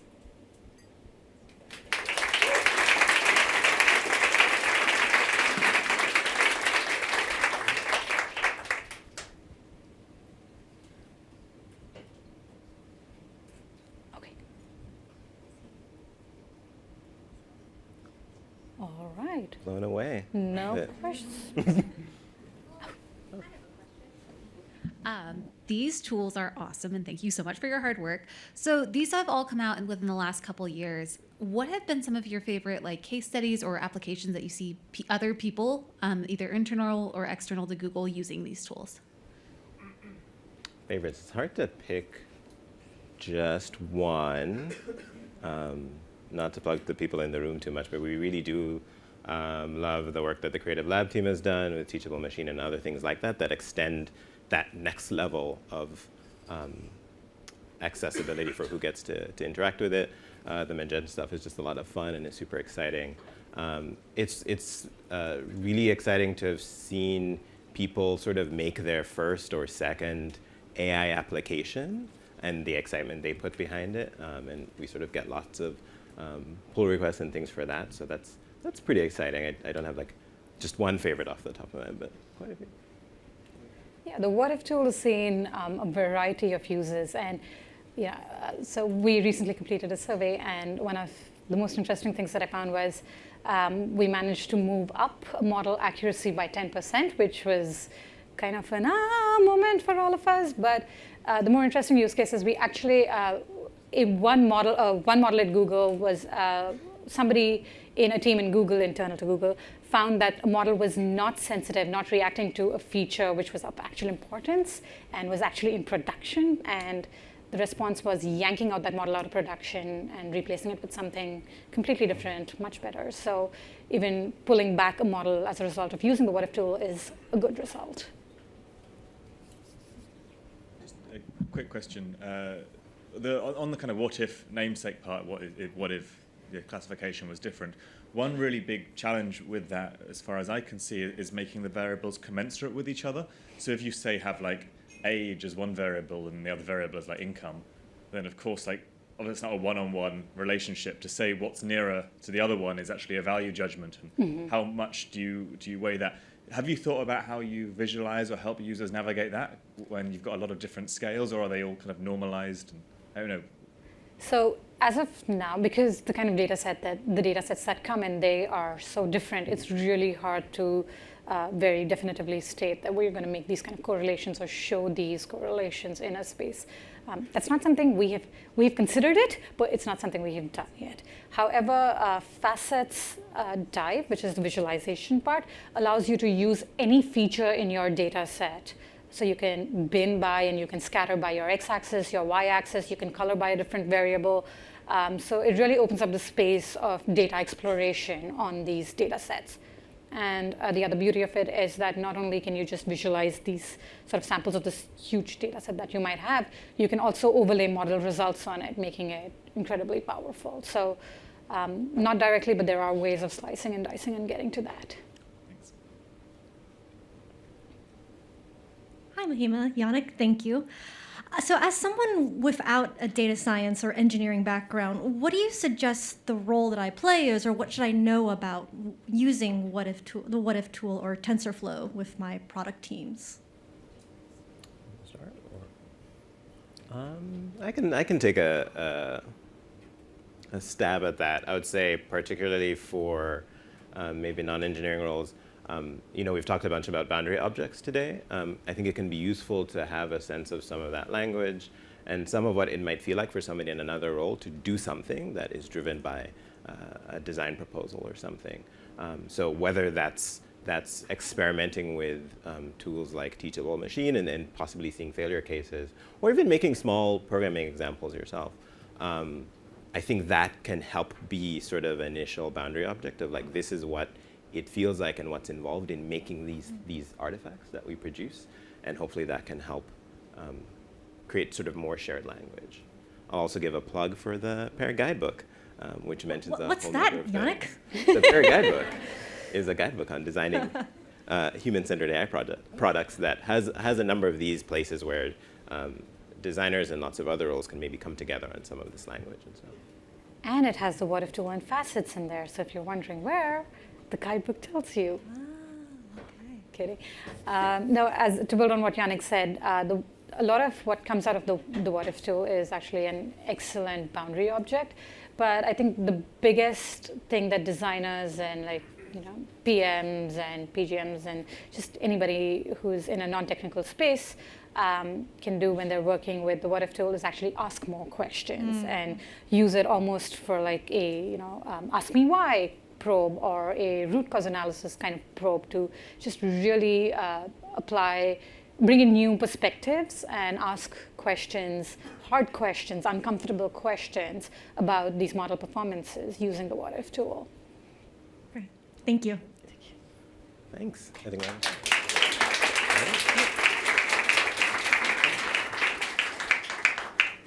So next up we have, sorry, I promised to do this correctly. Next up we have the metaphysics of machine learning with David Weinberger. Thank you. Hi. First of all, I want to say I'm embedded in. I'm a writer who's embedded in Pair. I am not a computer scientist, and I think it is completely obvious to everybody that every Pair person you've met or encountered here is incredibly kind, not just brilliant, but kind and creative and human, and I am just so lucky to be there. That sense is, I can testify, is 100% genuine and real. They're actually that nice and kind. So my Venn diagram is, let's see, I wrote it down. It's Western tradition and old privileged white man, and I am at the intersection of those two. And the first one is actually really important because I am only talking about the Western tradition, and my interest is in what I'm going to be talking about is the way in which that tradition's encounter with machine learning may change some of that tradition's oldest ideas about stuff, the sorts of stuff that you only call metaphysical if you are trying to be sort of cyberpunk or indicate some level of distance from the topic. I'm not very cyberpunk, but I chose the word carefully. Oh, there's a changer. Excellent. So in some sense, machine learning has occasioned a moral panic, and it has earned it. I mean, I don't have to, everybody here understands better than I do the depth of the ethical and moral challenges, as you know.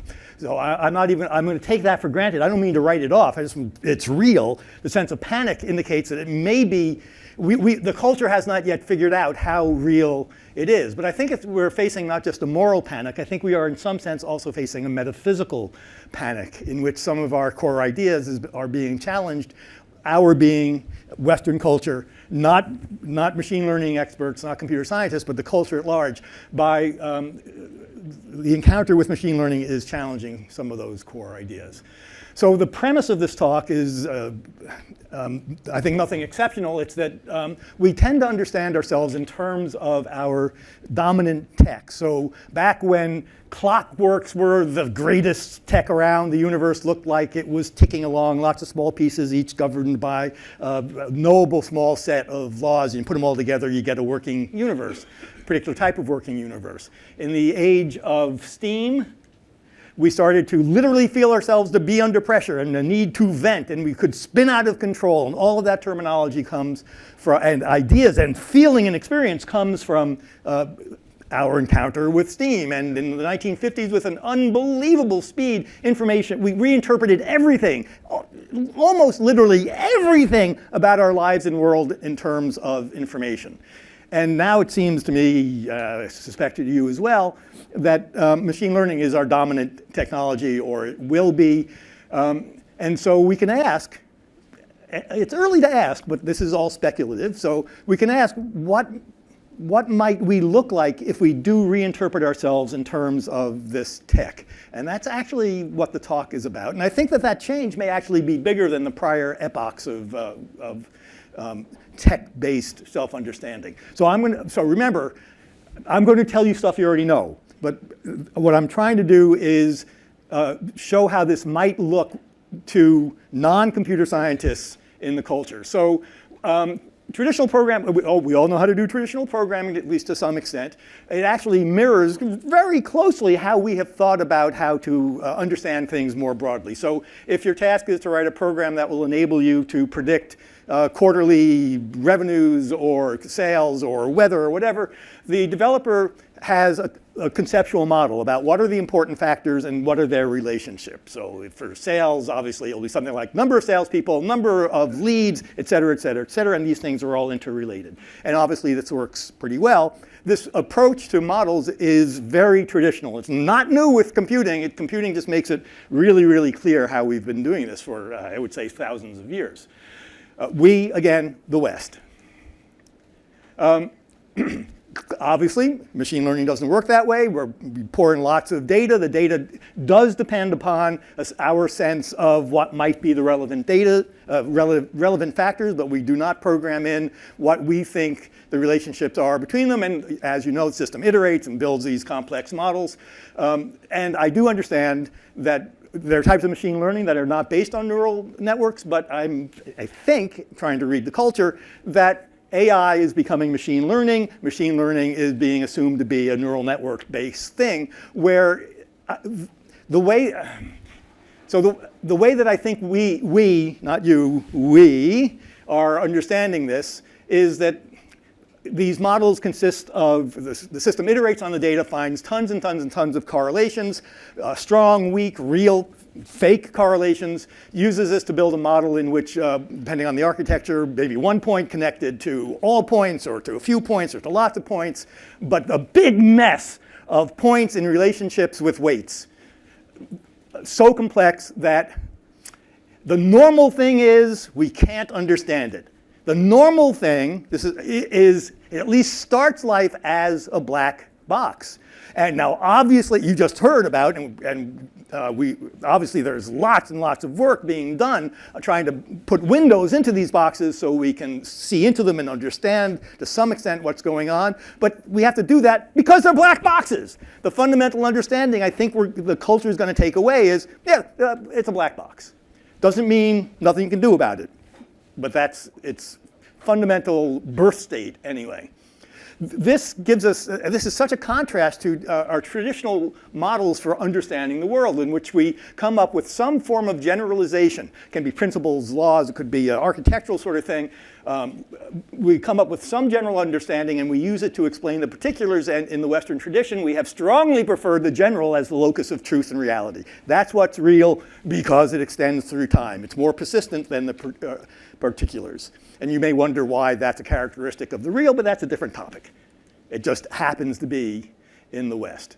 And machine learning models, not like that. So they don't start with generalizations. They may not yield generalizations at the end, or they may yield generalizations that don't make sense to our human ways of thinking about things. I'm trying to avoid the overfitting, making sure I'm acknowledging overfitting. Doesn't start, doesn't end, may not yield generalizations. Rather, the model is characterized by a big set of particulars that are in complex, weighted relationships that can be hugely, hugely complex, that are maybe delicate, maybe subject to sort of nonlinear effects. It's really complex. So we have this panic, that a metaphysical panic, that comes about because, and we all hear this one form or another frequently, that in a sort of red balloon form of voice, we don't know how it works. We don't know how it works. And that's the panic, but that panic only makes sense. It's predicated on something internal to that cry of pain, which is, it works. It works. It's and we can't understand it, but it works. If it didn't work, we wouldn't use it, and we would not have any challenge to our basic understanding of how to understand the world. It's the fact that this works that's driving the panic. For that reason, I think, and I am prone to overstatement, that we may be at a Copernican scale break in our culture. Because all of the prior epochs of understanding ourselves through technology or through philosophical positions as well in the West have had a lot in common that this breaks with. And what this breaks with is the notion that we are the special creatures that are able to, for one reason or another, we are able to understand the universe. That is our role, that is our essence. You see this throughout the West and throughout Western history. This is what it means to be human. We are the knowing creatures, we are the rational animals, and so forth. Well, if in fact we are the models that we develop for understanding the world, models that work, that's why we use them, in some sense work, then that maybe gives us some indication that our old way of doing it, which was, because the world's very big, our brains are really small, and so we have pursued this covenant by generalizing, by finding general principles and applying particulars to them, and the truth is in the general. That gives us a level of abstraction which our brains can manage. But it's also reductive. I think it just is reductive.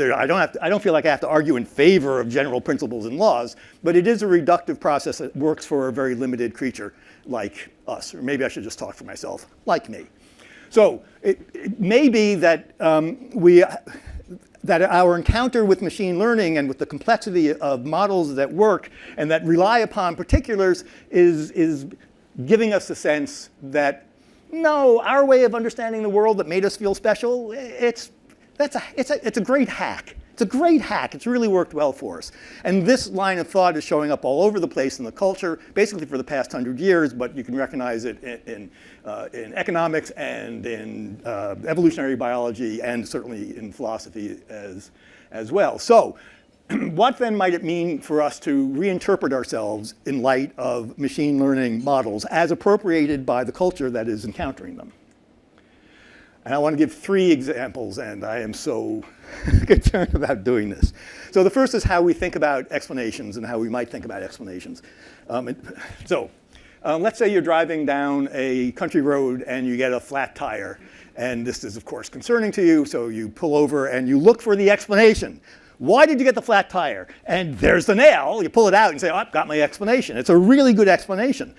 It's a type of explanation, very common and very important, called a sine qua non explanation. There but for the nail, I wouldn't have gotten the flat. It's a good explanation. I'm not trying to argue against it. However, there are a whole bunch of other sine qua non. So you were only on that back road because you were late. You're taking a shortcut, so you went to the back road. If you hadn't been late, you wouldn't have gotten the flat. If you hadn't swerved for that rabbit, you wouldn't have gotten the flat. If metal were softer than rubber, if pointy things didn't penetrate better than dull ones, if we didn't like to go places fast, if gravity didn't exist, you wouldn't have gotten the flat. If those damn space aliens hadn't failed to harvest our surface iron because they're a rust-based metabolism, you would not have gotten the flat. Everything has to happen for you to get that flat. These are all sine qua non. So why do we pick the nail out of all of them? And the answer is really, really simple. It's because this is the one thing you can change. You can change the nail and pull it out of the tire. You cannot go back in time and not swerve, run over the bunny on purpose so you'll miss the nail. You can't get rid of gravity. The one thing you can change in this scenario is the nail, so that becomes your explanation. They're all sine qua nons. That's the one that works for you. And so it may be that our encounter with machine learning is going to teach us what I've heard actually several times from experts here today in one form or another, which is, yeah, explanations are tools. That is not a common sense. It is an old philosophical idea. least 100 years older actually. It is not common in the culture, in Western culture, as far as I know. We are learning that perhaps explanations are tools. They're really important tools. We need more and more of them. We are creating new ones for those damn black boxes. It's really important that we do that. But tools are useful for some purpose. They are not they're not general purpose things. They are designed for purpose. And if explanations are tools, they are also designed for purposes. It's not as if explanations are a feature of the landscape, that the landscape is explicable. It actually doesn't even make sense if explanations are tools. Explanations are little moments of light that we shine, that we're able to shine in an overwhelming gloom of complication and chaos and confusion and stuff well beyond our human capacities. Explanations are little moments, they're little fireflies, they're little lanterns that you put up for a little while because they help you address a problem. The landscape is not explicable. It is characterized by being inexplicable. I will put this differently. The universe does not owe us an explanation, and if it did, we couldn't understand it. And yes, the lion's name is Wittgenstein, because this is a little bit cribbed. So second is morality. I'm getting more and more nervous as I stand here. But this is a very speculative idea about how some of our ideas about morality might change. So I'm going to stick with fairness. I think it's really interesting how important fairness has become in the past 20 years when it does not. Fairness has been taken in the Western philosophical tradition often as sort of a folk remedy, as folk wisdom, sort of beneath the dignity of because it's so simple and it's seemingly binary. Something's fair or it's not. And if you ask somebody what fairness is, I'm not sure why you would, but let's say, because you didn't know, I'm not sure why you don't know that. That actually worries me a little bit. If you ask, they're likely, and this is statistically valid because I've tried this on 5 or 6 people, they will tell you about cookies and children. And they'll say, if you have kids and you have in front of you and you give one of them 2 cookies and one you give 4, that is unfair. And it's unless there is some relevant distinction between them, unless there's some difference that matters. And so relevant difference might be that one's small and one's much older. One of them agreed to do more chores to get more cookies because you run a good capitalist family. It has to be some relevant difference, and that's great. It is a very simple sort of moral principle. But as I think we all know, we spend literally generations arguing and not resolving which differences are relevant.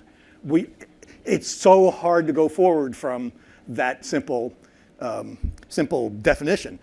Machine learning, as we've heard all morning, as you already know, as the what-if tool makes clear, forces us to be incredibly specific about exactly what sort of outcomes we want. And that includes, we hope in every case, ethical and fair outcomes. And so this forces a sort of specificity that we are not used to in general when thinking about fairness outside of this realm. We like fairness because it seems so simple and binary, and as soon as we try to apply it, we realize how hard it is, how complicated. Machine learning gives us concepts and vocabulary and tools for addressing this. So now the complication of complexity of fairness can come into view. And maybe to me the most astounding thing is, remember how you don't because you're young.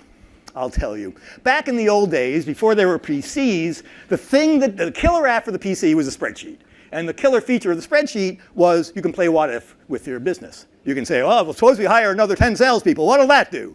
Nonlinear equations usually didn't figure, but you could model and play what if. Incredibly useful and really exciting at the time. Stephen Levy wrote for Wired, like I think in '87 or something. Might have been a little bit later.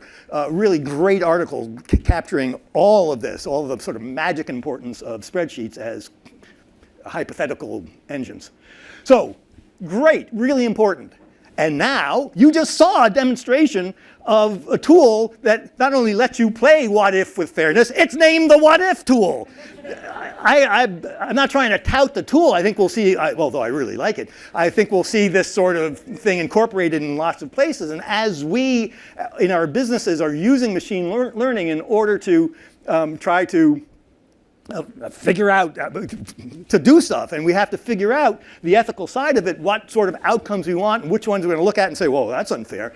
That sort of encounter with this sort of tools, the vocabulary and concept of machine learning, gives us a vocabulary by which we can start to understand and use the complexity of fairness.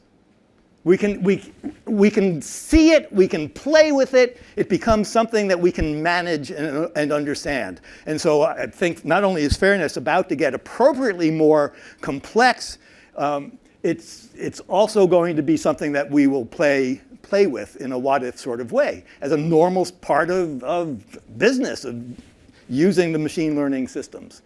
That's pretty astounding. That is something we have never, ever had, I don't think.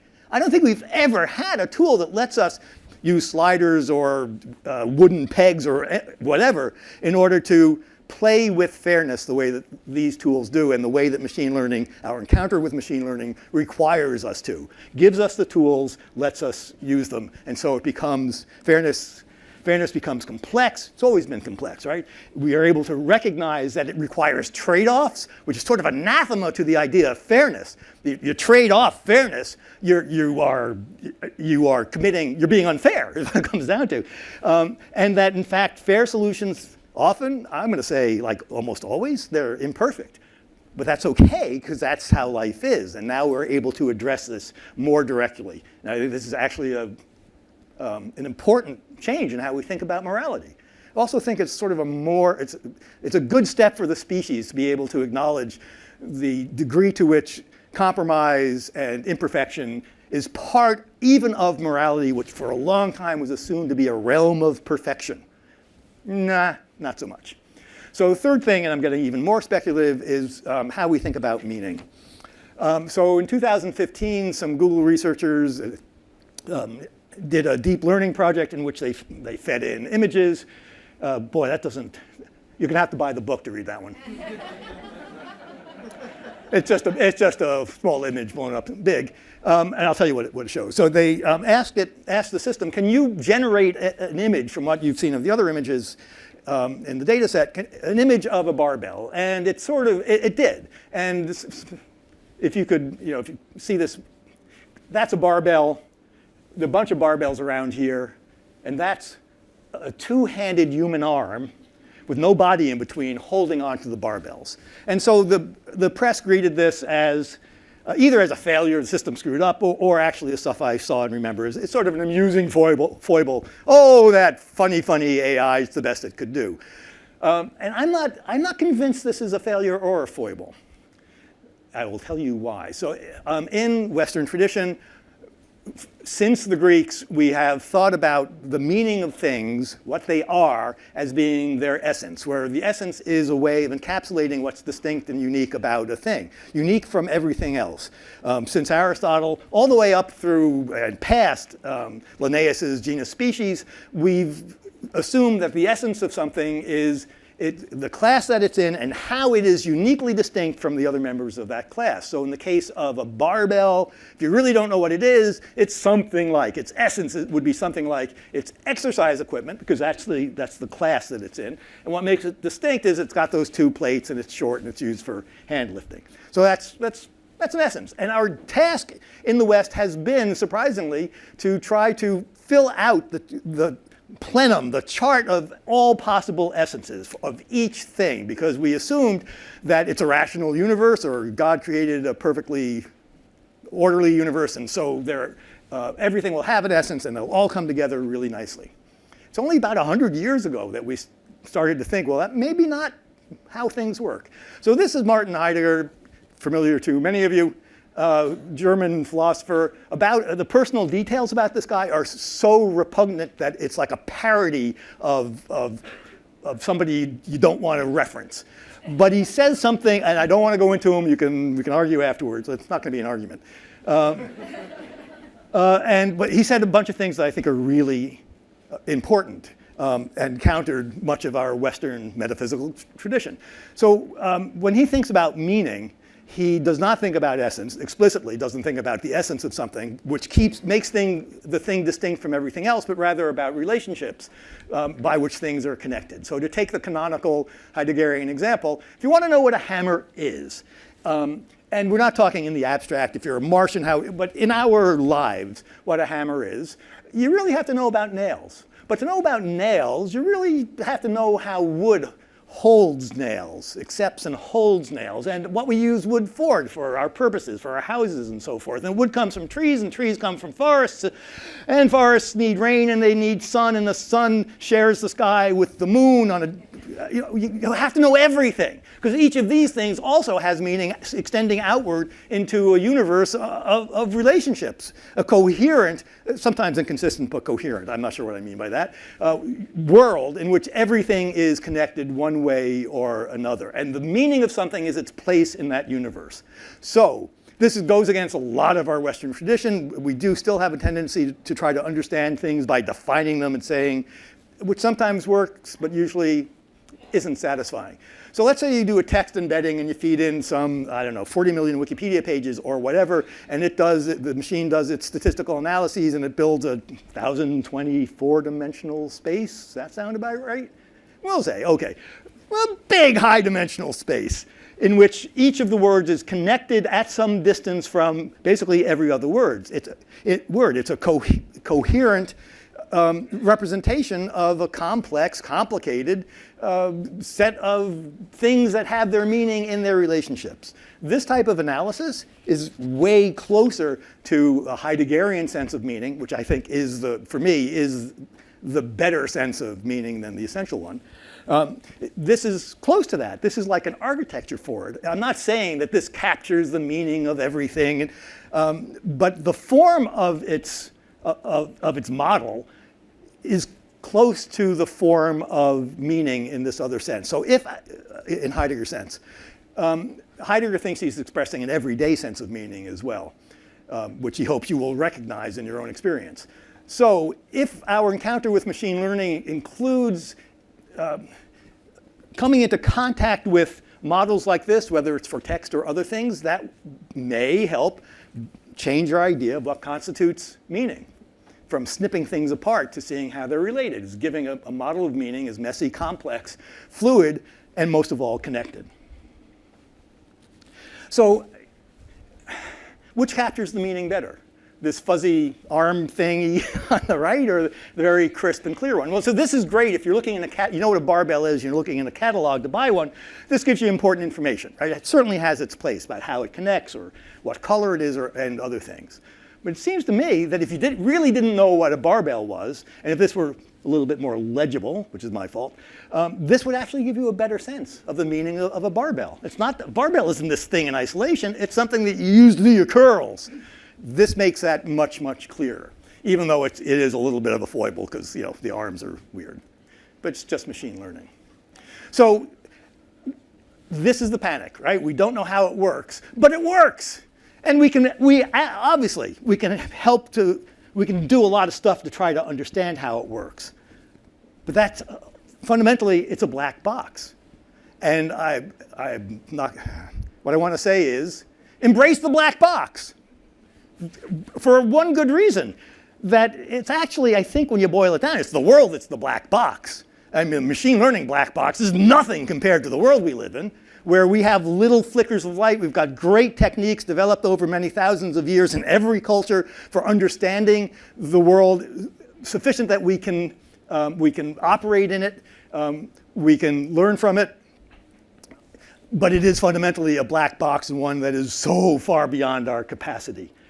And so if our culture in the West begins to adopt it, then I understand the metaphysical panic, I think, but I actually get a great deal of consolation from this view. And I want to tell you, even though I'm going to spend 1 minute and I'll be done. So I get to hang around at Pair, and I have a few times heard developers go over to another developer and chuckle. And what they say, pardon me, I don't mean, what they say is something like, oh my God, I've been training, this system I've been training on something with text, it just figured out prefixes and suffixes. I didn't tell it anything about that. There's no reason. I didn't set it to do that. The thing just sort of discovered structures of our language. And they say this with a chuckle. I can't believe it like that.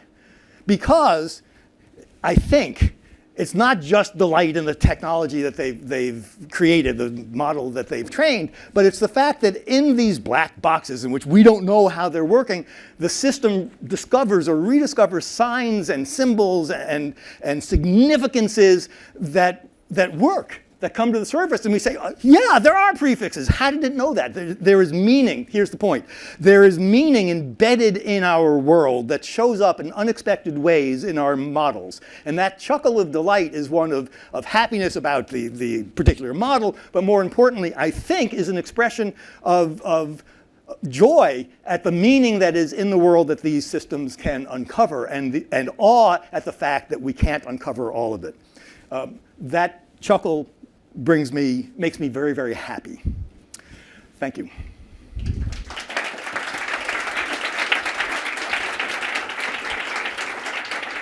I wrote a book too. We have 2 minutes, because I was long-winded, for questions. Yes, maybe one question. 2 yes/no questions.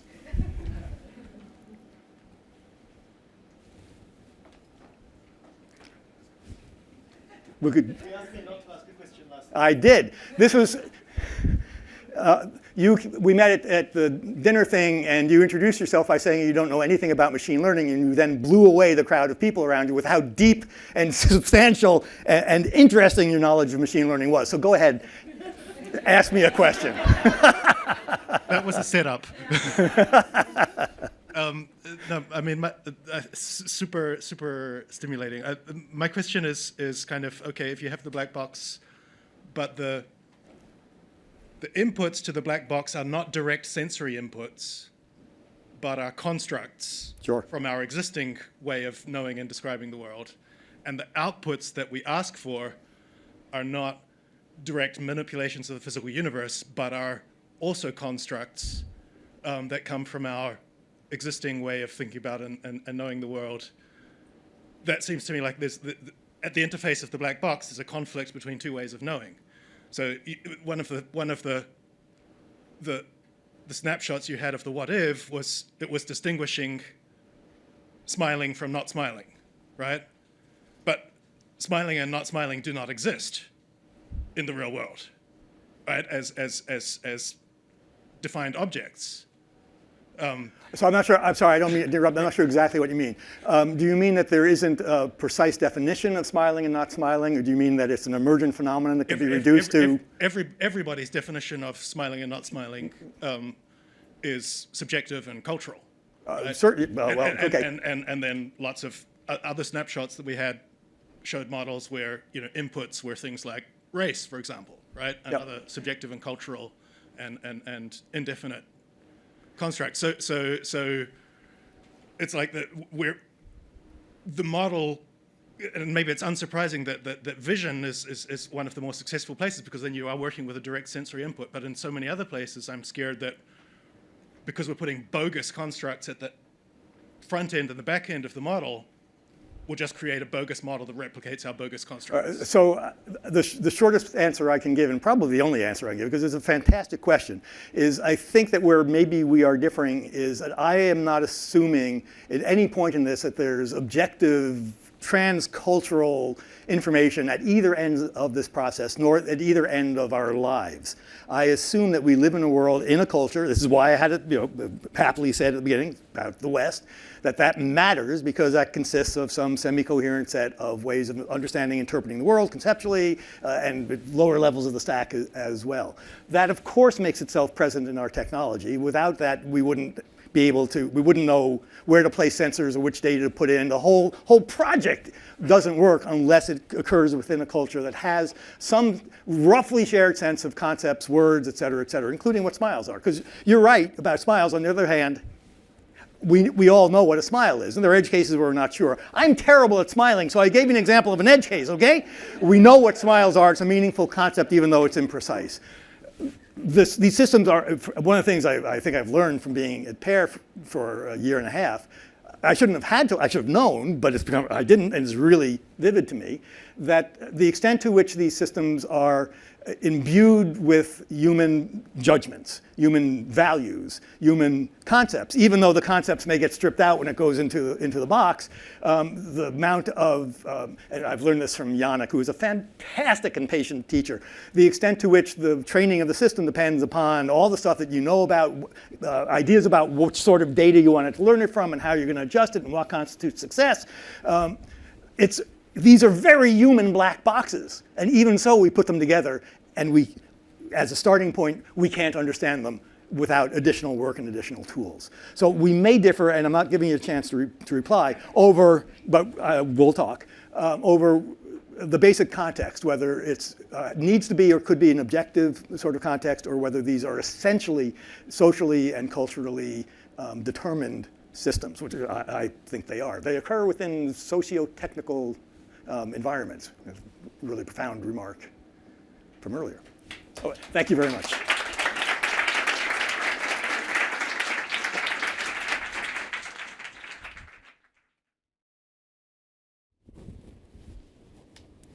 Hi. So I have the pleasure today to talk to you about how we can rethink government with data science and AI. And I believe that there's huge potential to use those technologies to make government better. Now, traditionally, governments are used to using official statistics for their policymaking processes. But they actually sit on a wealth of administrative data that they get from their own interactions with citizens.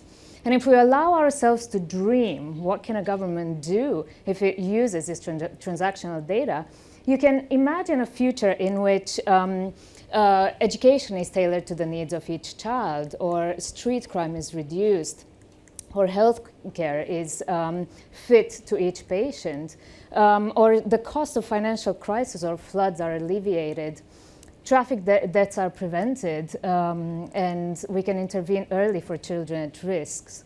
There are tremendous possibilities, but ultimately the end goal is making government more efficient, fair, and responsive. In the UK, we've seen tremendous interest and exponential growth in government's interest in data science and AI. And this is the number of announcements, government announcements in the UK that mention data science and AI. There were only 15 in 2015, and now there were 271 in 2018. It's become a really sort of hot topic.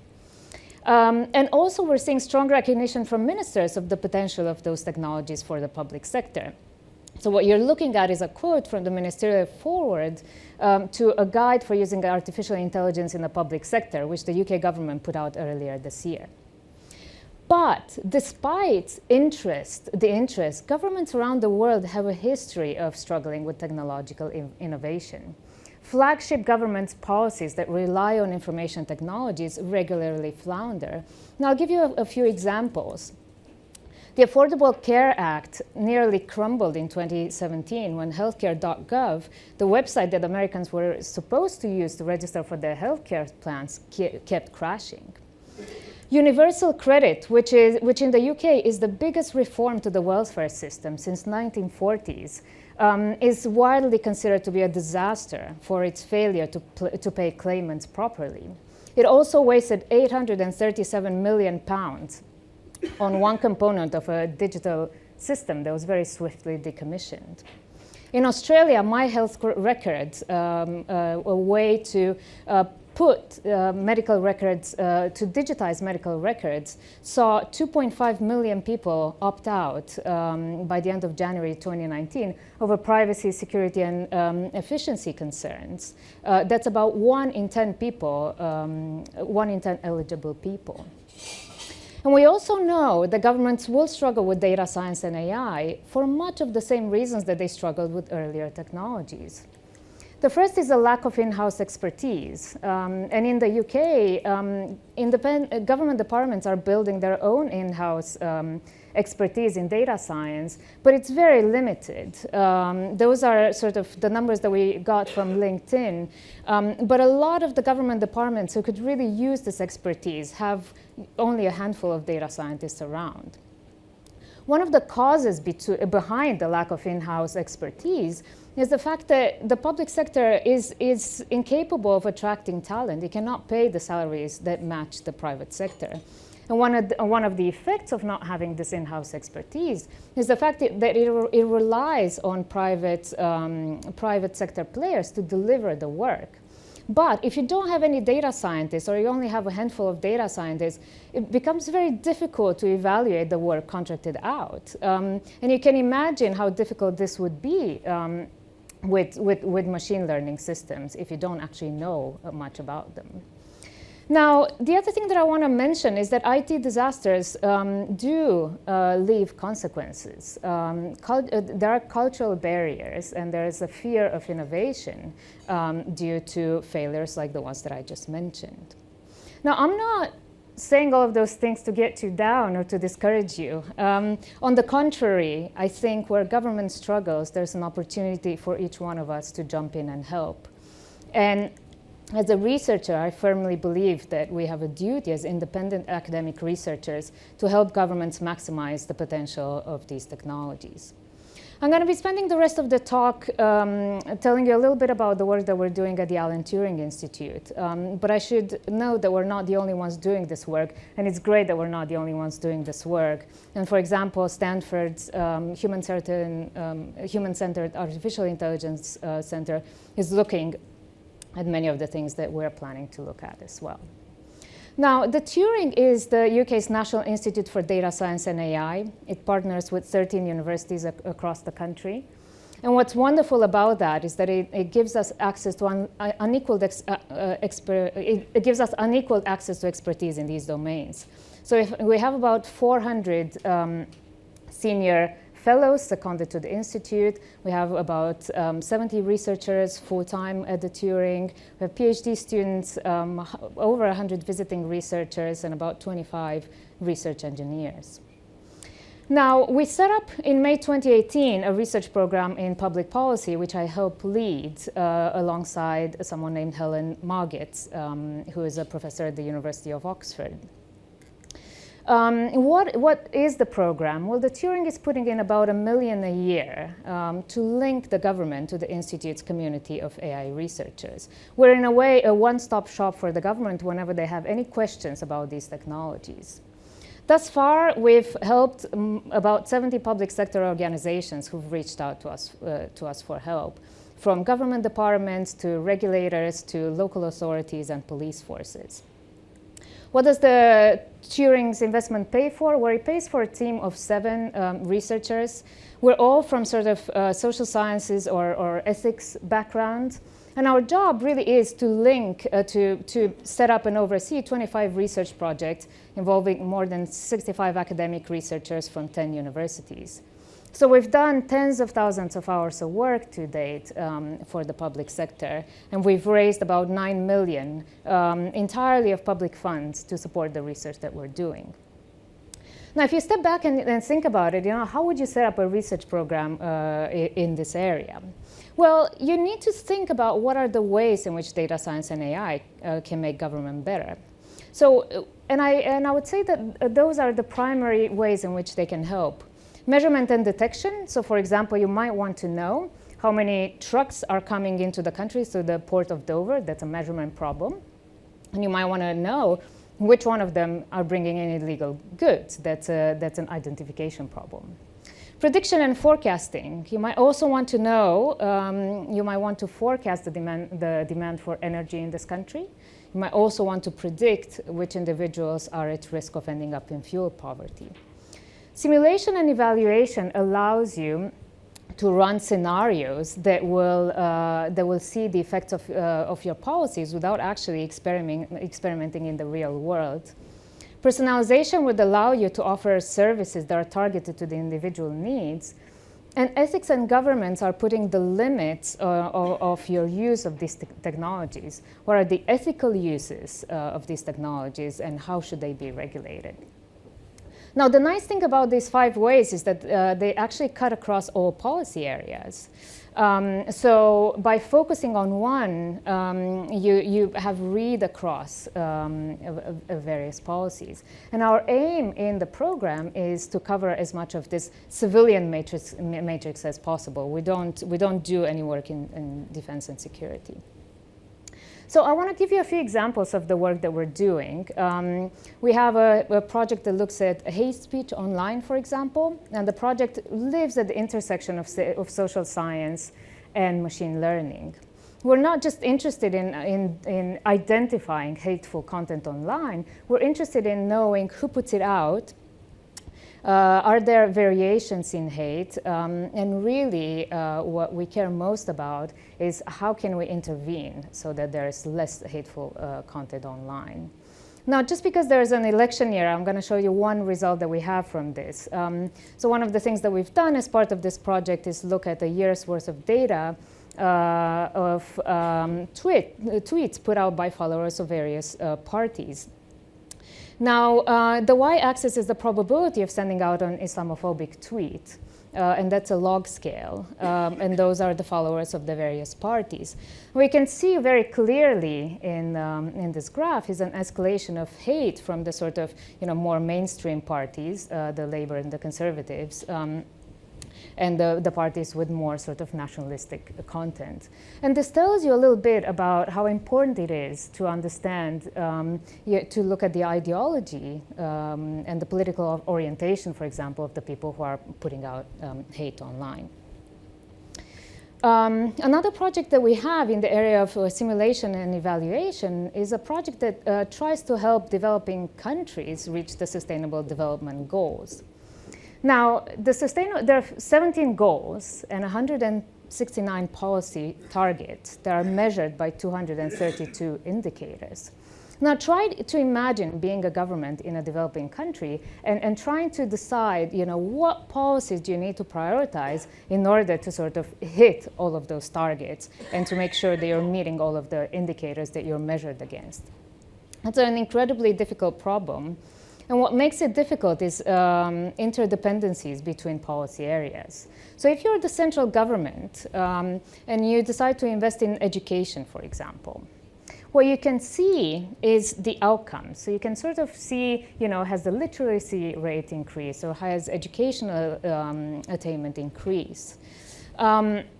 So, your investment does have some contribution, but that's not to say that all of the money that you have invested went towards that contribution. Some of that money might have gone to corruption or inefficiencies. But as a central government, the only thing that you're really noticing is the indicators. Now, what else might influence those indicators? Well, other policy areas. Say the country is making advancements in health, for example, so the kids are performing better in school because they have better health. Or the country is making advancements in social welfare, which is also increasing education. So the point I'm trying to get at is the policies are interlinked. And once you start drawing out all of those lines, you end up with something like this, which makes it incredibly difficult to understand where should you actually be investing the limited money that you have. So we're using an agent computing approach to actually capture this network and the spillovers.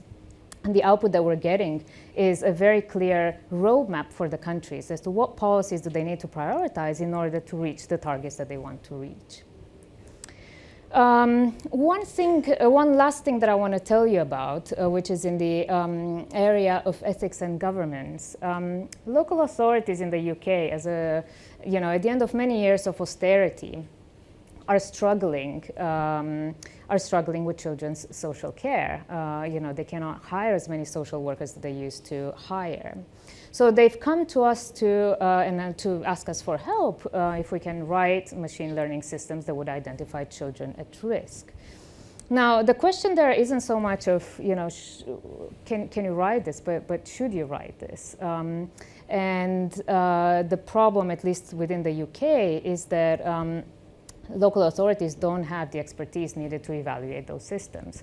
And so I've had, for example, an IT person from a local authority tell me that he has been tasked with signing a contract for this. And he had absolutely no knowledge of machine learning or children's social care. So what we're trying to do there is at least educate them on what the ethical issues are, and also what the technical issues are. And we're going to put out a report very soon about this. But just to give you some flavor, we're used from health to think about treatment plans. This is another area where people are looking at machine learning in children's social care. In health, you have a fairly well-defined outcome for a person. Try to think as to what would that outcome be in children's social care. What is your model going to be optimizing for, and how can you put that in a variable? And those are really sort of complex questions to answer. So we've produced this guidance for the local authorities, and I think also more broadly, and probably one of the things that I'm proudest of that the program has done to date, is to produce guidance on understanding artificial intelligence ethics and safety for the public sector.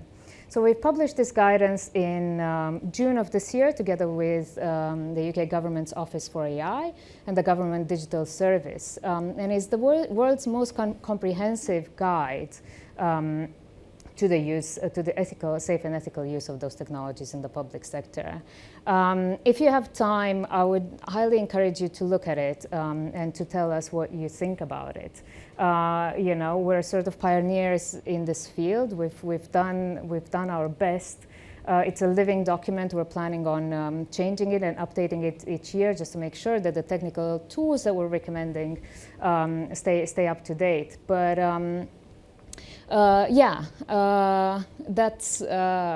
that's probably what I'm proudest of. And with that, the take-home message for you from my talk really is there is huge potential for these technologies in the public sector. And really, it is up to each one of us to help and to figure out how we can help use those technologies for the public good. And with that, I am done and happy to take any questions that you might have.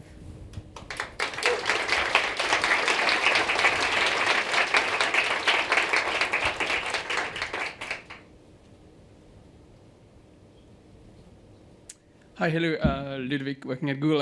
That's amazing. Thank you very much.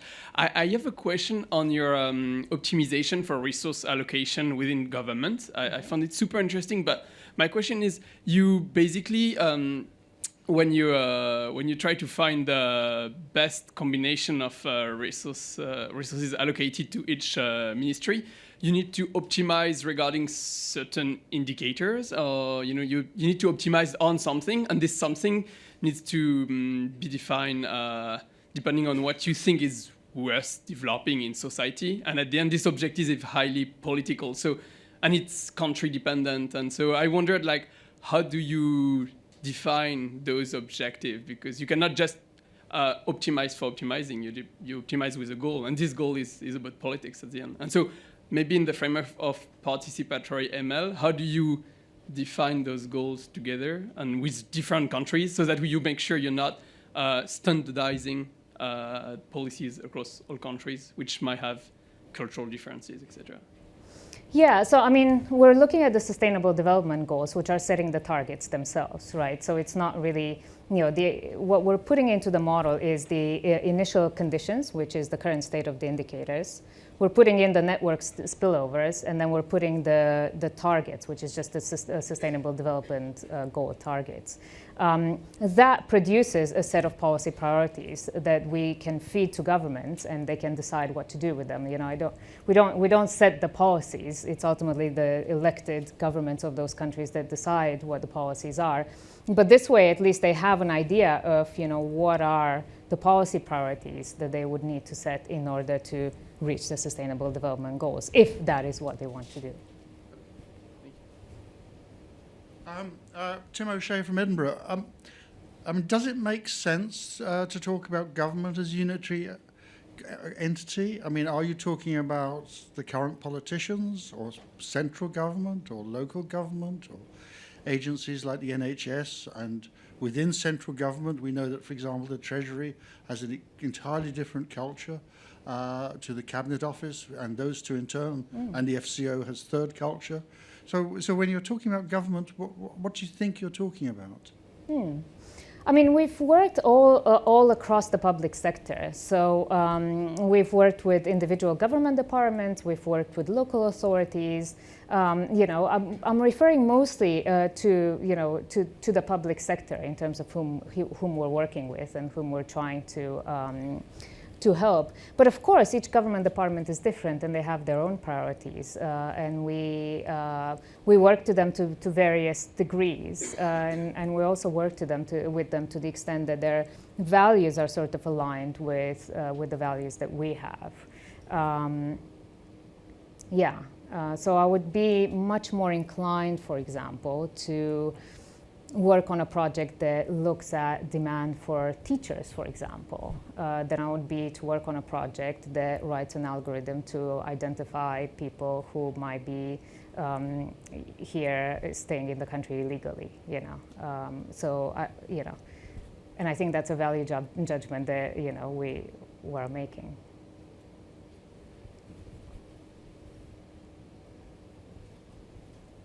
Cool. Thank you. Thank you, Cosmina. So we have another surprise for you behind the black curtain. It is tea time, because we're here in London. There's tea, there's scones, finger sandwiches. Have fun. And we'll be back at 3:45. And we're back on schedule. Thanks.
Okay.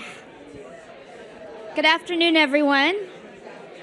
We're about ready to go back to our program. You good?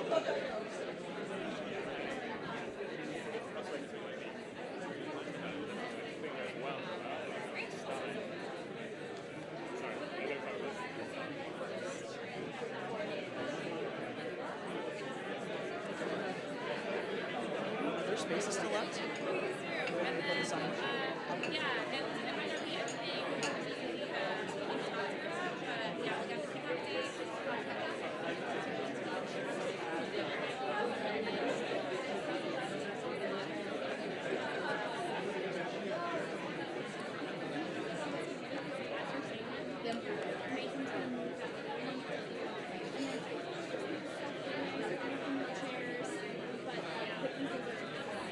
And then I'll just have to.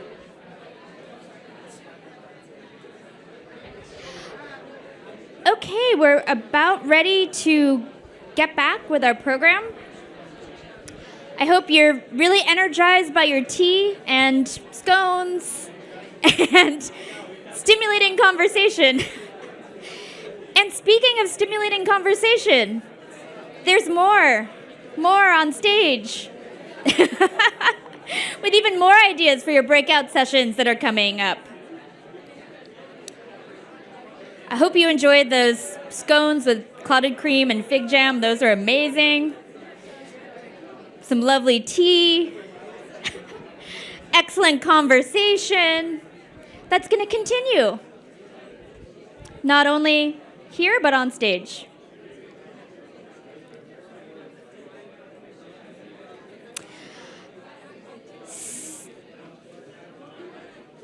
Okay, we're really excited for this next two-part session. There are two Q&As with two of the co-founders of Pair. The first one is with Jess Holbrook and with Matt Webb. So Jeff and Matt, could you come to the stage? I think Matt was here a second ago. Okay. Matt's somewhere. He's right behind you. There he is. Thank you.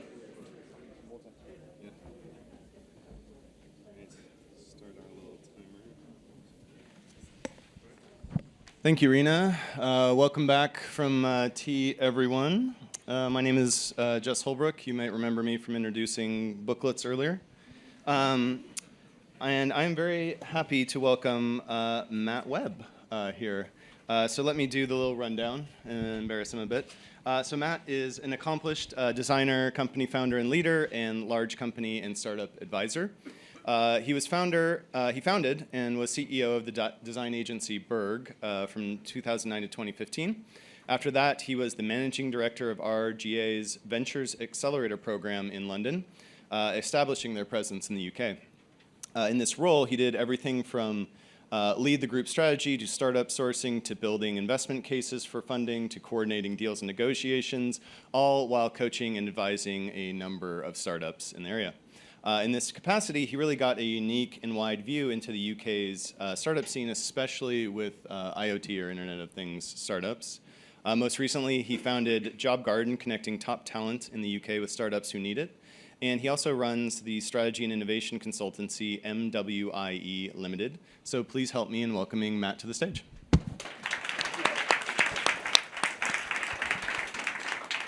So we're late in the afternoon. We need something to kind of wake people up. And we know that we heard that Pair's nice, and we're all kind people, but we're not afraid to ask the hard-hitting questions. So Matt, I want to start with the topic that's on everyone's mind. Which are light bulbs. That was not what you said you were. No, we were talking about light bulbs. Yeah, we were talking about light bulbs. This is our own fault, I think. Yes. So the way we started talking about this was I've been working a lot with Internet of Things companies for the last few years, and by doing this accelerator program, I've kind of looked at I think for each program maybe 400 companies, met a few dozen in person.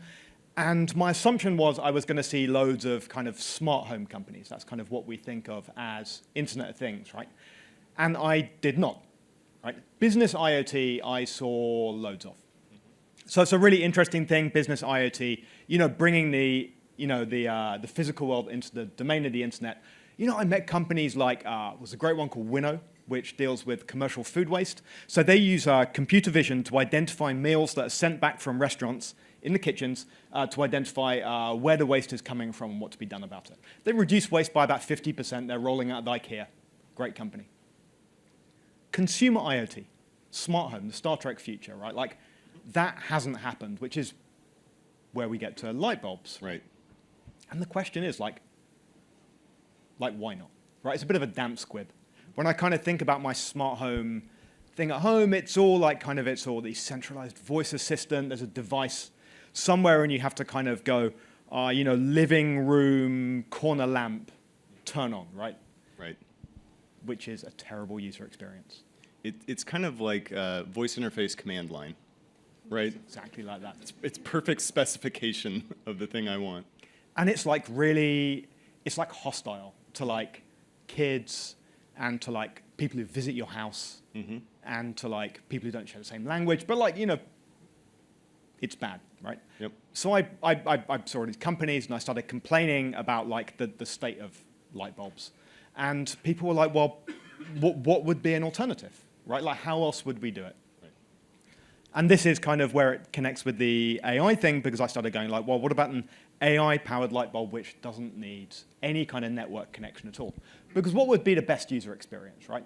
It would be just to point at the light and go on, or to glance at it and go on. And it turns out, you know, psychologically, glance detection is one of the earliest things we learn how to do as babies, because it's really easy. The whites of your eyes make it really easy to do that kind of pattern detection. And then you dig into it a bit more, and it turns out that a single chip with a, you know, compiled model on it can run for, you know, just to detect 1 or 2 wake words. It's like super, super low powered. And a simple camera, one of those chips. Turns out the microphone is the most power intensive thing, but you kind of add them together and you could probably do most of it through energy harvesting, like 0 power, just look at the light, just say on. Just point at it, just say on. And like, so why don't we have that world, like the counterfactual? Right, yeah. Why don't we have that world? And this is where I have to guess a bit, right? Yeah. I mean, if you know, you should tell us, but.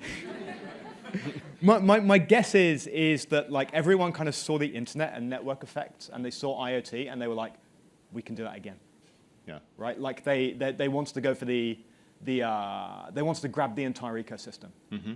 And so they ended up kind of making a really sucky UI, but one that would have like get people to buy into an ecosystem and let them control the entire home. Right. Why? Yeah. I mean, we were talking about this, and you know, it feels like you just articulated, you know, something that is very user experience centered, right? Something that, like, you say, yep, this is a thing I can imagine using. This would make everyone happy.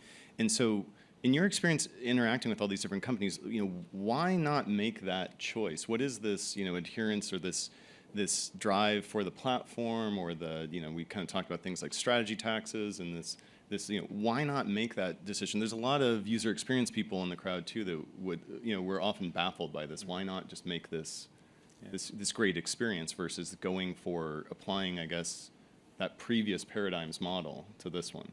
The kind of the work on the user experience first. It's interesting, isn't it? I think the strategy tax phrase is interesting. It's a phrase from, I think, Ben Thompson, I think, is where I first heard it from, but it's the idea that sometimes the product quality suffers at the expense of corporate goals. So you make some kind of compromise about like what a product is like to use in order that some kind of strategic need can be fulfilled. And I think the problem is that that isn't, when you look at it, the way that product development kind of happens, right? Like the reward function of product is the market. And if the thing doesn't sell, it's never going to get to that point where it's going to develop. I would love to figure out how to reverse these things. Yeah, there's a bit of, I mean, this is kind of the age of platforms too, right? It's like as soon as there are dominant platforms, everybody wants to be the next dominant platform, and is almost, you see almost, that competition to be a platform of some kind versus a really great experience on an existing platform, or using that to actually to move up. Yeah, and it's weird, isn't it? Because framing it like that sounds like the two are opposed. Right? Either you have a great product, or you have this great kind of platform where you own everything. And I don't think that's really the case. Because let's kind of imagine that the future we did go after was like a AI-powered light bulb that doesn't connect to the network with a great user experience, and just get that out into the world and kind of see where that goes. You could kind of imagine a future to that where you say, well, really what we've done now is we've invented a zero-power button that can be pushed from a distance, like, you know, E.T. with really long fingers. You know, it's a component with superpowers. Right. And then you can sell that into the component supply chain, and every physical product ends up with this thing. Right. And so now it's just as big a picture, but it was kind of harder to imagine. And I think this is the power of where design comes in, right? Like speculative product invention can help us invent new products, prototype them, and paint pictures of these future in order to kind of bring it to life for leadership, for strategy people, for the people who make these kind of platform decisions in a way that they maybe couldn't have appreciated so far. Yeah, absolutely. We were talking about, you know, speculative design, prototyping, ways of examining the future. You know, some people call it practicing the future, and I think that was something that you know was our experience, and people in the audience was maybe experiences. As these new technologies come online, they're very hard to prototype in a lot of ways. They're very hard to experience until they're working, and they're very hard to understand the consequences of them at scale. So you might be able to understand them at an individual level, but it's very hard to understand them at a broader level. And so you know, in some circles, there's been a bit of a rise of interest in speculative design again. And I was wondering if you could maybe talk a bit, you know, about your experience at RGA or even at Berg about how you used prototypes, speculative design, because to me these are rhyming with boundary objects, with better conversations, with some of the themes that we've been talking about today. So more recently I've used a kind of a speculative product invention approach with Google, a couple of summer projects with the Android group, and the process kind of followed with that, getting into details of what it was to explore an area and create prototypes which surface you know, some kind of new opportunity nascent in the technology. But the purpose of doing the prototype is it does act as this kind of very real object, which means that platform engineers and the people making the prioritization decisions and designers and marketers can all have these single objects to stand around and critique. Because if you don't have those things, people can be having conversations where they think they're talking about the same thing, but they're actually talking about completely separate things entirely. Yeah. Yeah, absolutely. It's interesting, I think, too, of how it's extending from, you know, the quick sketch or the mock-up to, you know, how do you mock up a complex system or a complex system over time or a societal change? And speculative design seems to be one of the methods to actually do that. I was thinking, too, of everyone you just named, thinking about Raghu. I lost him in the crowd. Was kind of, oh, hey. Well, I was kind of talking. I thought it was really interesting earlier. You know, his insights about bringing even more people into the conversation, like policymakers, like admins, like these decision makers, and you know, things like a policy lab. And I was wondering, did in your experience, did you ever have experience bringing like those people into those conversations, or creating, you know, a boundary object or a prototype or something that was able to widen that circle even more, or was it focused on the product groups? So my interaction policy has been fairly limited and mostly focused on market stimulus. So one of the things was looking at some years ago was how to get the IoT ecosystem stimulated in the UK, how to kind of grow it. But a lot of that worked by looking at case studies of existing companies and how they were already kind of operating in the country, because that was, you know, again, by kind of using real examples, you can get multiple different groups to think about it simultaneously. But I think it's interesting thinking about kind of boundary objects or prototypes as ways of getting different groups to talk, because this is a different language than transparency, right? When we were talking about transparency earlier, we were talking about kind of how to make these complex systems understood. But we don't just want to understand them, right? We want to co-develop them. We want we want small social groups to kind of go, almost to be able to read the weather of these objects, go like, oh, you know, this system for picking up how many bugs are on the farm, it's not working too well with that particular type of bug. Or it's not working so well today, or this one can be trusted more. So maybe we don't need to be thinking about transparency with these objects, we need to be talking about the ability to be reasoned with. How do we have handles on these things? How do we give names to it? Yeah, I think that's really great. That's connecting for me with a point Michael made and a point David made around the explanation lanterns, or an explanation is not a literal thing you say, but maybe it's a way to have a more productive conversation or discussion. Is it giving everybody essentially the tools that you can have that kind of hard to define better conversation about something. And I think the words we use for things are incredibly important. Like this is maybe veering horrifically off topic. Let's now, do it. but, okay. Let's do it. It's that time of day, everybody. So I have a hobby interest in like the history of computing and cybernetics. I mean, lots of people do. Because why not? There's this great book that I recommend you read if you're interested in this, called From Newspeak to Cyberspeak, which is a history of Soviet cybernetics.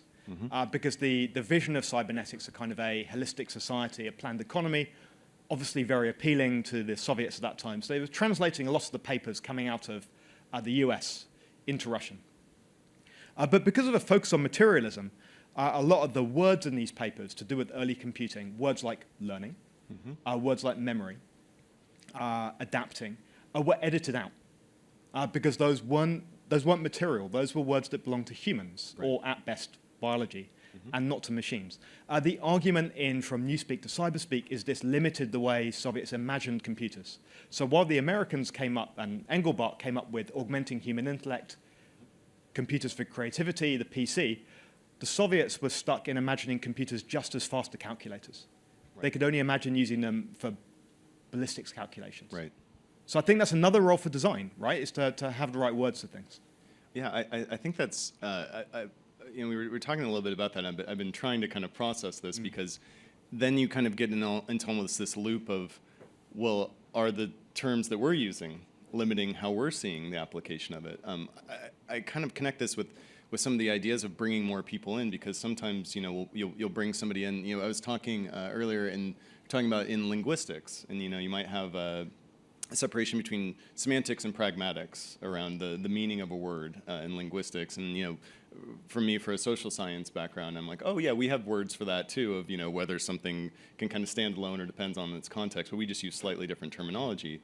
And I wonder about that, about how much we need to be investing in essentially learning each other's languages, because it may unlock other possible futures we can see. Right. And I think another really great way of doing it is to use art, right? So it was why it's so heartening to kind of see what's happening with Magenta earlier, is that with art you can appreciate things on a more sensory level, and artists are able to kind of get to the heart of things without going through the linguistic filters, which means that we can only see the words we've attached to things. And there are lots of examples from that, with kind of, Bell Labs or Xerox PARC using kind of artists embedded next to the engineers to invent things such as computer animation. Right, right. Yeah, I mean, this is something that at a lot of the major companies too, there's some kind of pairing of artists and AI, or artists and machine intelligence. Google has one, Microsoft has one. I'm sure there's multiple others I'm missing. Yeah, it's a fascinating pairing of what is that? Is it the fact that there are different? I mean, I like that you're almost kind of transcending the idea of different words, where you were saying you're sensory, right? You were saying actually, does it allow you to access different possibilities, because it actually, in a lot of sense, separates from a clear spoken or verbal description. Right. So we bypass the linguistic system, and I think the kind of the in-residence program is, I noticed that the kind of the writer in residence kind of approach is a kind of a thing that works. Like, one of my side projects over the last couple of years is I've been running a bookshop in an internet-connected vending machine, and taking it on tour around different locations. Can you describe that a bit? Wait, I'm just so verbal. I can't imagine it in my. Yeah, can you explain it a bit more? The kind of the big vending machines you get at like municipal swimming pools to like buy crisps. Yeah, sweets, right? I love them. Yeah. Yeah. So I got one of those off eBay. Okay. And how much, if you don't ask me? Oh, it was cheap, like £100 or something. Oh, wow. Right. All right. And then we connected it to the internet. All right. Which is hard, right? Because the internals of vending machines, they work a bit like USB, so it's an internal protocol. But it was defined by Coca-Cola Japan in 1975 in order to have vendor optionality between the people who do the coin change in the machine. Which means for technical people here, they'll get this. Japanese has weird characters, longer characters, so there are 9-bit bytes. So 9-bit bytes are kind of unheard of in modern computing. but vending machines are impossible to interface with. Anyway, so we built this interface. I joined the Booksellers Association, and I would take this machine and stock it full of books recommended by people in the building. Okay. And buy the books, restock it every week, and it would tweet when it sold a book. And, you know, it could kind of do instrumented retail the same way you do on Amazon, but in real life. Anyway, it weighed 270 kilograms. It was a really impractical hobby. How did we start on this? I just took a note. We're going to call this From Light Bulbs to Vending Machines when we put it online. So I took it on tour, right?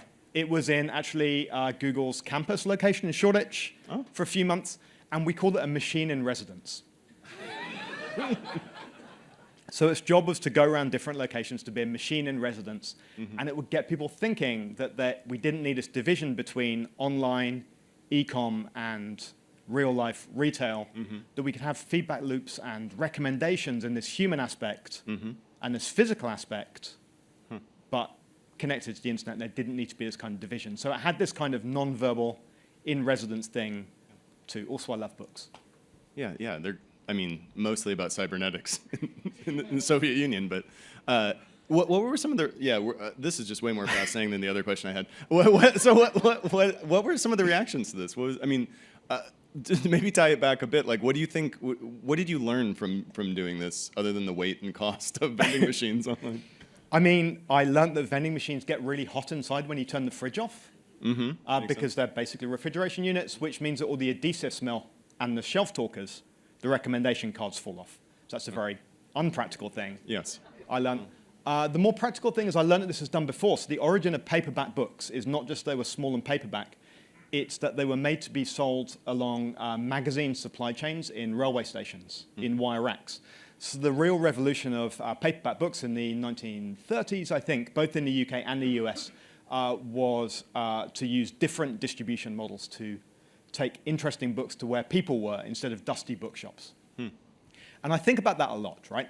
Because it says to me that it's not enough to kind of invent something new. You have to make concessions to the market and go to where people are purchasing things, get in front of them. So it's never a kind of do we have engagement or do we act pure? There's always some kind of combination of both. Gotcha. I think that's as good a place as any to end. Thank you very much, Matt Webb, everybody. Thank you.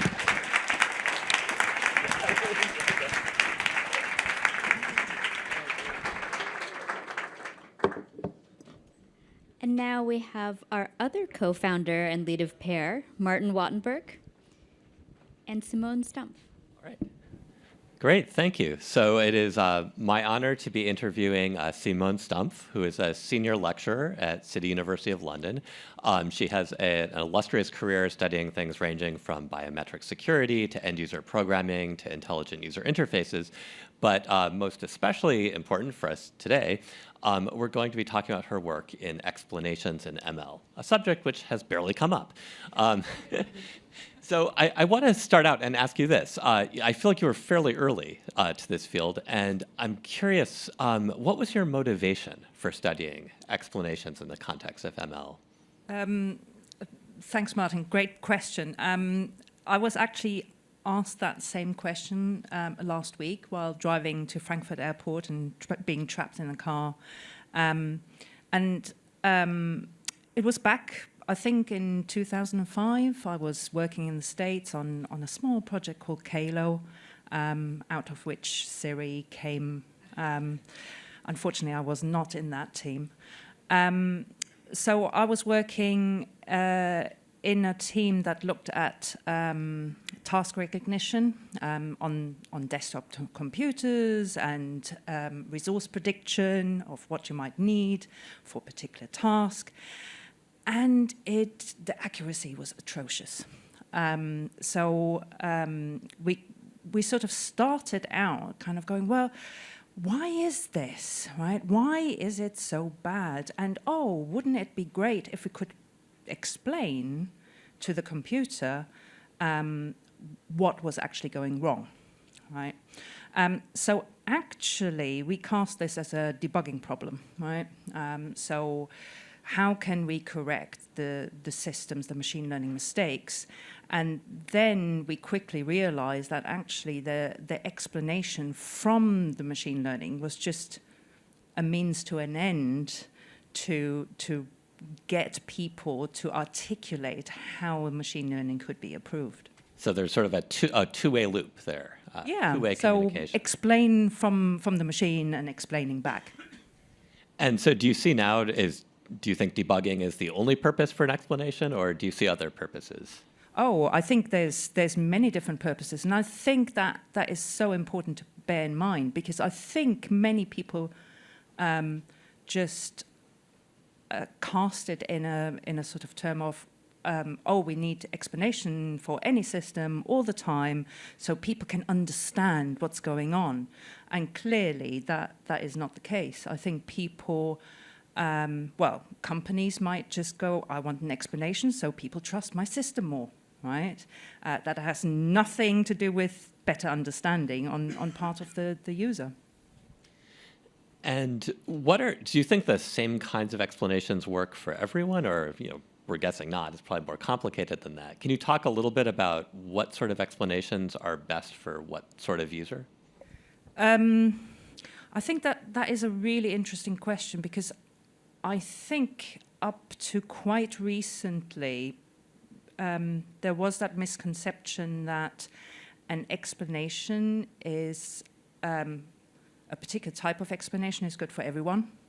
But I think explanation need to be targeted at someone. So it's an essentially human thing, and also targeted at particular user groups. So, an explanation to, say, a machine learning developer who wants to understand what the system is doing more and perhaps improve it, needs to be different to perhaps an end user or a regulator or, a domain expert. So you have to craft these explanations for different user groups.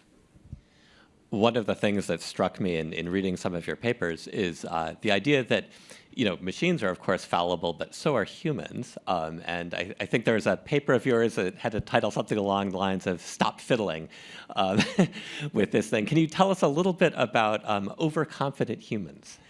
So we there's a particular study that we did actually with medical professionals. It was in the domain of balance disorders.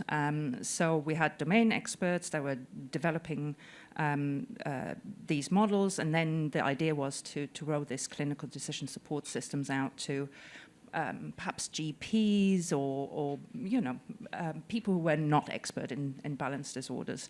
And so what we did, we did a user study and presented them with diagnoses based on some vignettes. We carefully manipulated them to be sometimes wrong. And also we presented different explanations, so different depths of explanations. And what we found was that if you provided more explanation, then people were more likely to agree with the diagnosis that the system gave. What was fascinating was that people who were not very confident in their abilities agreed more. And then people who were very sure of their abilities tended to disagree with the machine, even though they probably shouldn't have. So their confidence didn't correlate with their competence, you're saying? No, and I think, there has been some recent emphasis on the Dunning-Kruger effect. And I don't know if everybody's familiar with the Dunning-Kruger effect.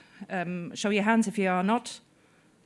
Okay, so the Dunning-Kruger effect is basically this model that the more confident you are in your abilities, the more mistakes you actually make. So you're kind of misinterpreting a lot of decisions and perhaps going against sort of machine learning advice. It's often called the mountain of stupid. So it sounds like there are some individual differences in what kind of explanation is useful, as well as situational differences. Do you think there is hope for explanations that take into account a model of the human user? I think, it's kind of, in HCI, you would sort of go, oh, that's the holy grail, user modeling. All we have to do is just model the user, and then we can just craft appropriate explanation for everyone. I think there is something to that. It's very intriguing to think that you could leverage machine learning to personalize the explanation of a machine learning system. Bit meta, but that is good. But until I think we get there and have that amount of data that that is necessary for that, I think we're just back to good old UX and HCI work of human-centered design. It's good to know, actually, the old methods are not suddenly obsolete. I want to ask you your thoughts on some of the many metaphors or descriptions of explanations that we've heard today, which I think range from, critiques that, an explanation needs to take into account an entire socio-technical system, to a big picture of a black box that basically says, don't panic over this, it's fine. How do you view explanations, or do you, when you listen to these other versions of how we should think about them, what is your reaction? So I'm fairly inclusive of what I would call an explanation. So I think, to my mind, an explanation is something that answers a question by a user, right? And so that could be through a data visualization, right? If those are answering a question that the user has, then that is fine. It could be just, I think I talked to somebody earlier, it could be a traffic light. Traffic light as explanation? Yeah, sort of a traffic light system of, how confident are you? It could be a textual explanation. I think, whatever works. I think also we could think about completely different mediums of explaining different things. I think I'm becoming more comfortable with using intelligibility instead of explainability of a system. What would be an example of that? So I think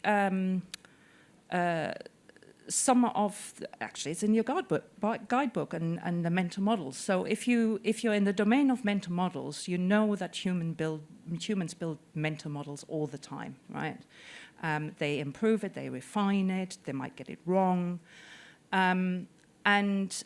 so actually you can. A system can become intelligible not just through an explanation, through explicit means, but also through interaction with it, right? And so I see actually explanation more as a boost in intelligibility, rather than the only way that we can make something understandable and usable to human beings. So as you've done experiments, because as you say, you're working in a very human-centered way, what is the most surprising user behavior you've seen regarding explanations? Anything that shocked you? I'm not too sure if anything has shocked me in terms of, has anything shocked me in terms of explanations? I think what has shocked me in terms of responding to explanations is, so I've worked in interactive machine learning quite a bit, where we take essentially feedback from the user back from the explanation into the machine learning system. And what surprised me is that how wrong people can make the machine learning system based on their feedback. So usually what we see is overall right? Taking across all user and all of the feedback. We improve system accuracy, except for some users, which again, provide So can really you wrong feedback. describe a system or what the user does that makes things go so wrong? Actually, we did a study on that where we were trying out how we can incorporate user feedback back into the machine learning system, and we did that on a text classifier. And what we found was that users choose, they're using semantics, right? So if you actually look at what words they pick in terms of, perhaps increasing the weight, you quickly find that they're using common sense concepts, right? They're finding relations in this. Actually, that comes back to one of the previous talks, right? It's the relationships that people pay attention to. That's interesting. And is this something where you find individual differences? Some people are actually able to give feedback well, or is this something that's more we just haven't figured out, or we don't have the literacy to give feedback? I think that's up to debate, because I don't think we know enough yet about why people give good feedback and some other people don't. People have sort of speculated that, if you're good at maths, then you might give better feedback because you understand, the reasonings of machine learning better. So we don't know. And I think that is also, again, where we might want to think about, well, could we pick out these people that give bad feedback or not so good feedback and stop incorporating their explanations back to the system? It's very interesting because that ties directly back into how we started, this idea that explanations really are two-way, and that there's the issue of how you get the machine to explain itself to the human and the human to the machine. One thing I do want to do is give the audience an opportunity to ask you questions. We can certainly keep talking, but it occurs to me that some people may have questions for Simone. And if anyone does, we have a microphone. I see someone walking over. It's my shirt double. Look at that. I couldn't avoid it. So I'm sort of curious when we get into these explanations, and particularly in this lens of common sense, which I found it's pretty uncommon, right? So one example I wanted to sort of talk through is I landed today at the airport and I needed to get to this conference. So I go on Google Maps and I'm like, I need to get to this conference. And it tells me how long it would take precisely to get there. But it doesn't sort of say, hey, the train's probably not going to show up at this time, et cetera, et cetera. So when you're dealing with explanations and thinking about the definition of AI, which is do what I mean, not what I say, not necessarily tell me exactly the transit time, but tell me how long it will take me literally to get into this building. Can you talk about maybe some experiences you've had designing products like that? So the way that I would approach it at the moment, because we are lacking design principles, design guidelines, or even design patterns for these things.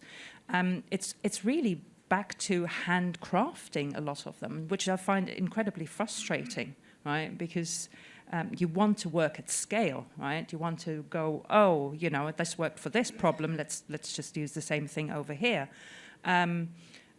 So really, it is at the moment that you have to go in and you have to do user research and you have to work with the machine learning people and you have to literally go, let's stick something like that over here and include those explanations and see if it works and do user studies. So at the moment, we're stuck at that, and I hope that in the next few years we get to, actually building good UX of AI.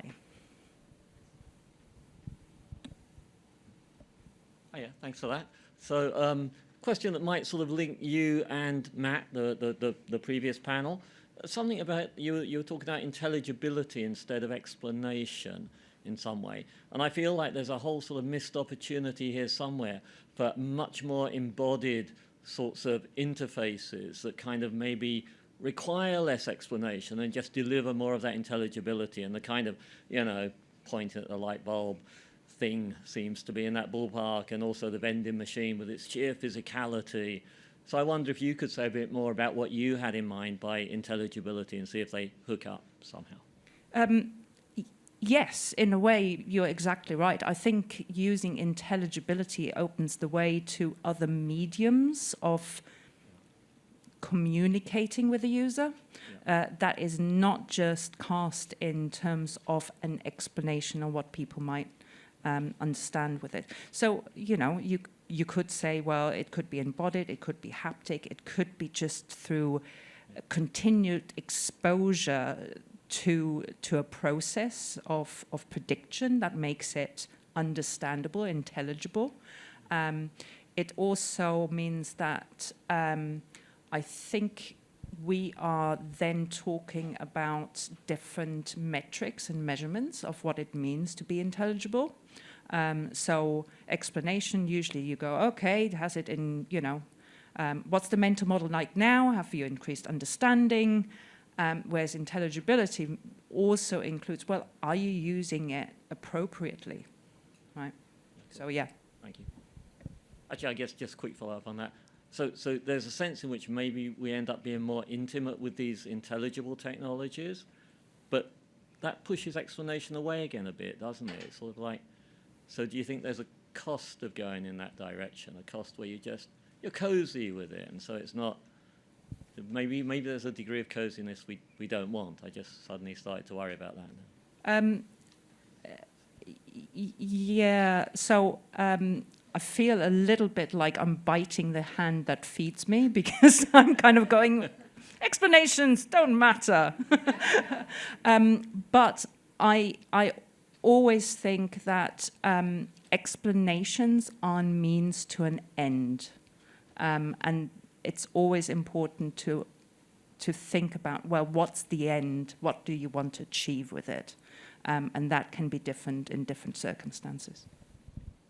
Terrific. That's a great point to end at, because it's a beautiful summing up, and our time is up. So thank you very much.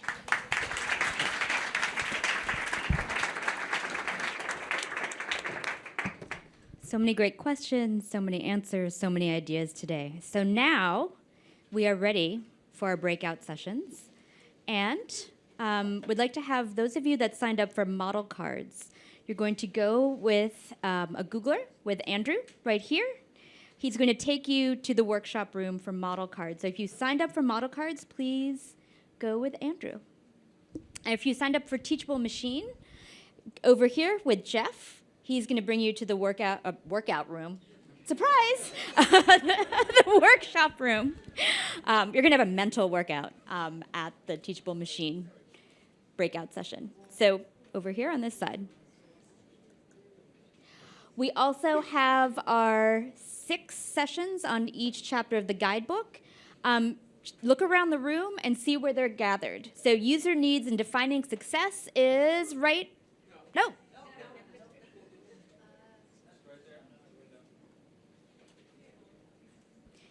Okay, over there with Thrin.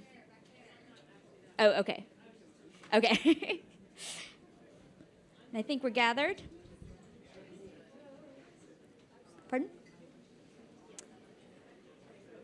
Yeah. Oh, yeah. Can we? Session leads. Okay. We'll just have to organize this room so we can get to each corner.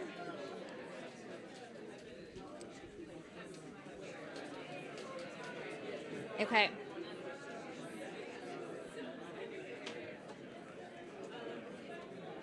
All right, cool.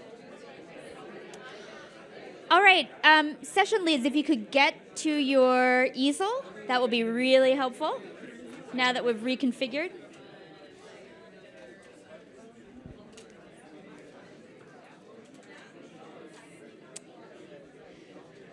And a check on timing. We're going to be back here in an hour, so around 5:30. please come back. We have for those of you that are leaving the room and those of you who are in these sessions, we'll have a quick Ask Me Anything with the 3 pair leads and then be back here for the reception. Just wanted to point that out. So I think we're all organized now. Okay, user needs and defining success back there. Data collection and evaluation best practices are over here, right up front. Data collection. Building mental models of ML systems over there to your left-hand corner. Explainability and trust is over there on the opposite side of the room. Okay, so on your right, feedback and user control. Feedback and user control is over there in the back of the room on your left. Oh no, right here in the middle. Right in the middle. Feedback and user control. And the last one, errors and graceful failure of ML systems. Over here. And that's our 6 sessions.